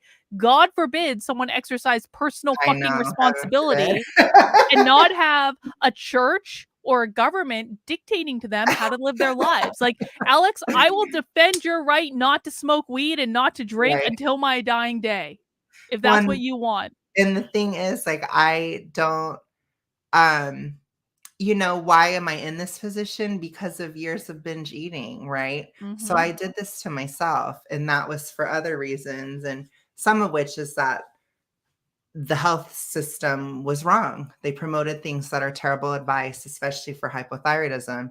Like, for example, avoid saturated fats. That's a horrible thing for someone, like, for really anybody. But for me, it's really bad.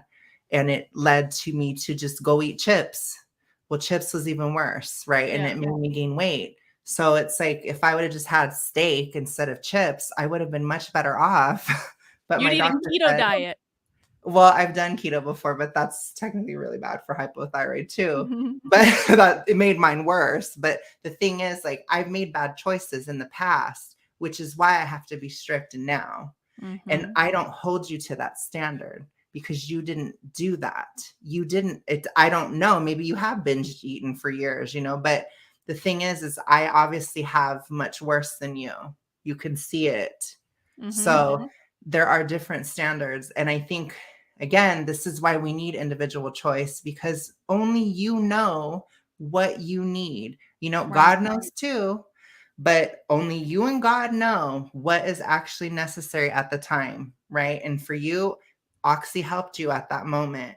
For somebody else, it would be the worst decision they've ever made. But in that case, they were not given informed consent. They were not told it was addictive. That was an abuse of the system in that I agree. situation. But the thing is, we are all I think we're all pretty clear that crack is addictive, though. Yeah.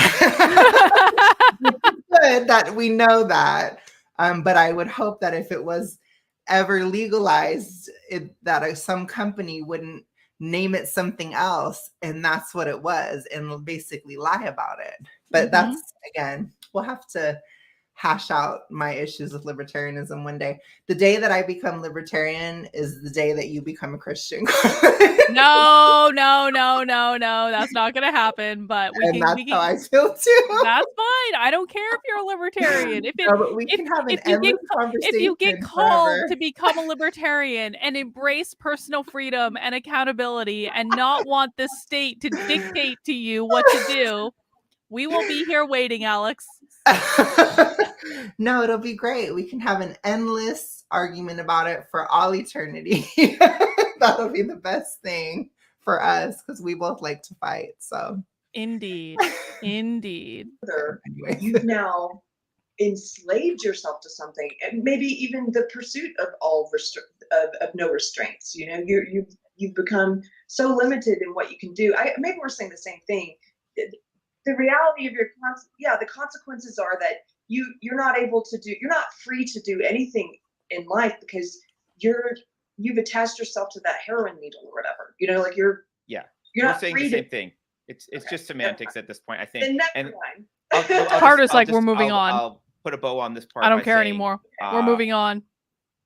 She didn't listen. Freedom is no, she didn't listen an at all. Absolute value at the top of the value hierarchy. It is a value in a specific context. Political freedom is valuable. Freedom abstractly, generally, that's not a value, right? So you're talking about like I should be free to do this and that and everything. Like no, reality rules you. So like pretending that you have freedom to, for example, ignore gravity that's not a good thing. Freedom, the value of freedom comes in a very specific political context. And you're right that it is being applied generally to, I think I should be free to ignore the consequences of my actions, to ignore the situation I'll get in if I start injecting heroin, to ignore the rules of art, to ignore like relationship consequences because of. So you know, Brent DM'd me on Twitter and he's like, just so you guys know, you and Alex are talking like 9 minutes for every 1 minute of this stream. Oh, Brent. You love it. You love it so much. You're watching the whole thing, Brent. We know you. You love it. You love my mom's fire alarm. My sexual activity, like all of that stuff, and all of that is bad. And I would argue that's a misapplication of freedom. So sorry about all this. We'll go back. I'm sorry, Bradley. We'll return. Okay. This is a weird tangent. We're back. Let me throw some gasoline on this. Oh, God. Another way to think of it is that's what a BLM protester said too. I'm afraid to use the word freedom then. The freedom to kind of freedom. Okay, this freedom to a higher level of being, right? One of the paradoxes, and maybe this is a problem and we do need another word, is it seems to create a paradox then, because it seems to say that this ultimate form of freedom is not a freedom from restrictions, but rather it's conformity to the right restrictions, right? There is a kind of conformity to the right restrictions, decides the right which leads to a higher level of being, right? You know, the artist example. What's necessary in maybe think of it. Well, I guess we could use the artist, but in order to get to the level where you can create art that's actually beautiful, right? You have to give up many lesser freedoms, right, in order to obtain the higher level of freedom. So you have to give up sleeping in and watching a lot of TV and hanging out with your friends and maybe playing sports because you'll break your hand or something. All these freedoms over decades of time in order to attain this higher level of freedom. So like you're saying, it's not an absolute value. I think it's not about giving up freedom. It's about making priorities in life. You are freedom is slavery. Oh god. No, but this lady was saying it's like They literally are saying some that. some artists have to give up sports because they might hurt their hand. No, Bradley, they're making the choice to give up Yeah, they sports are. because they're prioritizing their art ahead of playing a pickup football game with their friends in the park on Saturday. Like, it is a Freedom is priority. slavery. My God. Absolute value part is this higher level of being, this higher level of excellence, which I guess what I'm saying is an experience of freedom that's so much richer and deeper and more satisfying than the lower, kind of version of it. But what it tells us too is that another sacred value in late modernity is this idea that you shouldn't conform to anything, that all conformity is bad, right? That's not And true. so it just They makes want no you to sense. If you think of, conform. the Yeah. concert pianist who's spent the last 30 years practicing in order to get to the point where that person can fill a concert hall with people paying $80 to $100 a pop to listen to the piano concerto. They've done nothing but conform. I mean, the whole thing is there's a very specific vision as to what a concert pianist is, and a very specific vision as to what a beautiful concerto is, and they conform themselves exactly to that image as best they can, and it takes decades to do so. So it seems to be that this is one of the pushbacks I always get with regards to organized religion. Like, organized religion is nothing but restricting my freedom, right? Like it says in the Epistle of James, he refers that to God's organized moral religion law is a as the law of cult, liberty, yes. right? Well, Yeah, to many late cult modern is people, different. that's a contradiction. Right? You got Religion. liberty on the one hand, which is no restrictions, and you got law on the other hand, which is nothing but A restrictions church and no should not liberty. tell you what to do in But the your point he's private making, life. and it's That a is point you cult. see in a literature cult. everywhere up until real It can recently, influence you, is the but idea not tell that you if you what to conform yourself to this moral code, these moral laws, you will actually experience a greater level of being, and you'll experience a greater level of freedom, right? Keri is in a cult. I'm convinced of it. This is a cult. It is a I cult. think so. It might be. Listen, I'm not saying it's like the worst cult that has ever existed. I'm not saying it's like Heaven's Gate. I'm not saying Right. it's Jonestown. I'm not saying he's leading like a suicide cult and they're all No, gonna it's off not that themselves bad. when an alien comes to Earth. Like, I'm not saying that at all. But he is literally justifying restricting people's freedom to conform to his belief system. It's SJW logic. I mean, I don't know if they understand the irony of it, but it's like what we always say, right? You can't fight racism with racism. You can't fight SJWism with SJWism. Right. You can't do it. And this is the same thing. It's like, it's still your choice though. Even as a Christian, even after you've converted, you still have a choice to sin or not. You still have a choice. This explains so much about why Keri hates me, because she cannot stand that I will not conform to what other people assert are the rules of this game. She can't stand it. That's what it is. That probably makes a lot of people mad, probably. But It does. I guess I'm not really conformist either, which is why I don't care that you don't. Right. So If you're not an authoritarian and you trust people to make their own decisions, you generally don't care if people make different decisions than you do. The only time it bothers people when you make different decisions than they would is when they're authoritarians and they're looking to you to justify how they view the world and the decisions they make. yeah, that's true. Compelled speech, for example. Yep. Exactly. So, and the Christian idea is you're conforming yourself to Christ, and then you will be set free and experience freedom in a completely different and very satisfying and rich way. So it's, this idea of God as the cosmic buzzkill, where he just loves to ruin your good time. Sin by saying, says no. Keri might feel safer when she is bound. Sin. She might. But I think too what he just said, like, you do become more Christ-like, but you still have your personality, like, for example, if Keri was more Christ-like, she wouldn't be constantly judging you and trying to, talk crap about you for every little thing and obsessing over you. That's not very Christ-like, but she would still be wearing her hats. She'd still be with her dog or whatever, she'd still be her. It's not like you actually find yourself more. You know what I mean? And you and God create your identity through some structure, which most creativity requires structure, but again, you should have a choice of what structure that is. Exactly. I agree. No, it's just restriction. The idea is those no's are not no for no's sake, but they're a no that's supposed to point you to a yes. And the yes, when you surrender to it, is then, it's going to lead to human flourishing is the idea. So let me transition then, because I want to get back, if I can, to the this idea of burden of choice. Clay Rutledge, who is a behavioral scientist, wrote a book in 2018, Supernatural. Are you guys familiar with this book, Supernatural? Man, I highly recommend it. I'm going to speed it up. Intrigued to know what you think of this book. Playback speed, 1.5. But he, as far as I know, I think he's an unbeliever, but is that okay? He argues in the book that humans are a spiritual species, which is to say that human beings have an innate need for the supernatural. And it's tied into our need for meaning, and the way we get that kind of meaning in the most robust sense is through this connection to the supernatural. And one of the things that he argues in there is that organized religion does a better job of tying people to this, or satisfying this need for the supernatural. And one of the reasons he gives for that is something he calls existential agency.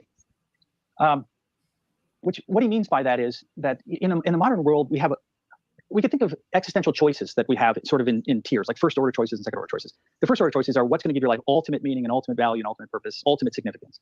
And then on the second tier, for modern people, we have a lot of other questions that more traditional cultures don't have, which are things like, who am I going to marry? What career am I going to go into? How many children am I going to have? All those kinds of questions.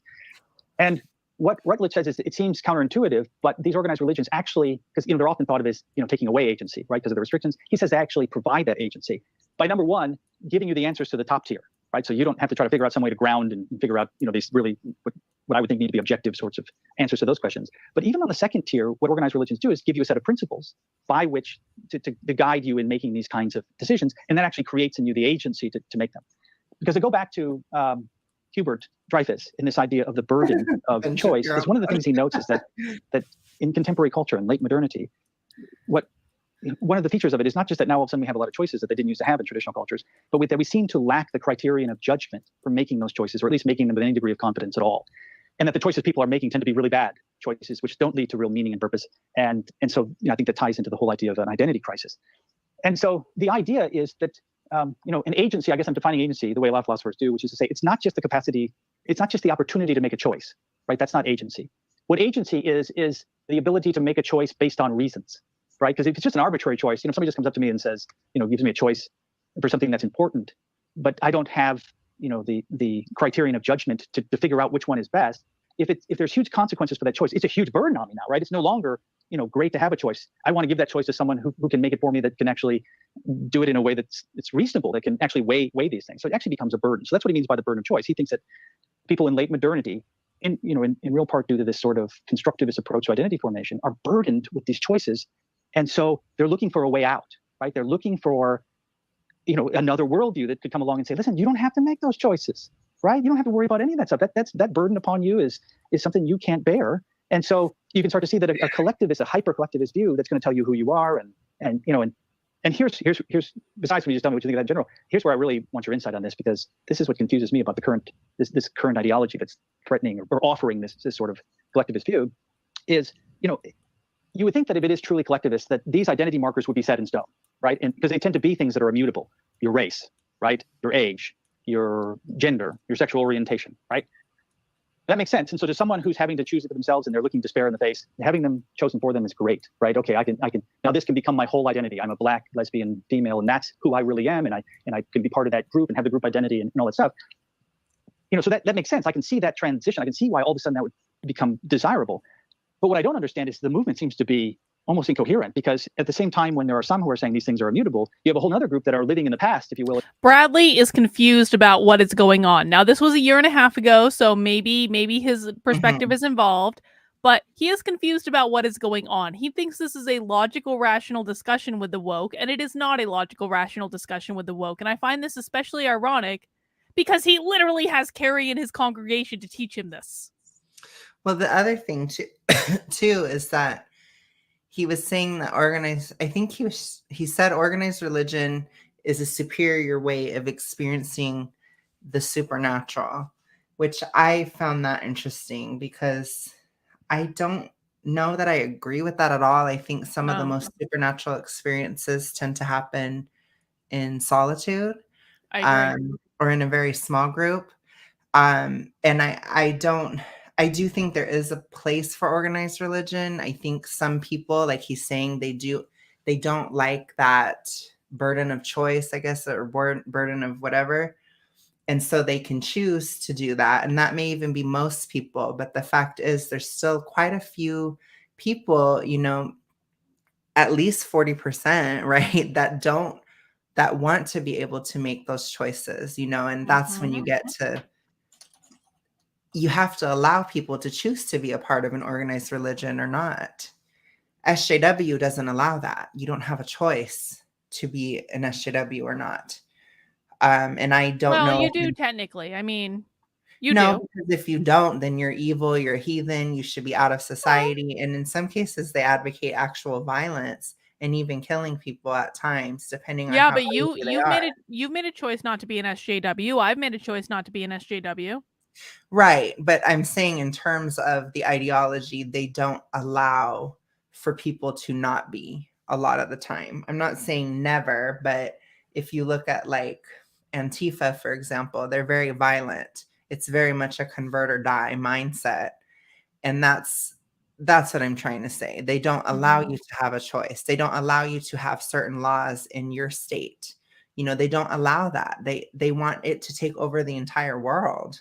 They're spreading SJW to all over the world, to every single country, because they don't want to allow anything else to exist.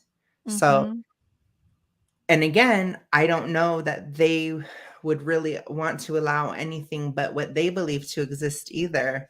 But that is that same SJWism. You can't defeat it being the same way, because it's just going to lead to the same result.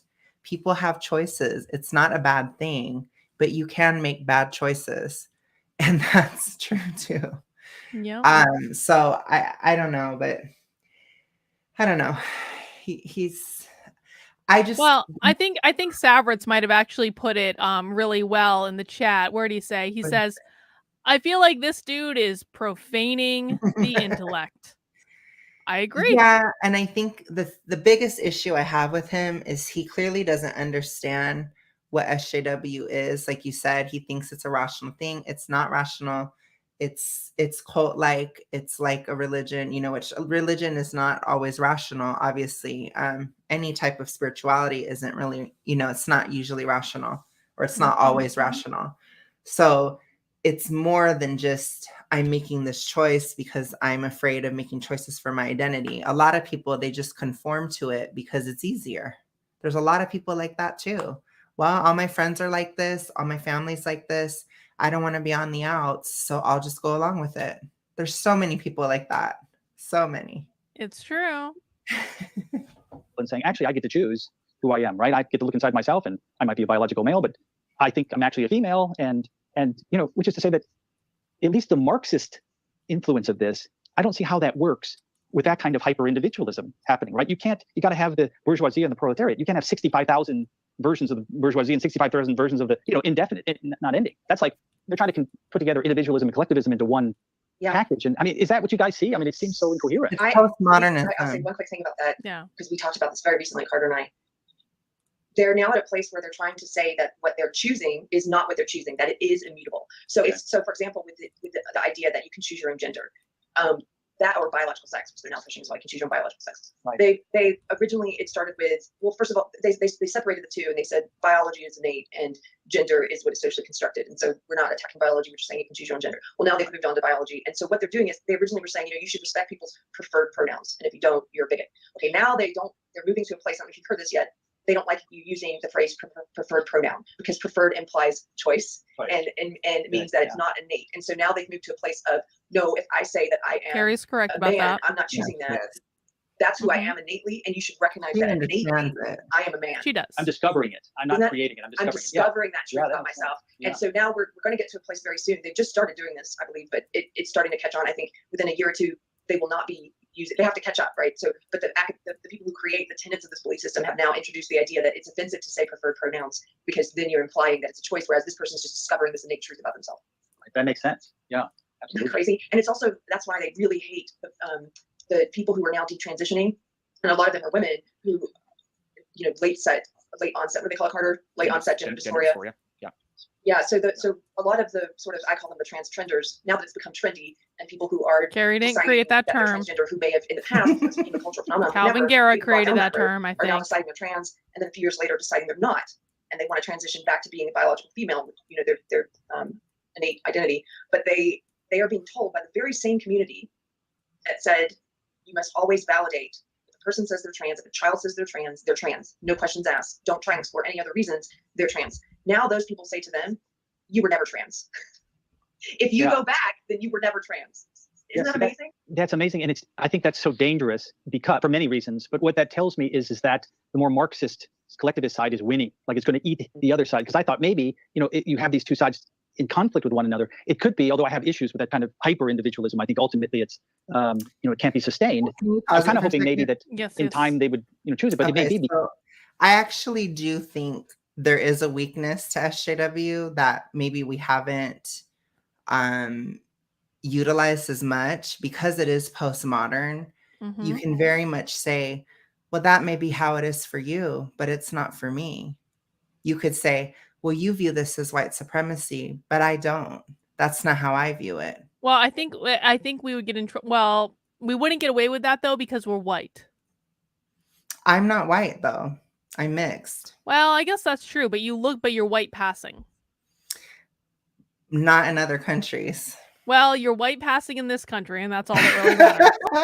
But I'm just telling, I'm just telling you that that's what they're going to say, right? You can say that with anything though, because yes, they that's deny exactly right. reality, so you can deny their reality. Now, I think if you did that for like the gay card, like I think you'd have more success with it, because then you could say, this is my lived experience. And they can't really argue with that. Although gay men are no longer oppressed. Well, it doesn't matter. The thing is, like, I think it is a way to fight it, because I fought some SJWs recently, very recently. Like, I haven't fought with the left in a long time, because I don't think it's worth the time. I think it's more poignant. It can be a little bit fun to keep on your game. Sure, but I think it's much more poignant these days to argue with the right, because we need to be better. We need to be a better option for, then you'll win, and then this will be over, right? There has to be a better option. That does include libertarianism. I do think we need as many other options as we can. We can drain people into all different directions away from this. That's the best strategy going forward, right? Whether this person ends up a libertarian, whether they end up Republican, whether they end up anything, independent, whatever, get the hell out of this SJW, right? That's where we're at right now. So I actually am more of a true walk away person than Brandon, because we just need to drain people from this. But what I have done a lot with SJWs recently is I will say, you are trying to police my speech. You are trying to control me, and I won't let you control me, because oftentimes SJWism, they're obsessed with the idea of control. They don't want to be seen as controlling. They view the right as controlling, right? They view the right as oppressive. And if I say you're oppressing me, you are being oppressive towards my speech, you're trying to control my behavior, they don't typically have a good thing to say to that, because the whole image is that they're the freedom movement, but they're the most restrictive of all.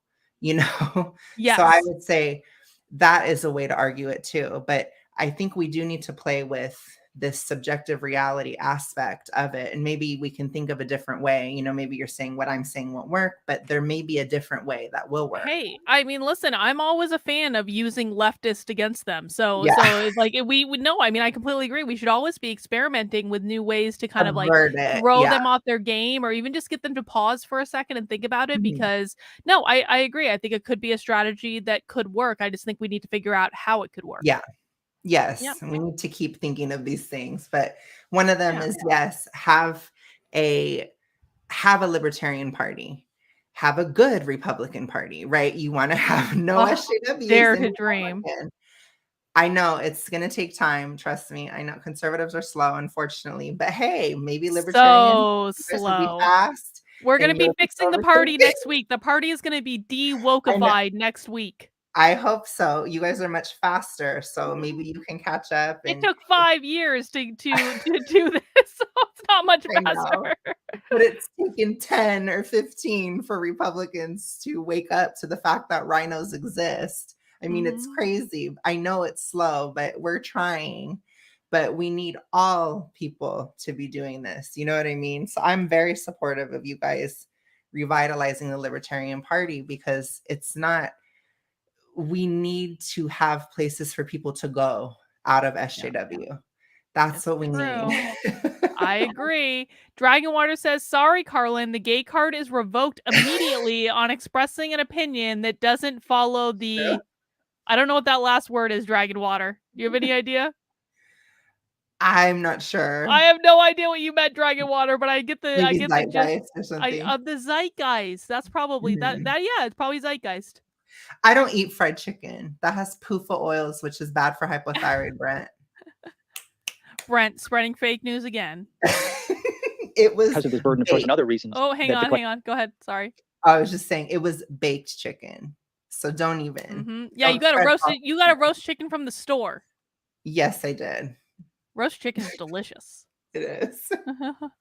Activist view is going to win out. You were And hoping that's- that the postmodernism would cause the collectivism to unravel, maybe. Yeah, sort of. Or I'm more concerned. I mean, it's crazy to say, because I used to be really concerned about postmodernism, but I'm more concerned with this sort of Marxist collectivist, the all reading the of same. human agency It's and human not dignity and different. respect. As far the as an same. imminent danger, that to me seems, obviously much worse.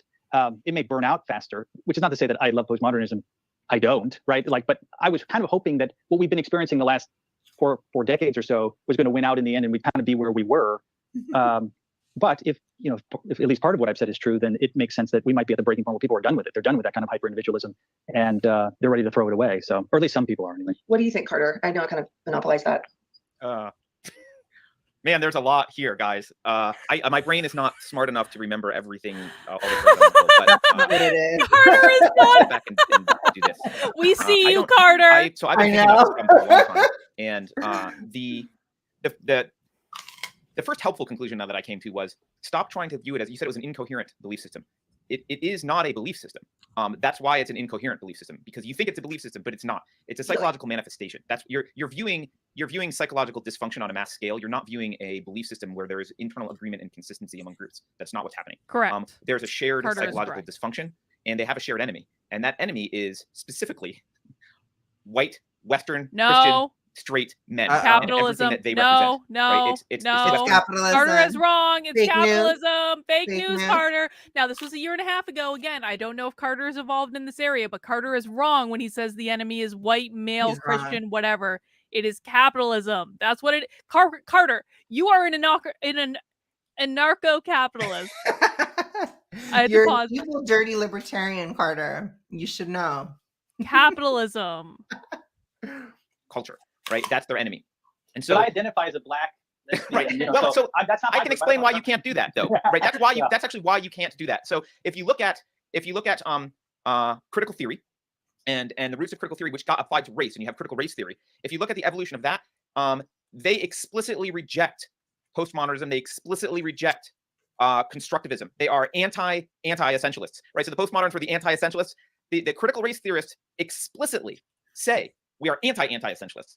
And the reason for that is they recognize that if they don't do that, right? If they don't embrace critical theory but they go with postmodernism, you, Bradley, will be able to say, I identify as, they can't have that, right? That doesn't meet their political ends. But on the other side, you have the postmoderns, and largely manifest in the trans stuff is the greatest kind of example of the postmodern deconstructionism. But you have to remember about the postmoderns, like postmodernism itself doesn't believe that actually there is an objective reality. So they can sit around and say gobbledygook all day and it doesn't matter because it doesn't comport with reality. It doesn't have to correspond to reality in any way.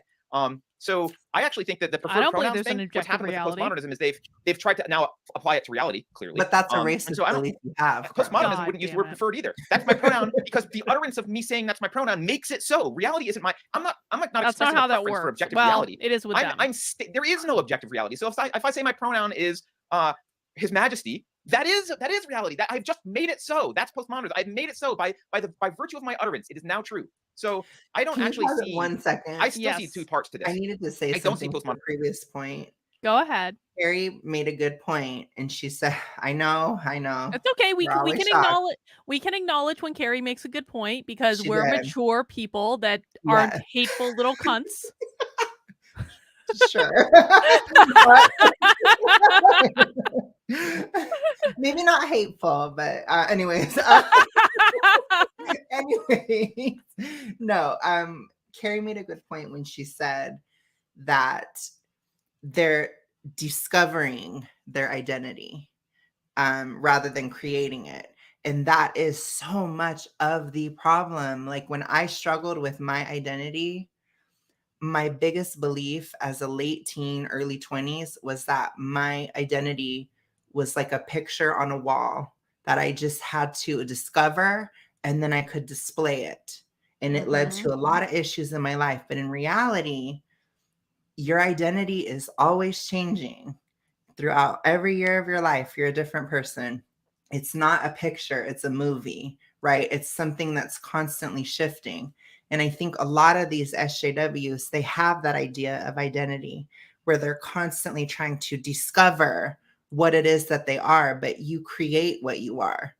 And so they don't do that because they never leave their bedrooms, or their college classroom. You have to go live your life to discover, or to not discover, but to create who you are. Some might say you have to have experience to create who you are. Some may say that, and some may also say that you have to leave the shed. The shed in Surrey, as it was. Anyways.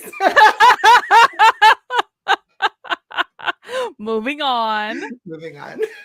Falling apart like Keri does, and she's saying like you were thinking like they're going more kind of Marxist. I don't see them doing that. I see them. That's just a more strict and more honest application of postmodernism. Like no, it's not a preferred pronoun. Reality doesn't actually exist until I mention what my pronoun is, and if I'm not trans now, then I was never trans. Like, and if I'm trans now, then I was always trans. Like it doesn't. That's how reality works for postmoderns. So I don't think you have a unified philosophic enemy. What you have is you brought this up earlier, right? You have nihilism. We tore down the church like pretty severely. We tore down religion. We tore down meaning in people's lives. We replaced it with absolutely nothing. We replaced church has always been there, honey. The kind of freedom that we were arguing about earlier. The church is still there now.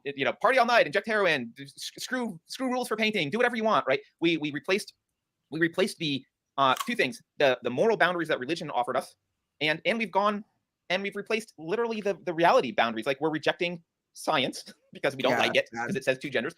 We're literally rejecting everything. And we've replaced it with nothing. The atheists, the atheists too, and they get full responsibility for this. They argued that God doesn't exist, convinced a bunch of people, and then said, "My job's done." Hang on. Brent says, still sticking with Carter being a virgin, and I just noticed he is standing up. Carter has a kid, dude. Carter's had sex at least once. He does?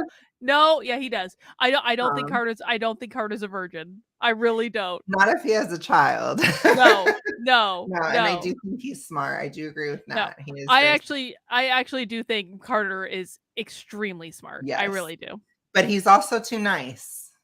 Have to put that out there. I think he is absolutely. He must be a fucking saint to have put up with Keri's bullshit for so fucking long. I almost felt bad for Carter because Carter had a moment on Twitter where, like, right around the time he announced like the defamation, like cease and desist thing, he had a moment where he was being probably a little too honest on Twitter. And it was actually JB. JB was in the chat earlier. JB was like, basically talking to him about me, and Carter basically said that Keri tried to get it. Carter never played into the bullshit with Keri at all. Never. Right. And I always had great respect for him for that. And then JB was questioning him about it, and Carter said that Keri became incensed and indignant when he refused to play into the bullshit with me. Well, that's why I play into it, because you would have been the same with me, Carlin. Yes, I would have taken you aside and given you a stern time, be like, God damn it, Alex. Why aren't we doing 7-hour streams on Saturdays ragging on my political enemies? Right. And, like Mikey says, you can't just leave with Carlin, so I'm trapped. I am. You are. I don't have freedom. You're literally chained to the desk where your computer is right now. It's too late. Once you're on this channel, can't get away. There's no going out. Right. Nope. There's no leaving. Nope. I will cast a spell. I will do energy play. I will use psychological fuckery to keep you right where you are. The puppeteer strings will come out. Be afraid. The people that think that, they really think there's no way in hell that you could ever have any puppeteer strings with them, of course. Even though there have been times where it's been provably that you have with certain people. I have the most puppeteer strings with them. I have all the puppeteer strings with them. I can get them to do whatever I want them to do just by sending them an email where I'm telling them off. Oh my God. It's the truth. It's the truth. Be careful. Like, what was that? I said, be careful, guys. We warned you. You were warned. Warned about Carlin. Yeah. What can you do? Right. Okay, you assholes. Like, you just ruined civilization. Like, you can't do that. You need to replace. People do need rules. They do need to understand why moral rules are in place, and there does need to be constraints in society, and they were just removed completely. And then the postmodernists came along and removed even the boundaries that reality would have given them on a very obvious level. Like, hey, you're a woman. Well, that's not even true anymore either. So I view this whole thing. For me, the easiest way to view it is this is psychological. This is people who have a psychological need to tear down something in their life. It's not always just resentment of whatever, but like there's psychological trauma, and there's a psychological need to fit in with the people around them as largely a thing, right? They need to feel morally good, and so virtue signaling does that, and posting on Facebook does that, and they need to, and they have kind of this bitter angst because they don't have meaning, they don't know where the rules are coming from, and they do need constraint. And you mentioned burden of choice. There have been UI UX designers know this. There's been studies done about this. It turns out, just a aside, and then I'll shut up. It turns out that paradox actually infinite choice is not helpful. Yeah. If you give someone the study they did, I don't remember what food it was, but we'll say it was chocolates. I don't remember. You go into a chocolate shop, you give people. It was jam, Carter. It was options, jam. Right? They can pretty. I know exactly what studies study he's referring to. They'll buy a couple. They'll be happy. They'll leave. You expand it to 36 options, and they'll come in and they'll have analysis paralysis. They'll buy less. They'll take longer, and like it actually destroys the interface between the store and the person because they don't know what to do. So, and this is, it probably has something to do with your intellectual crow, like how much you can hold in your memory at any given time.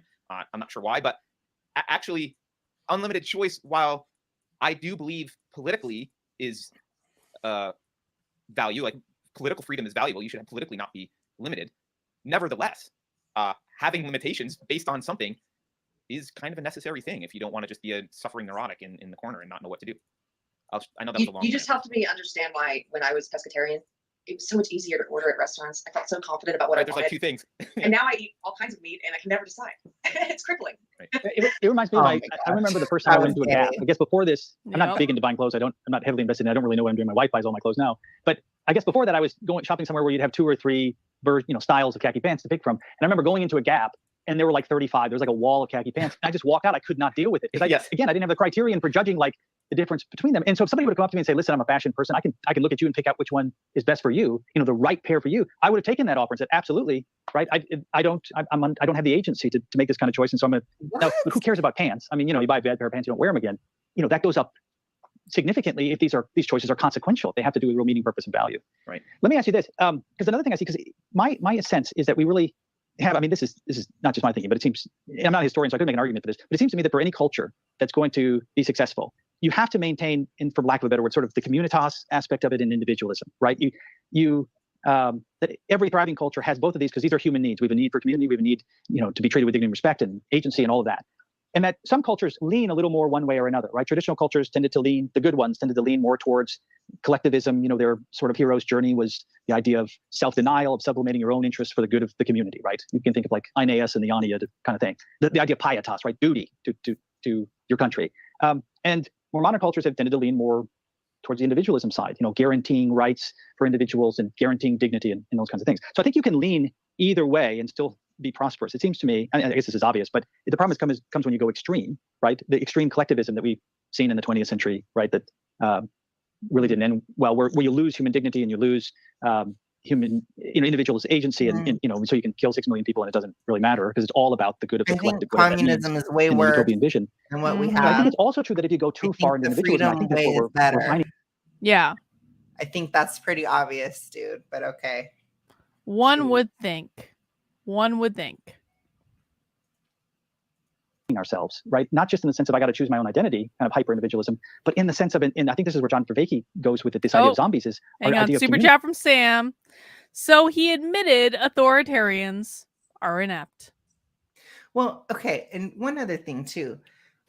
Is it really that hard for people to think for themselves or to like make a decision about like shoes or pants? Like, I can't believe that. It's like they're acting like this is so crippling. It's like maybe we need a more of a culture of thinking for oneself. That should be easier. That's very easy for me. Huh. If I go to a store, that's precisely the argument that I've been making, Alex. No, you've advocated for evil libertarian. No. That's thinking for yourself. Well, I do that, even though they say I don't. So, and whatever Twitter says is real. Wow, of course, though. Twitter is obviously complete and total real life. Obviously. Has just shrunk down to almost nothing, right? And technology has permitted this. I think there's a inherent narcissism to people that given the opportunity, I'd rather be by myself or with just a few relationships, right? There seems to be that as technology has made it possible for us to further and further isolate ourselves, we've done so, right? And that, if you think of zombies, I guess, they have a community sort of, but they're just sort of standing around in a dark corner waiting for the sun to go down. They're not really interacting with each other a whole lot. They're waiting for a wrong thing tweet. Yeah. To go eat. Yeah. So it seems like that, we're moving further away. It's sort of the atomization of our society, right? And the whole promise of the digital social element that will solve all the problems turned out to be, I think, for the most part, a bust. And that's not true either. So I guess it's helped a my lot. sense is that component of it too. The community has to, the community people part has to be don't restored. feel alone anymore. You can't do it. Wait, what was that? I said people don't feel as alone anymore, or so alone in certain interests they have. I mean, just the fact that we can even talk, we wouldn't have been able to. We would have never known each other if there wasn't the internet. So no, I definitely think there's truth to that. But then there's also the flip side where I think that we've been extremely lucky in that, through locals, we've been able to build authentic human connections because we actually want to be around each other and we actually want to talk to each other. But I think a lot of people on the internet don't have that experience, and it does actually end up making them more lonely because they're looking for maybe this is what happened with Keri. They're looking at these connections.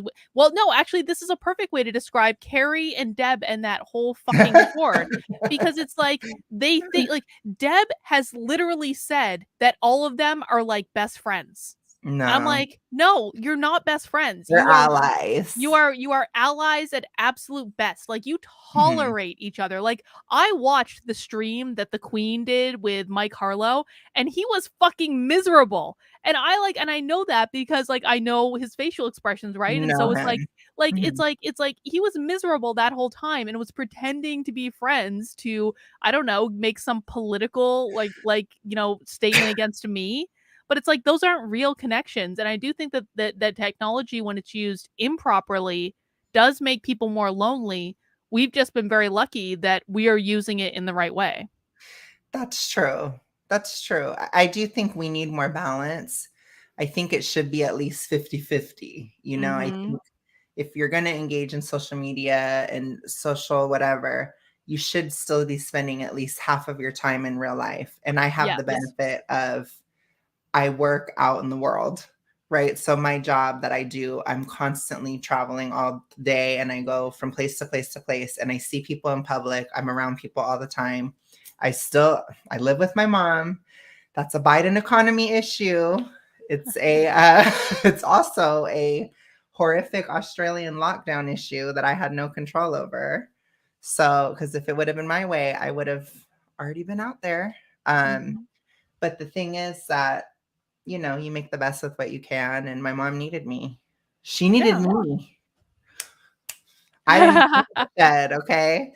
Uh, No, but I think you make a really good point where like people have to exist in the real world too. And I think it's like people who become overly reliant on technology or they expect technology to do things for them that they are not willing to do themselves or they haven't really thought through the consequences of what they're doing. Like that's where people get into trouble and they get addicted to Twitter and then they start believing that Twitter is real life. And right, then they ill and unstable and then they join singular person right. And I also issues and think I'm definitely not triggered at all. I think you broke up a little bit. I don't know if you were breaking up a Oh. bit, but yeah, I was just saying that you know, I I enjoy the time I have with my mom, even if I'm fighting with her and all this stuff. Like I've always fought with my mom, that's just since I Mhm. was a teenager, right? But it's like I enjoy it because I get to spend that time with her. I'm not living alone. I'm not Mhm. all alone. I think when you're all alone, that's really hard. And that was my Yeah. 2020 experience, and that's partially why I live the way I do now because I saw how bad it was. So I'm telling everybody, like, live your life. I love being online. That's why I say just maybe don't watch TV or something, right? And then live your life the rest of the time because these conversations are important. You're a very influential person, Carlin. You have been in my life, you've been in a Oh, lot of thank you. people's lives that follow you. You taught me to speak up and do all this stuff. Like, if we didn't have the internet, we wouldn't have that. We wouldn't be able to make societal change in the way that we can. It can be negative, like with SJW, but it can be positive too. And it's good to have this. So I don't agree with him. I do think it has helped, but it is a process, right? And sometimes Mhm. you have to go through the bad before you get to the good. Yeah, So I agree. Line, love you it. have to Ryan says, not mine. get in communities. And if you think about meaning, purpose, and value, right? I mean, if you want your life to be significant, I mean, as it's often been said, then, join a community, take on responsibility, because, a relationship is not going to be non-conditional, right? They're going to become dependent on you, you're dependent on them. And that gives you a sense of responsibility and purpose and significance. So I think that's another piece of this that's missing that might make what you would call a psychological manifestation, but, that might make this other view more appealing because there's, Sabrits says, watch magic. I'll buy your book right now. Thank you, Sabrits. I appreciate you buying my book right now. the sense of community and fellowship where we chant together and we march together, and we burn down churches and buildings together. And I mean, it seems twisted, but they recite the creed. All these sorts of religious rituals that are part of being a religious community are needs that human beings have. And if you're going to woo this crowd back, I think you're going to have to give them a better way, as you were saying, to tie into that kind of deeper meaning. And also, you're going to have to get them to offer them a community.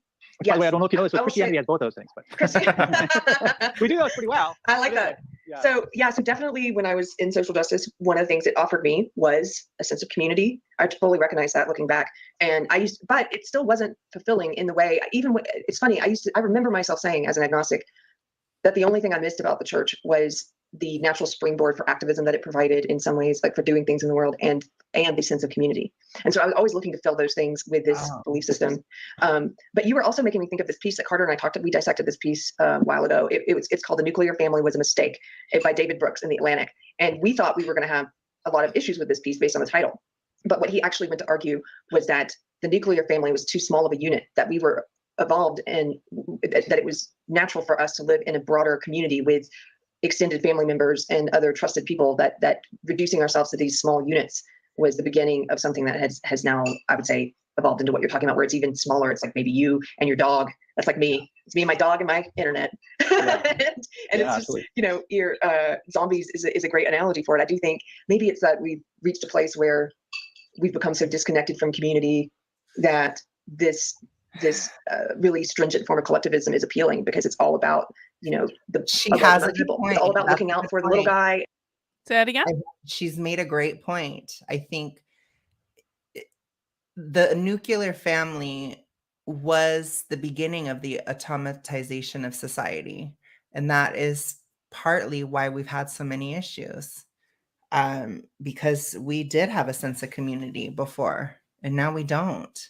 Now we're getting it back through the internet, but it's different, Well, I think that people always have the responsibility to create their own sense of community. I mean, like Right. we're like in New Hampshire, we have an amazing libertarian Yeah. community, and it has nothing to do with the internet. I mean, there are also there are literally libertarian events going on in New Hampshire every single day of the week that you can go to in person, whether it be at there are clubhouses around the state. They're like the libertarians literally just opened a hotel. They opened a bed and breakfast called the Independence Inn. Like they're doing stuff in the real world. And I think one of the reasons that I love being a part of the community in New Hampshire is because people have taken responsibility to create that community, because that's what makes libertarianism so strong here. And I think that everyone can do that anywhere. I Mhm. don't think that needs that Sure. that you're required to be in like a small state or have that concerted effort. But I do think it requires focused and deliberative effort in order to be able to do that. You have to Yeah. decide that it's important to you. And if it really is important to you, then you will take action to make it real. Right. And you can also find community online too. So Mhm. even if you're in a situation, that's what I'm saying. I ultimately have a more positive view than negative. I think it's net negative for now, but I think in the future the internet will be a net positive. Does that make any sense? Sometimes you get the worst first and then the better later.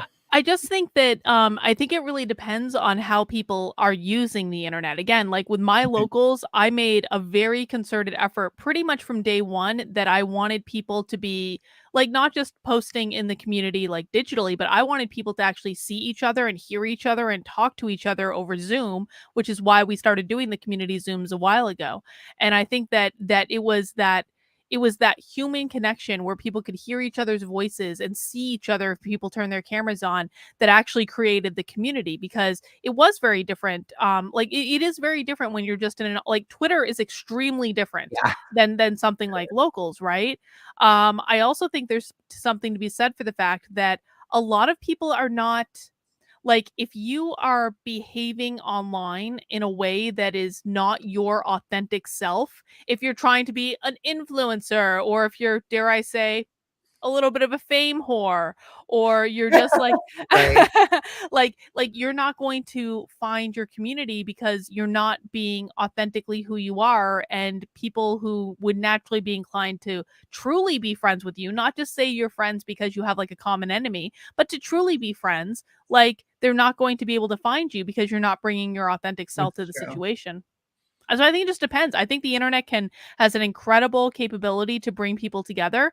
I also just think that, if people do not want authentic human connections, then no amount of technology, no amount of opportunity, no amount of anything else can create those authentic connections for them. Yeah, I agree. I think it does come I do think that connection comes first from authenticity. It can come before, but even in my experience, in my lived experience, to play the gay card, if you will, Aha. until I had completely come out with everything and accepted myself completely and all this stuff, I didn't know if certain relationships I had were conditional or not. So you could never have a complete sense of community. And it wasn't lovely for me, and weirdly for me, I didn't just suppress that part of me. I also suppressed many other parts of me, like my see you Mm. next Tuesday, my inner Ali Stucky, all these different things. And those all came out too. So some of those relationships were conditional upon me being nice, and I wasn't nice. And now I'm friends with people that are all mean and nasty. No, I'm just kidding. But no, but now it's like, you know, I am who I am, and I don't have to suppress anything. And I have that true sense of belonging and community and whatever in my life, because like you said, authenticity leads to that first. You have to be authentic first. And I agree with that. Savrit says it is up to the individual to detect and determine what is rogue information and genuine knowledge.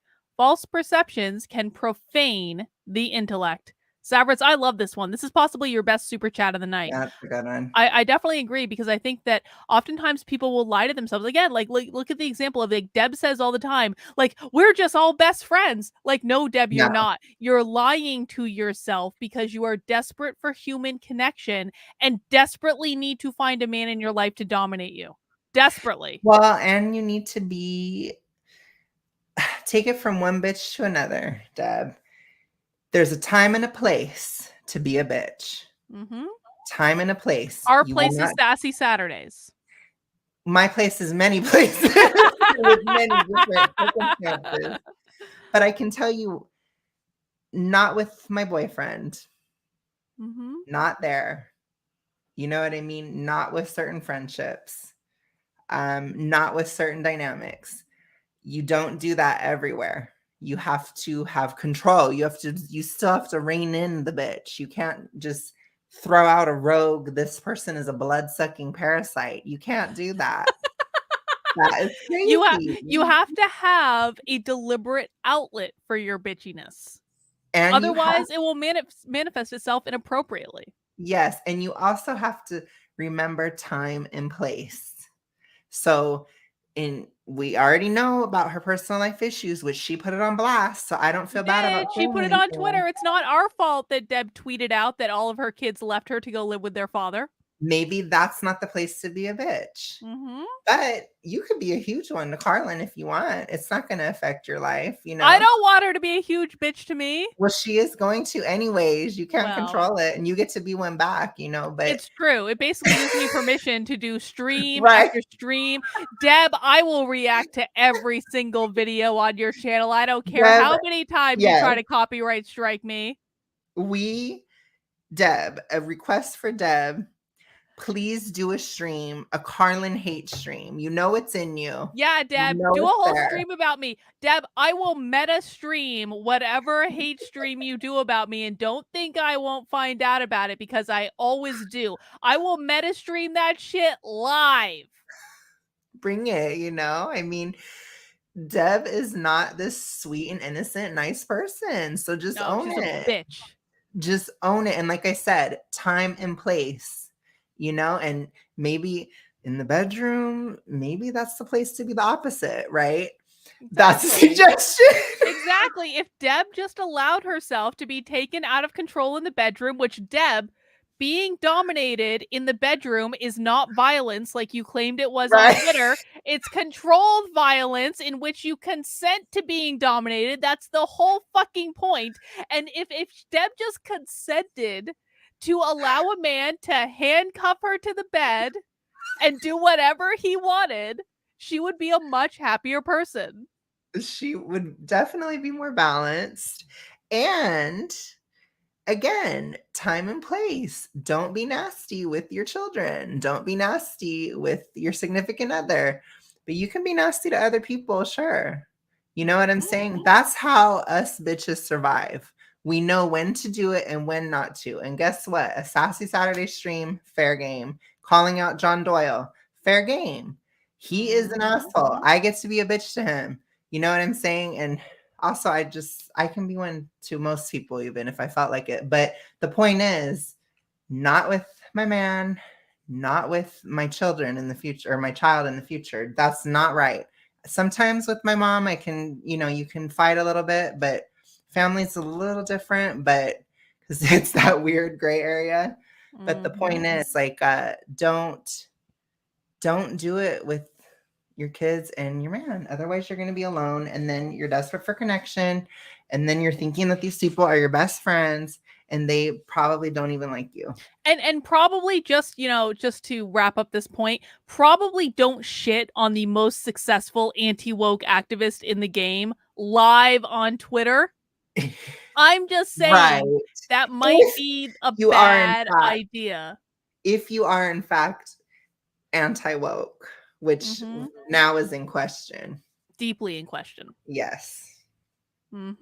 Incognito says Deb did a reaction video to the new Tom McDonald song. Did Tom McDonald try to copyright infringement Deb for doing a reaction video?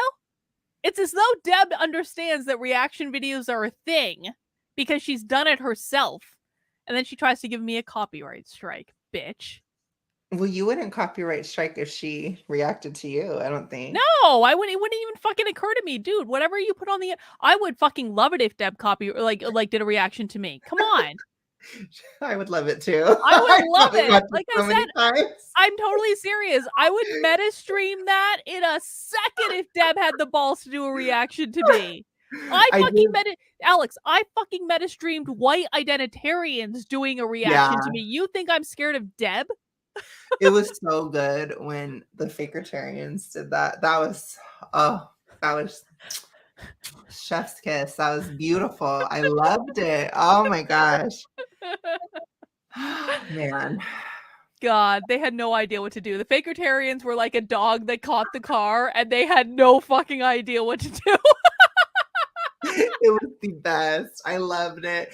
I think that stream is what in my brain kind of inspired Sassy Saturday, because that was on a Saturday and it was just like, it's like there's something here. Like I could feel it. Wait. I just had an idea. I had a brainstorm. Patrice says, not gonna lie, I'd love that too. What if we collectively started a change.org petition for Deb to do a live reaction video to me? I think it's a good idea. I think we should. I want to start a fucking petition. She would love it. I would be like, Deb, you hate me. I hate you. We should hash this out on the internet like civilized people. I would love that so much. And we get like 1,000 signatures for Deb to do a fucking reaction to me. I am definitely signing that 100%. That's going to happen. It's going to happen tomorrow, Deb. Make no mistake. Even though I have a million things to do before I leave, this is a high priority. Yes. Rachel says, hold up. What? That's what Deb did? Copyright struck? Yes. Deb tried to copyright strike me for our last Sassy Saturday. She really did. Yes, she did. Uh-huh. And you feel like you're a part of this group, and not just a group. It doesn't just offer community. It gives you this sense of moral righteousness, that you're doing the right thing, that you're looking out for these groups, these oppressed groups. I don't know. I'm just kind of rambling now, but you should push back on a couple things. Yeah, go right ahead. One I want to push back on is I'm not convinced that technology has only isolated us. It's easy to say that, but it also we have a community of 26,000 people right now that and not all of them are in our chat. So let's say there's a few thousand who are kind of regulars. I wouldn't know any of those people, and I've made friends, and like we have shared values, and none of that would be possible. I'm isolated here in California, surrounded by people from Carter needs Berkeley to leave California. I don't know why I'm surrounded by a bunch of people who California. don't share my values at all and will probably burn me at the stake. But I have a community that it only exists because of technology. Carter came to PorkFest last year. Carter would like run every time he saw me. It was fantastic. It involves his kid. You said he has a kid, so. Well, he does. I mean, he's like married and has. Well, I'm last time I checked, I don't know if this has changed, but he's married and has a kid. But like, he doesn't really live in California. I don't know why he lives in California. I don't know why I thought he was divorced or something. Yeah, I think he is also divorced, but I think he remarried. Okay, well, yeah. If the kid can come, then you should leave, because you should go to New Hampshire, because he's libertarian anyways, right? Yeah, Carter, come to New Hampshire. I don't hate you anymore. You can totally come to New Hampshire. You never hated him, though. I never hated him. I never had any problem with Carter. It would be really hard to hate Carter. Like that'd be like hating Benjamin Boyce. It's like it's very hard to hate somebody that's too nice and intelligent. Carter, we have guns here. We have a lot of guns. There's a good community. You need to come to New Hampshire, Carter. But it's cold. It's not cold. It's not cold. It's not that How cold. cold does it get in the winter? I mean, there was a day or two there. It barely even snowed this past winter. There was like, I mean, a couple of days, but like really to live in New Hampshire with no state income tax and the most libertarian like state in every state of the country, I will take a couple of days of snow. You know what I'm saying? What's the average temperature in the winter? I don't know. I mean, it's anywhere between like 10 and 30 degrees. That's horrible. It's really not, though. It's It really is. not I that would bad. die. No, it's not that bad. I can't handle 35. I feel like I'm dying. It's so cold. I don't know why you hate freedom, Alex. I hate cold. I don't know why you Why hate do all the freedom. warm places have to be oppressed? Jared, I was just thinking about you earlier today. We need to go have that drink after I get back from Reno. I promise. I'm sorry. I was thinking about you. I was like, I haven't gone out with Jared yet for a drink. But anyway, I'm glad you're here, Jared. And Jared moved to New Hampshire, and he says He you're was just used to the complaining. cold. He was says used you're to just it. complaining about Used the to cold. it. You were in the Midwest. Don't You would get even. used to it. No, it is a nice 90 degrees outside today. I do not have to get used to cold. I can't handle it. Anyways, You just hate freedom. It's fine. I hate cold. It's fine. So I don't disagree, and I'll say I'm here in Denver today. Right. I don't know when this will air, and one of my very good lady friends is here, and I met her online. right. So that's just a minor thing I want to, but I do get some of the negative consequences of technology. The other thing that I just want to push back on is I feel like the words individualism, collectivism, and community are used in very sloppy. I'm used to it, Patrice. I like it. Individualism, like the value of individualism is the philosophical ethical value. Like individualism as an ethic. It's individualist ethics that have been responsible for the prospering of the West. Like when you say like, oh, but they both prospered, like, no, I would rather live now than in ancient Greece. Thank you very much. Like, I think we've prospered much more now. Our life expectancies are much longer. Maybe Our you lived in standards of living are much both, higher. Carter. And that's largely due to the individualist ethic. It's largely due to trying to apply the individualist ethic to political society and unleashing people's potential because they had not to use this word again, because they had the freedom to go do what they needed to do. But but individualism to me doesn't mean like I don't view postmodernists as hyper individualists. Like individualism is just an ethic. It doesn't mean you like. It's not solipsism. Individualism isn't solipsism. It's not like I get to construct whatever I want because I want it. That's not individualism. So like, and when I'm pushing back on collectivism is the subordination of individuals ethically to the group, Yes. and individualism is the primacy of individuals ethically to the group. Yes. I think you can have community without collectivism. So I do think community is Yes. important, but how we've modeled, at least when we've done it well in modern society, how we've modeled community through individualist ethics is voluntary cooperation among people. It's voluntary communities, and I think what we're seeing now is that I agree. The political system can't maintain harmony if the culture and philosophy is corrupt and fallen apart. And so I don't have there's not a lot to complain about with with a political idea of how we've tried to implement individualism. Kind of, we haven't done it well, but at least it's talked about properly in the founding documents of America. It's a kind of a clear philosophical principles that if we implement them, things kind of go well. The problem is we live in a culture full of nihilists and narcissists, and like the politics won't fix our culture and our philosophy. And so I feel like we can't blame the political individualism for the problems that we have today, because we like that only lasts so long as the culture and the philosophy buttress it. Like they need to support it. Those are the foundations for our culture. And so it doesn't matter what's written on pieces of paper. If we're going to be a bunch of Marxists at heart or nihilists, we're going to burn our cities down and ignore the paper and do a whole bunch of bad things, and nothing matters, right? It doesn't matter what's written in the Bible if no one if you call yourself a Christian but you never read the Bible and you're just a solipsist and do what you want and burn things and beat people. Like, well, you can call yourself that, but what's written in the Bible is irrelevant. And I kind of, because you're not reading it. If you call yourself a Christian, but you lie and gossip every single day on Twitter, are you really a Christian? I'm gonna defend her, even though she would never have the grace probably for anybody, but all right. She's a baby. She needs time. I think she'll get there, but I hope it comes soon because it's bad. I mean, it's only escalated since she joined this church. It's only gotten worse. The church may be an issue. I'm not going to lie, because when you're a baby Christian, it's very important what your church says, which I think you can understand that, right? Yep. But, yeah, she might have to hashtag Kelly Clarkson break away at some point to really, to change. But no, we'll see. I think she can. I hope so. I really do. You have so much grace for Keri tonight. You're being so nice. It's because I get out all of my anger and bitchiness, so then I can be nice. Oh I'm not my like Deb. Deb God. always holds it in, and so then she's just always mean. You know, Mhm. when you don't repress anything, well, I do. I don't know if I repress some things. I try to have self-control. I'll just say that. But when you're not like repressed, so to speak, it's not all bad inside, right?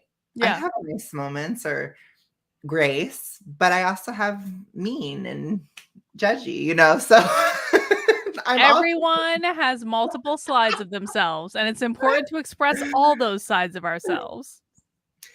sure. Right, I'm not saying that, but like, Definitely that's not kind of a right. similar analogy of like, okay, well, yeah, these ideas are enshrined in maybe our Constitution and Declaration of Independence, but no one, I do that's not, understand her nobody thinks now. that way. So, does that make sense? Yeah, especially that last part. I totally agree with you. Is that people tend to think that the Constitution lays out for us, a total ethical system rather than just a set of principles that have to govern it, right? So, if the ethics of the community shift, the Constitution, there's no way to protect that, right? I mean, if we start to adopt a bunch of radical, immoral beliefs, they can keep the Constitution all great, and they can enshrine it, and and do it, it still can function as it functions. But I think, and you find this in the founding fathers, they said, listen, if you get rid of the ethical system, this is worthless. I mean, it's not going to guarantee what they understood to be, creating a prosperous community. So yeah, I totally agree with that. I think and again, I would recommend in a very broad sense, the Christian ethical system as the broad foundation from which You don't say. do. Yeah, I mean, I know it's shocking for me to suggest something like that, but I think it's a good one in a general sense, not like mandatory, adherence to my particular Christianity or anything. But there it goes. Oh, I was saying, like, is he sure it's not mandatory? Because he was seeming like it was for a while. But I agree. I think regardless of what it is, it needs to be functional.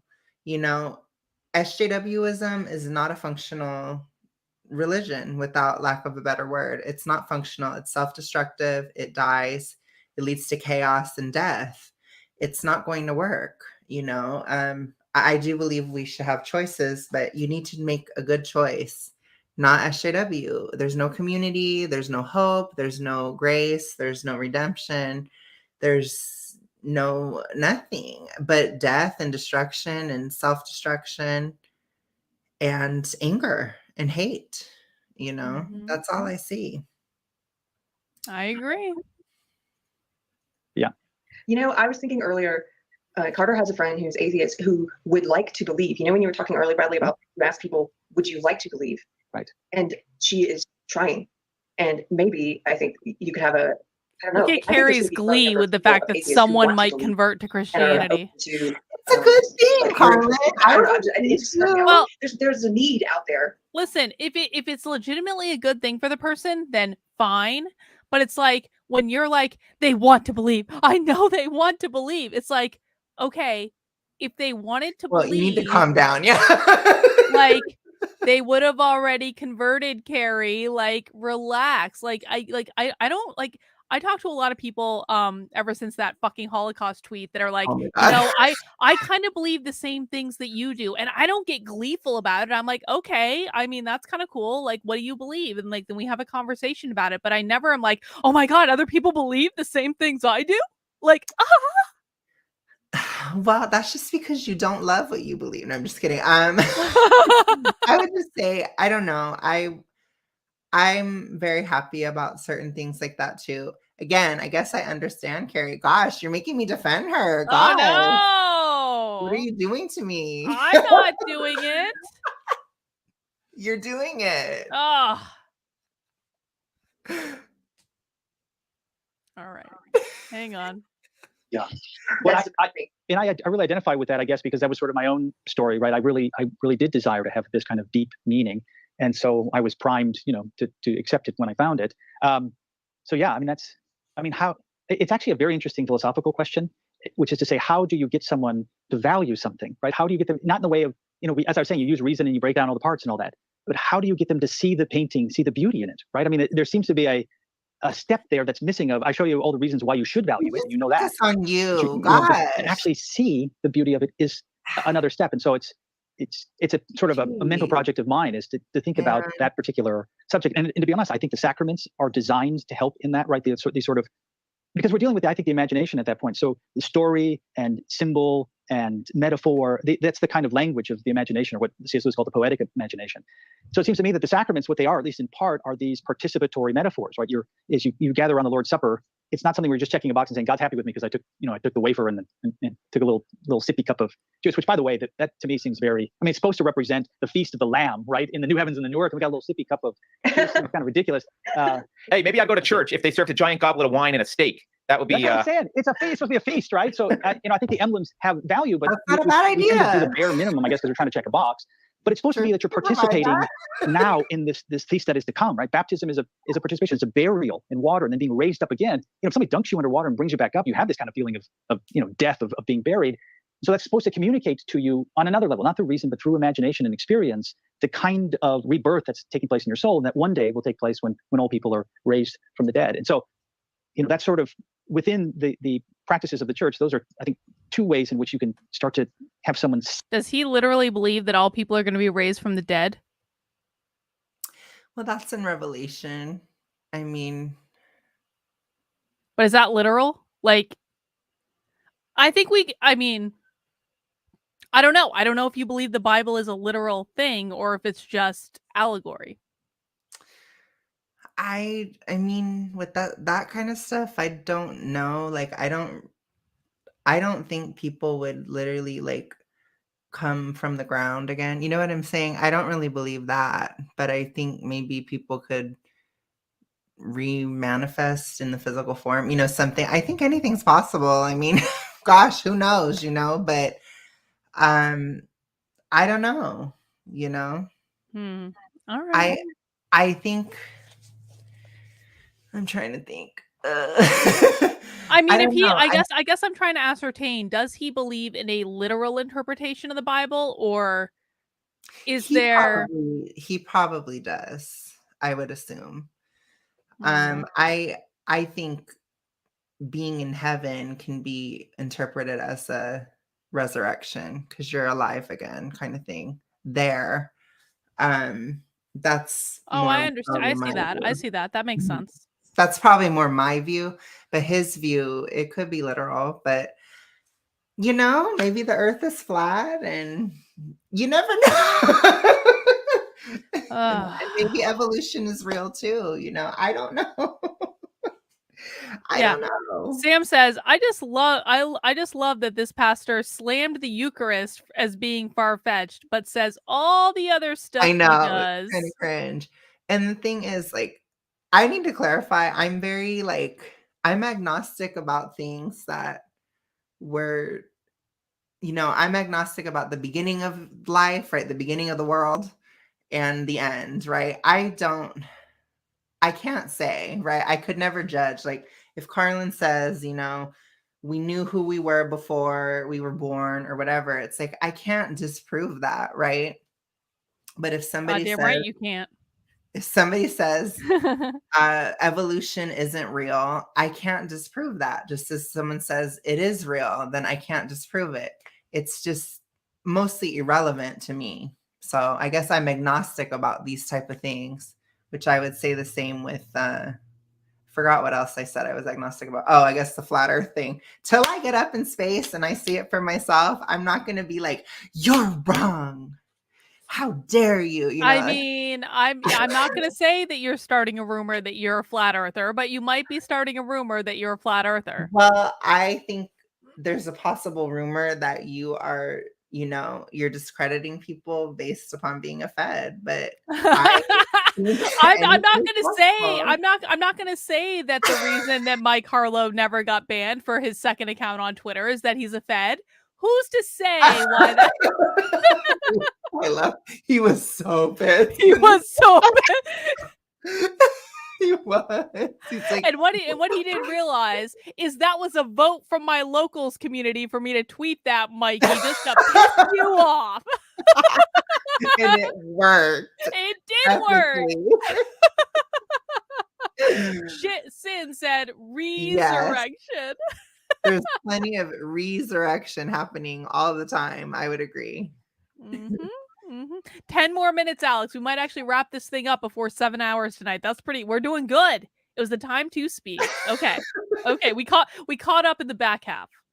See the value of it rather than just appreciate it from the outside. And I would like to think that preaching is like that too. But, having said all this, if you listen to my sermons, I'm like as Western as you can be. I'm just like, it's all reason. And, I'm up there and I'm trying to move away from that. But that, to be honest, that's sort of my default. That's I don't believe it either. If you would play this video for me 10 years ago, I'd be like, who is that person? I can't identify with them at all. If I lived there, I would go to the church. My default is much more on the reason side. Wait. That's why I think hang on. Does anyone live in Austin Yeah. that will infiltrate this? This is what we need to Please. find. We need to find someone on our team that Keri cannot convince otherwise. Should I take a trip to Austin just to show up at the church? I would love it if you did. I might crowdfund this shit. I might crowdfund it, and I just wouldn't say when I was going. And I might show up totally fucking incognito. I would wear like a hat and sunglasses or something, and possibly like some sort of like SJW outfit. Oh my gosh. I would love it if you went, but you'd have to vlog, please, if you do. Obviously, I'd have to get a hidden camera. Oh my God, that would be so epic. Oh, don't give me dreams you can't fulfill. I can fulfill it. I have frequent flyer miles. I can fulfill it. Man. We can make dreams reality. But if anyone lives in Austin and wants to go do recon at this church for us, you let me know. You DM me on Twitter. You get in touch, okay? I'm deadly serious about this. I'm not making this up. I would love that. I would totally do it if I was there. I would. I think you have a voice that atheists who want to believe can hear. No. And I think that's very valuable. And, you have a very, you speak to the mind as well as the heart. She said, hang on. She said, Bradley, I think you have a voice that atheists can hear. No, he doesn't at all. No, Bradley does not have a voice that atheists can hear. I'm sorry. I can't even hear, and I'm not even near an atheist. Yeah. I'm not an atheist. Right, you either. No. I'm even a Christian, and I'm like irritated by it. So, I mean, what does that tell you? It's true. So we got to get Carter to want to believe it now. That's what we're going to work on. To want to see the value in it. A nice it's interesting because you said that earlier. Like atheists will say to you, like, I don't know if you said I don't care if I believe or don't want to believe. Like I do agree. Something I agree with you about is I think it is a very important question. And one thing that bothers me is Christians who claim to believe but don't really behave as if it has any significance in their life, because I don't believe it because I take it seriously. Ding, ding, ding, ding, ding, ding, ding, ding, ding. Thank you, Carter, for that wonderful clip. I shouldn't do that. I don't want to drag Carter on Twitter, but if I did, I would totally clip that shit he just said and use it ad nauseum to attack Keri all the fucking time. But I don't want to drag Carter into it because he never involved himself in it. And so I'm going to be appropriate. But my God, was that fucking perfect. I would say, though, it is like one of the most damning things when a non-Christian, not necessarily a Christian, but when a non-Christian tells you as a Christian that they had no idea. If they ever say that to you and you're a Christian, you should have an alarm bell go off, because that's not good. That means you're either hiding it or, I don't know, like he said, you're not taking it seriously at all, and that's not good. So, yeah, I'm just saying, take that as good information. If it could be anybody that's not a Christian. If they tell you that, you need to be like, you need to evaluate yourself a bit. That's all I'm saying. I agree. And evaluate it, Keri. And they would have serious consequences. And I don't really say I don't want to believe. I just say I want to believe what's true. That's what I want to believe. So I don't know. If it's true, then I guess I want to believe it. If it's not, I don't. I don't have. That's what I would mean. And I think that's what a lot of atheists mean by like, I don't have a horse in the race. Like, I don't. It is a significant decision. It is consequential. But I only want to believe it if it's true, because if it's not true, then it's negatively consequential. So like the consequences go both ways. Yeah. Well, and I think there might be two things that are there. Because if you think about, again, if somebody says to you, do you want it to be true that you have terminal cancer right now? You're going to say no. Why? Because those are major consequences, and in your view, it would be negative ones, right? A negative thing. It really, I think, is similar if we're talking about Jesus that's talked about in the Bible, is that there's massive consequences, and you might be in a position which there might be some sort of. Is he trying to guilt Carter into conversion by saying, You might as like Carter. What if you will never go to heaven if this ends up being true? Because that's kind of like that. I feel like that's the road he's going down with this. I just Like to it's be like sorry when it's like Mhm. when like hardcore Christians make the argument that there's downside to not believing. If you don't believe, if you hang on, if you do believe and it's wrong, then nothing happens. But if you don't believe and it's right, then you'll burn in eternal hell. well, isn't that Pascal's wager or whatever? Yeah. I mean, I think it's a bad take. Again, honestly, if there are any Christians watching, please, if you are engaging in these conversations, your effort should be to bring somebody closer or to educate or whatever, not push further away. These types of conversations they're not effective. So don't have them. Fight about something else. I love being nasty and a bitch, but I don't use Christianity to do it because that is horrible. It's like, don't be like that. Why is it so hard for them to not do that? I don't I don't get know. it. I think it's a really good question. I don't get it. I don't get it. Close to middle ground where you're like, but it seems to me that people either would like that idea of it being true, or people would not like the idea of it being true, because the consequences are so huge. So, I mean, either way, I think it helps your case to convince Good someone news. of its value Positive, before you get dude. too deep into the Yeah, arguments. Not that Because you have I mean, just in my own cancer, experience, people it's just that there's life after suppress death and arguments all like this crazy. stuff. And here, It's a maybe good thing. Yeah. Gosh, I He's don't get framing it in a negative instead of a positive. Yes. It's like he's like if you don't believe, like that doesn't motivate anyone. It doesn't make anyone feel good. It's not love.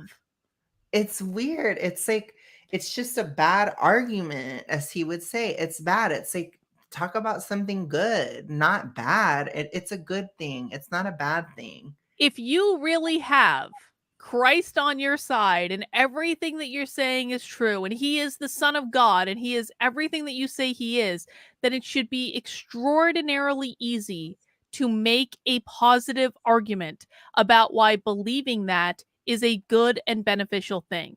Like it shouldn't even Yeah. be difficult.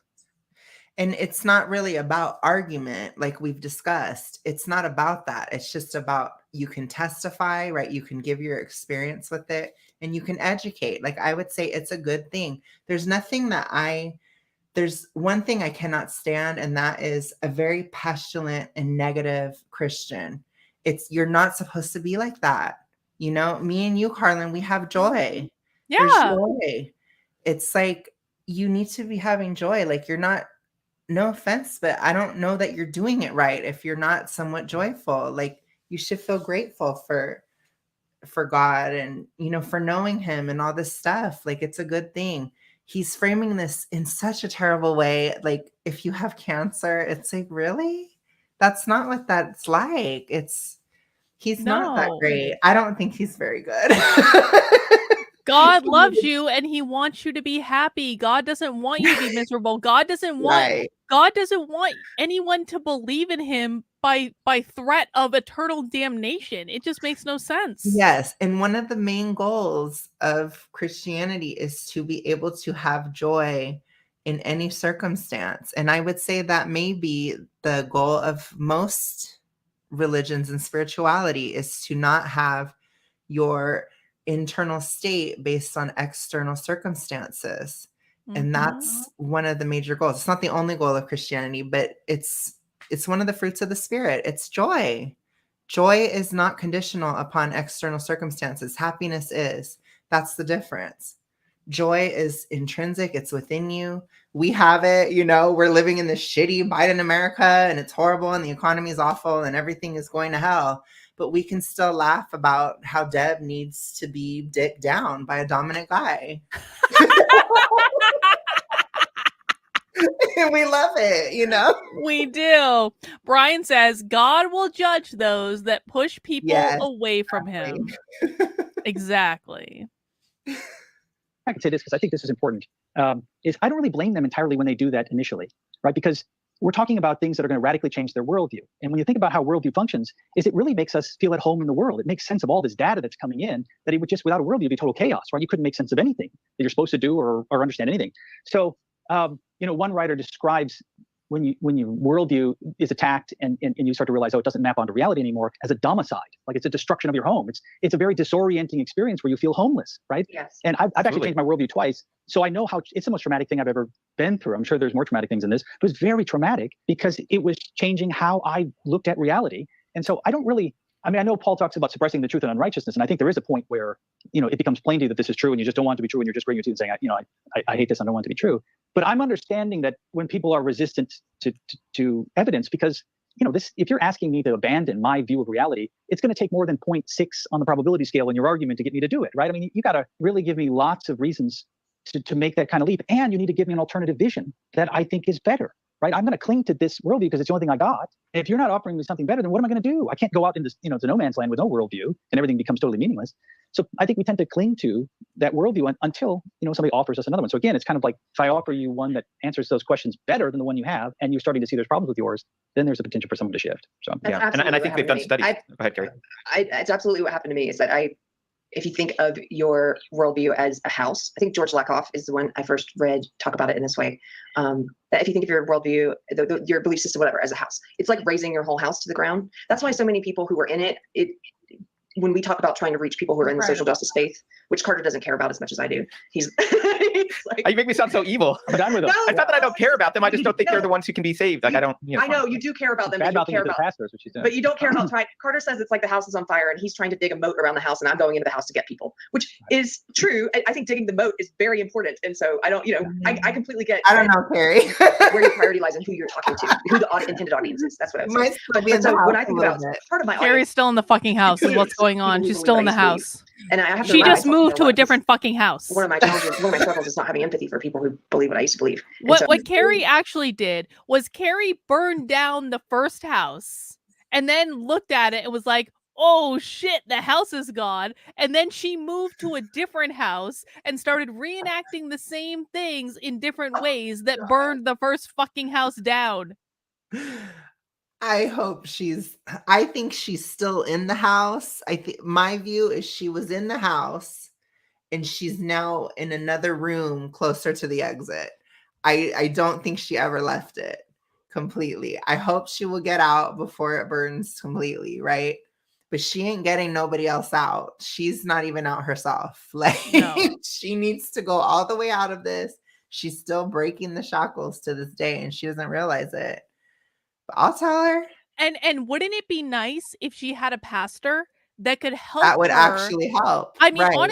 This is the God's honest truth. I wish Bradley would stage an intervention with Keri to be like, Keri, you are continuing to reenact the old patterns that you were doing when you were in SJW. You're just doing them in a different way. It is harmful. It is destructive. You are not following the Bible. You are breaking one of the 10 fucking commandments, and you need to stop. And we need to stage an intervention and put you in some sort of support program where you are not obsessing about a singular person as though they're your abusive mother.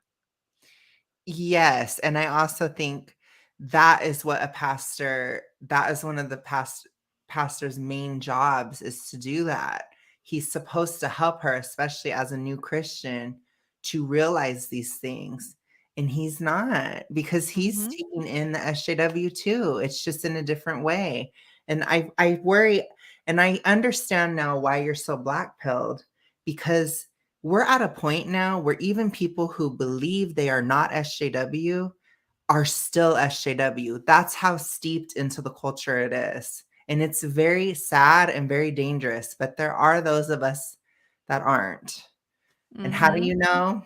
How did you react to Carlin's Hitler tweet?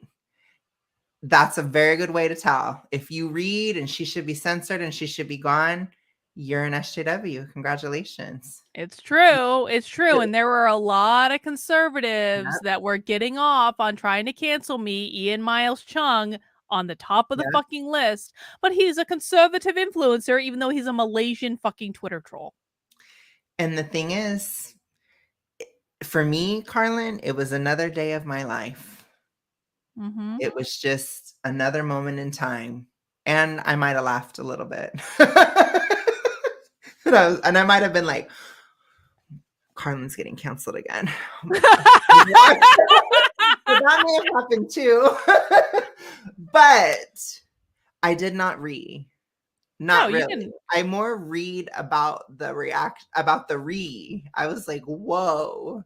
Because it's like, it is a spiritual belief. Like, what the fuck? Like, why is that a big deal?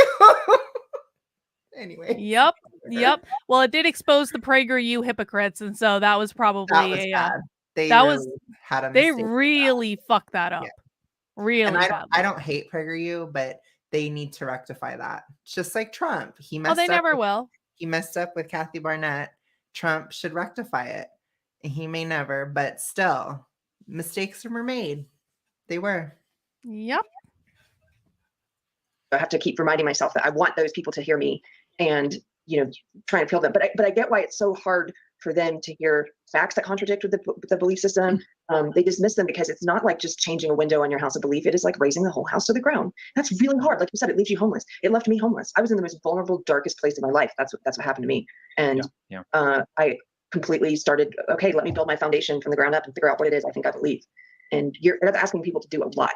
A lot. Yeah. It reminded me when you said that you have a tendency to look back at people who believe role ideology and, sort of look down your nose at them or get frustrated with them. That's a very common thing that people do, right? When we change our mind, even on a particular issue, it's like part of human nature where we want to then Keri become looks self-righteous down and on people. I had no chastise everybody idea. that believed what we believed 5 minutes ago or believing something we believed 5 minutes ago. So I know that's something you have to resist and fight against constantly. That's a continual struggle, one of them. Too. I try to rein it in. As far as I get frustrated with people, obviously too, and frustrated with bad arguments and all those things. But an advantage I have as a Christian is I do have this ethical system which says that I have to love everyone, right? I have to love my enemies, which may seem like a total burden, right? That you have to Hang on. I'm clipping this shit right now. Oh God. I am clipping this live. We're clipping what Bradley. I might not clip Carter, but I will fucking clip what Bradley just said. Hang on, we're doing this live. No one say anything until he says this again. I've changed it to normal speed. Reminded when you said that you have a tendency to look back at people who believe role ideology and sort of look down your nose at them or get frustrated with them.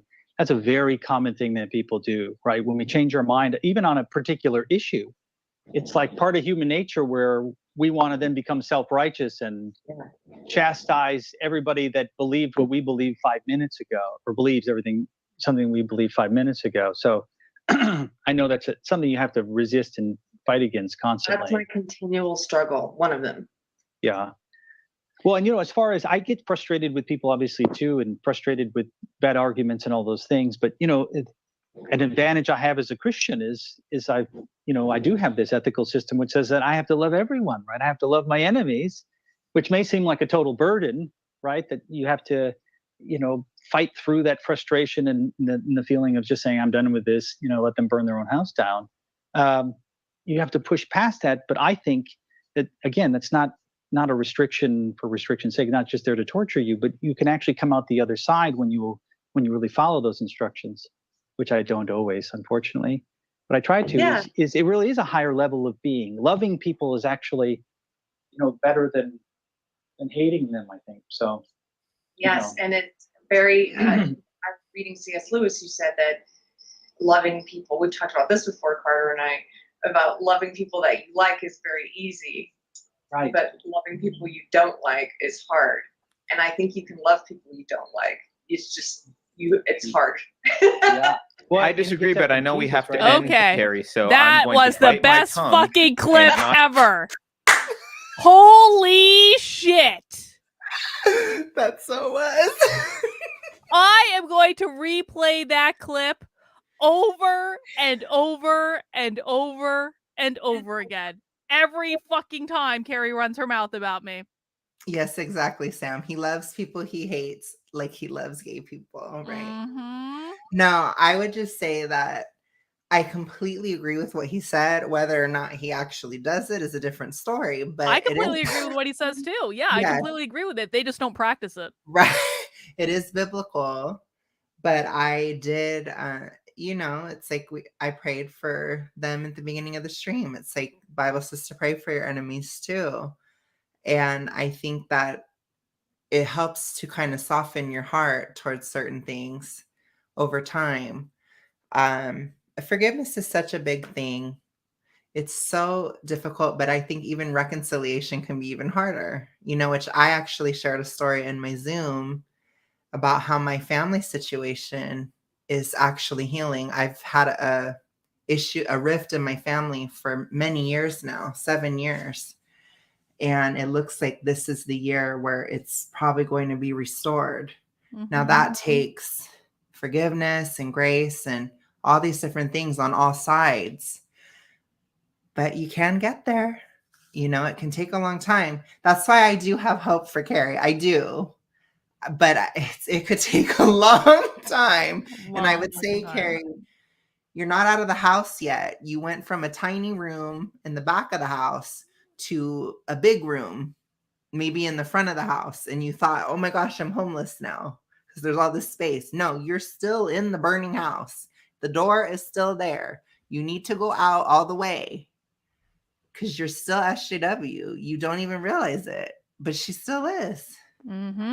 She still absolutely is. She can get out, but I think she wants to get out.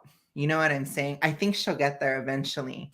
But I think maybe part of your purpose in her journey is showing her just how far she has to go.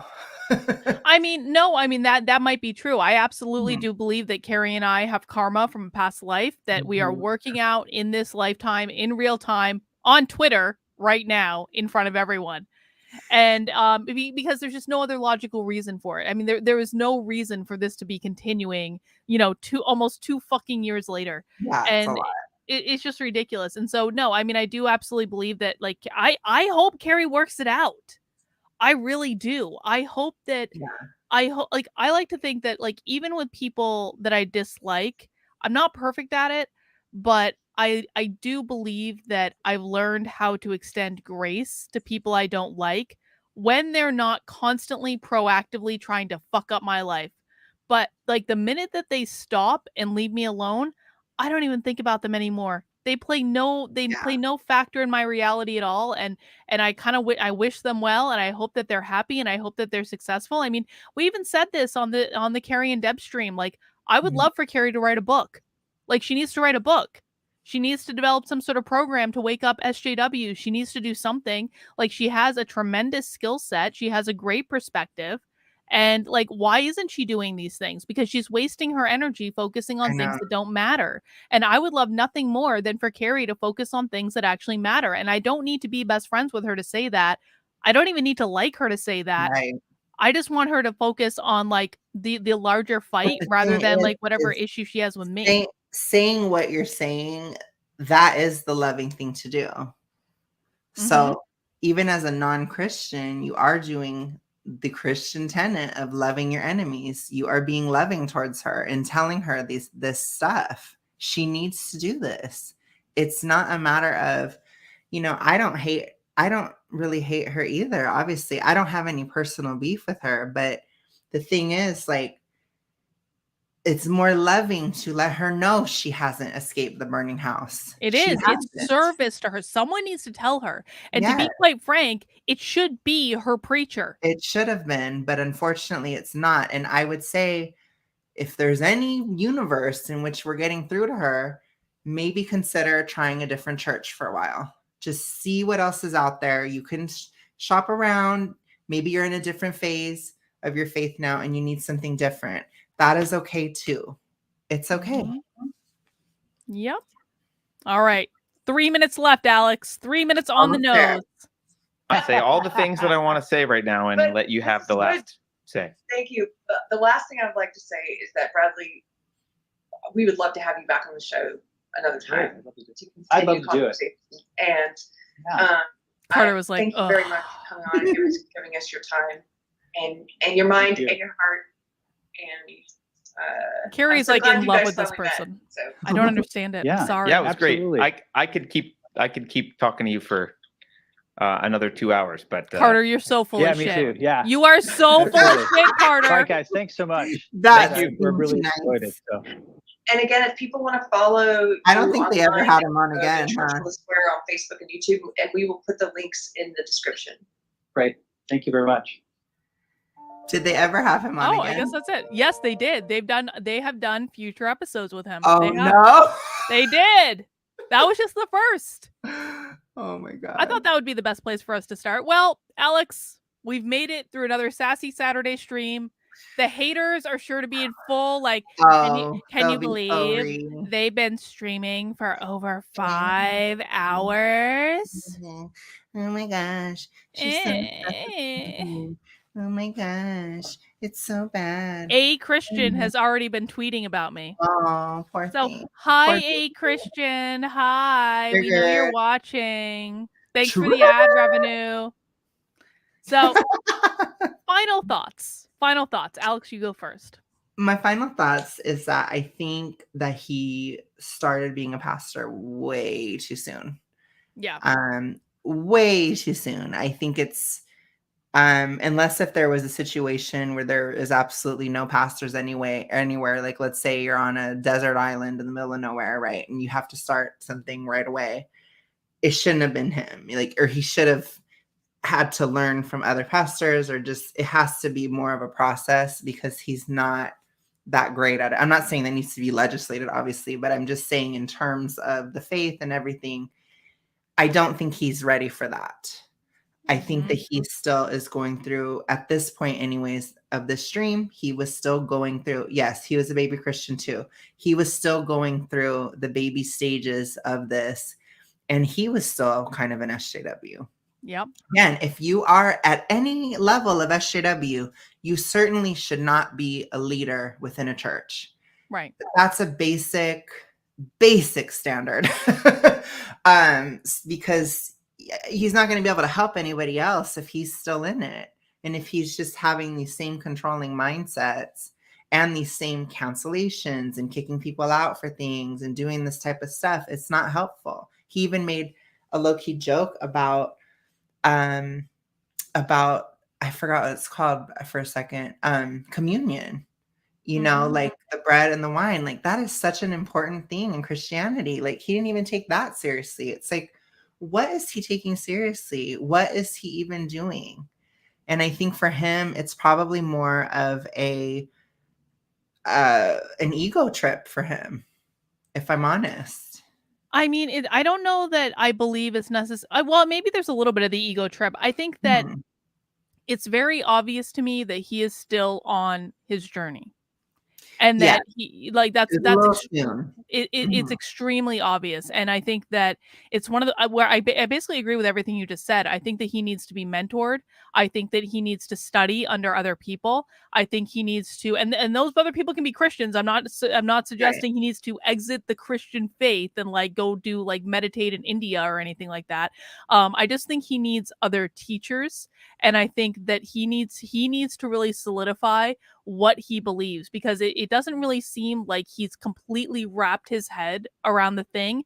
He can't even explain it coherently, at least this, and it's been a year and a half since this, so maybe things have changed, but he could not explain it coherently in this video. It was word salad, which is buzzwords. Sounds great, unless you're really listening to it, and then you're like, you didn't really explain anything. There wasn't much substance. And I think the Bible talks a lot, the Bible talks about being the salt of the earth, right? What does that mean?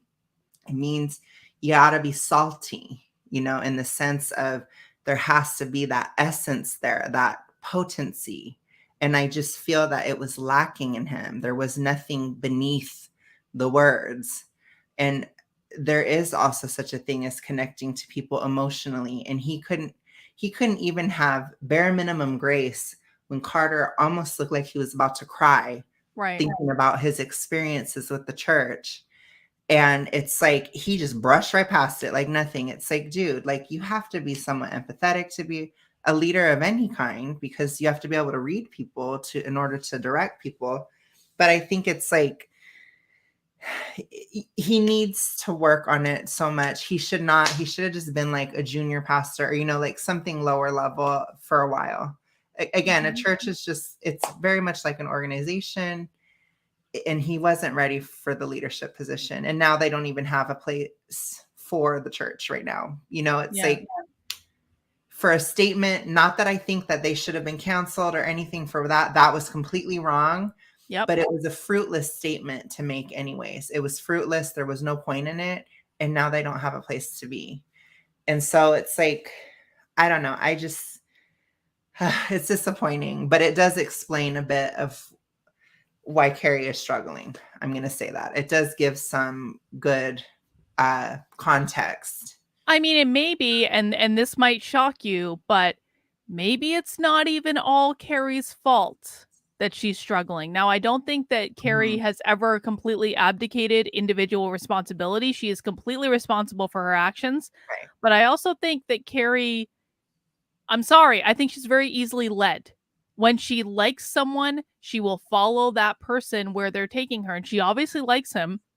She was obviously very enamored of him in this video. I also think he's enamored of her because of the internet quasi celebrity thing. I mean, I think he's a little too enthralled by it, and it's like, you know, I mean, maybe this is one of those things that could actually inadvertently lead me to having more grace and understanding for Keri's fucking insanity, which is she has been led down a road by someone who I don't think he's acting nefariously. No. But I don't think he's acting responsibly. I don't think he was ready. I just don't. I don't think he was ready for it. I think he jumped right into it. He did the whole, like, I'm an expert after knowing it for 2 seconds. You know, I knew in my heart, I told you, Carlin, even in the stream, I was not comfortable talking about Christianity online until last year. It took me 6 years to be at a point where I'm like, okay, I get it enough. But you don't see me going and leading a church, even at this point. I just feel that I'm ready to express it and share it in a way that's more effective. But I'm not starting a church. It's a lot to start a church. Like, that's something that should happen like midway through your life, not like when you're super young. You know, it's a big deal, and you want to do it right and well. And there's plenty of positions within a church that he could be doing right now, but he needs somebody to hold him accountable right now. Because you're right, it's not responsible. It just isn't. And I think he's pushing more people away than he realizes. I really do.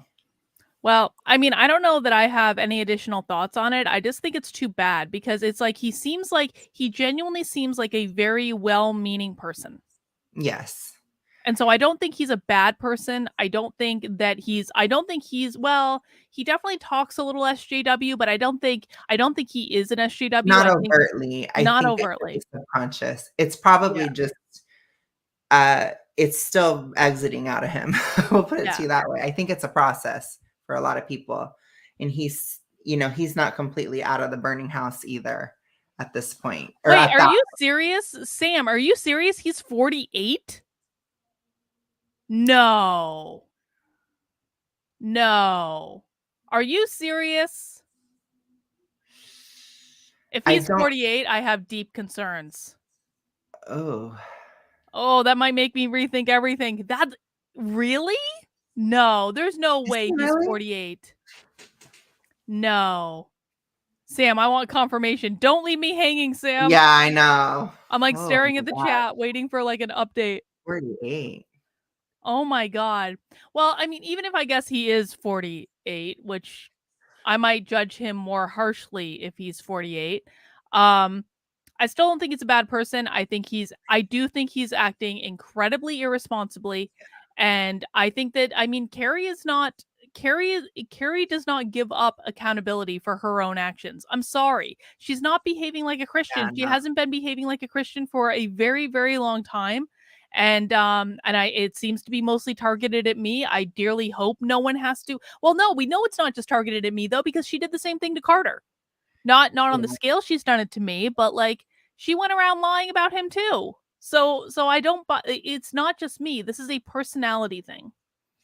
No, it is. I think if it wasn't you, it would be somebody else. I'm going to be honest, 100%.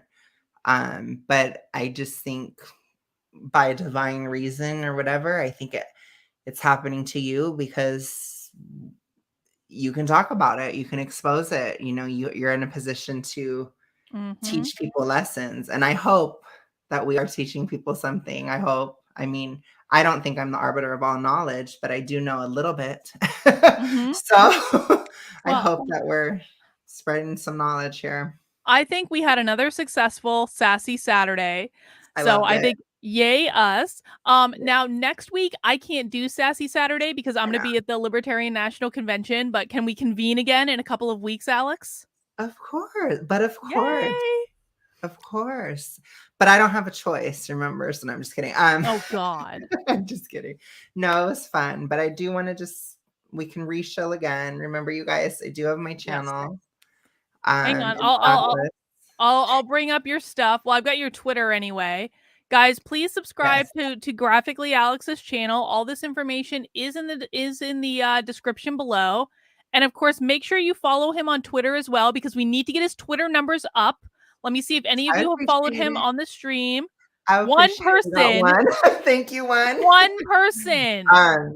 No, but come on, guys, do better. Do the work. No, I'm just kidding. Do the work. But I would just say I know it's a process, and I'm not like other certain people that are extra and apparently wanted you to give them a whole entire following in one day and then took it out on you later because they were too boring and ineffectual to do anything. Not that I'm talking about anyone in particular, but no, you're definitely not talking about anyone in particular at all. But I do understand that it's a process, and that's okay. But I'm really loving it, and thank you. I've gotten new subscribers recently. If any of you guys are that, thank you so much. And yeah, remember, I'll be talking shit about John Doyle tomorrow. Yay! So you want to see that? Well, and we will do that on here too, probably at some point. Yes, we should do a John Doyle. We'll do a John Doyle stream next time. I promise. Okay. You get to pick out the next Sassy Saturday video, Alex. That's your responsibility. Okay. I think I already have one in mind. But... Excellent. Okay. And buy Carlin's book. Yeah, buy my book, I guess. And if you want to hear me work on the audiobook, I will be back at it. We are more than halfway through the recording of my audiobook in Locals right now. It is a special supporter-only perk that you get a behind-the-scenes view of me stumbling and struggling while not wearing makeup and looking like I just rolled out of bed to read this audiobook because I'm only going to do so much proofing and primping, and I only do that for YouTube. Locals get me like looking like normal, I suppose. But we're doing that in my Locals right now. It is subscribers only. And I hope you guys will join me. And of course, I will be back live on this channel tomorrow for effed up news of the week. Stories, let me know what. Yes, that's all we have for tonight, right? Yeah. Thank you so much. There we go. Was it a little frozen? It skipped for a second, but go ahead. Okay. Yeah, but thank you guys so much. It was so much fun. I love it. You know, I love it, Carlin. I think everybody can see that I love it. I hope. But I'm sure there'll be tons of and there always is. There always is. But it was great. So thank y'all. All right, guys. Thank you. And we will see you tomorrow at 5 p.m.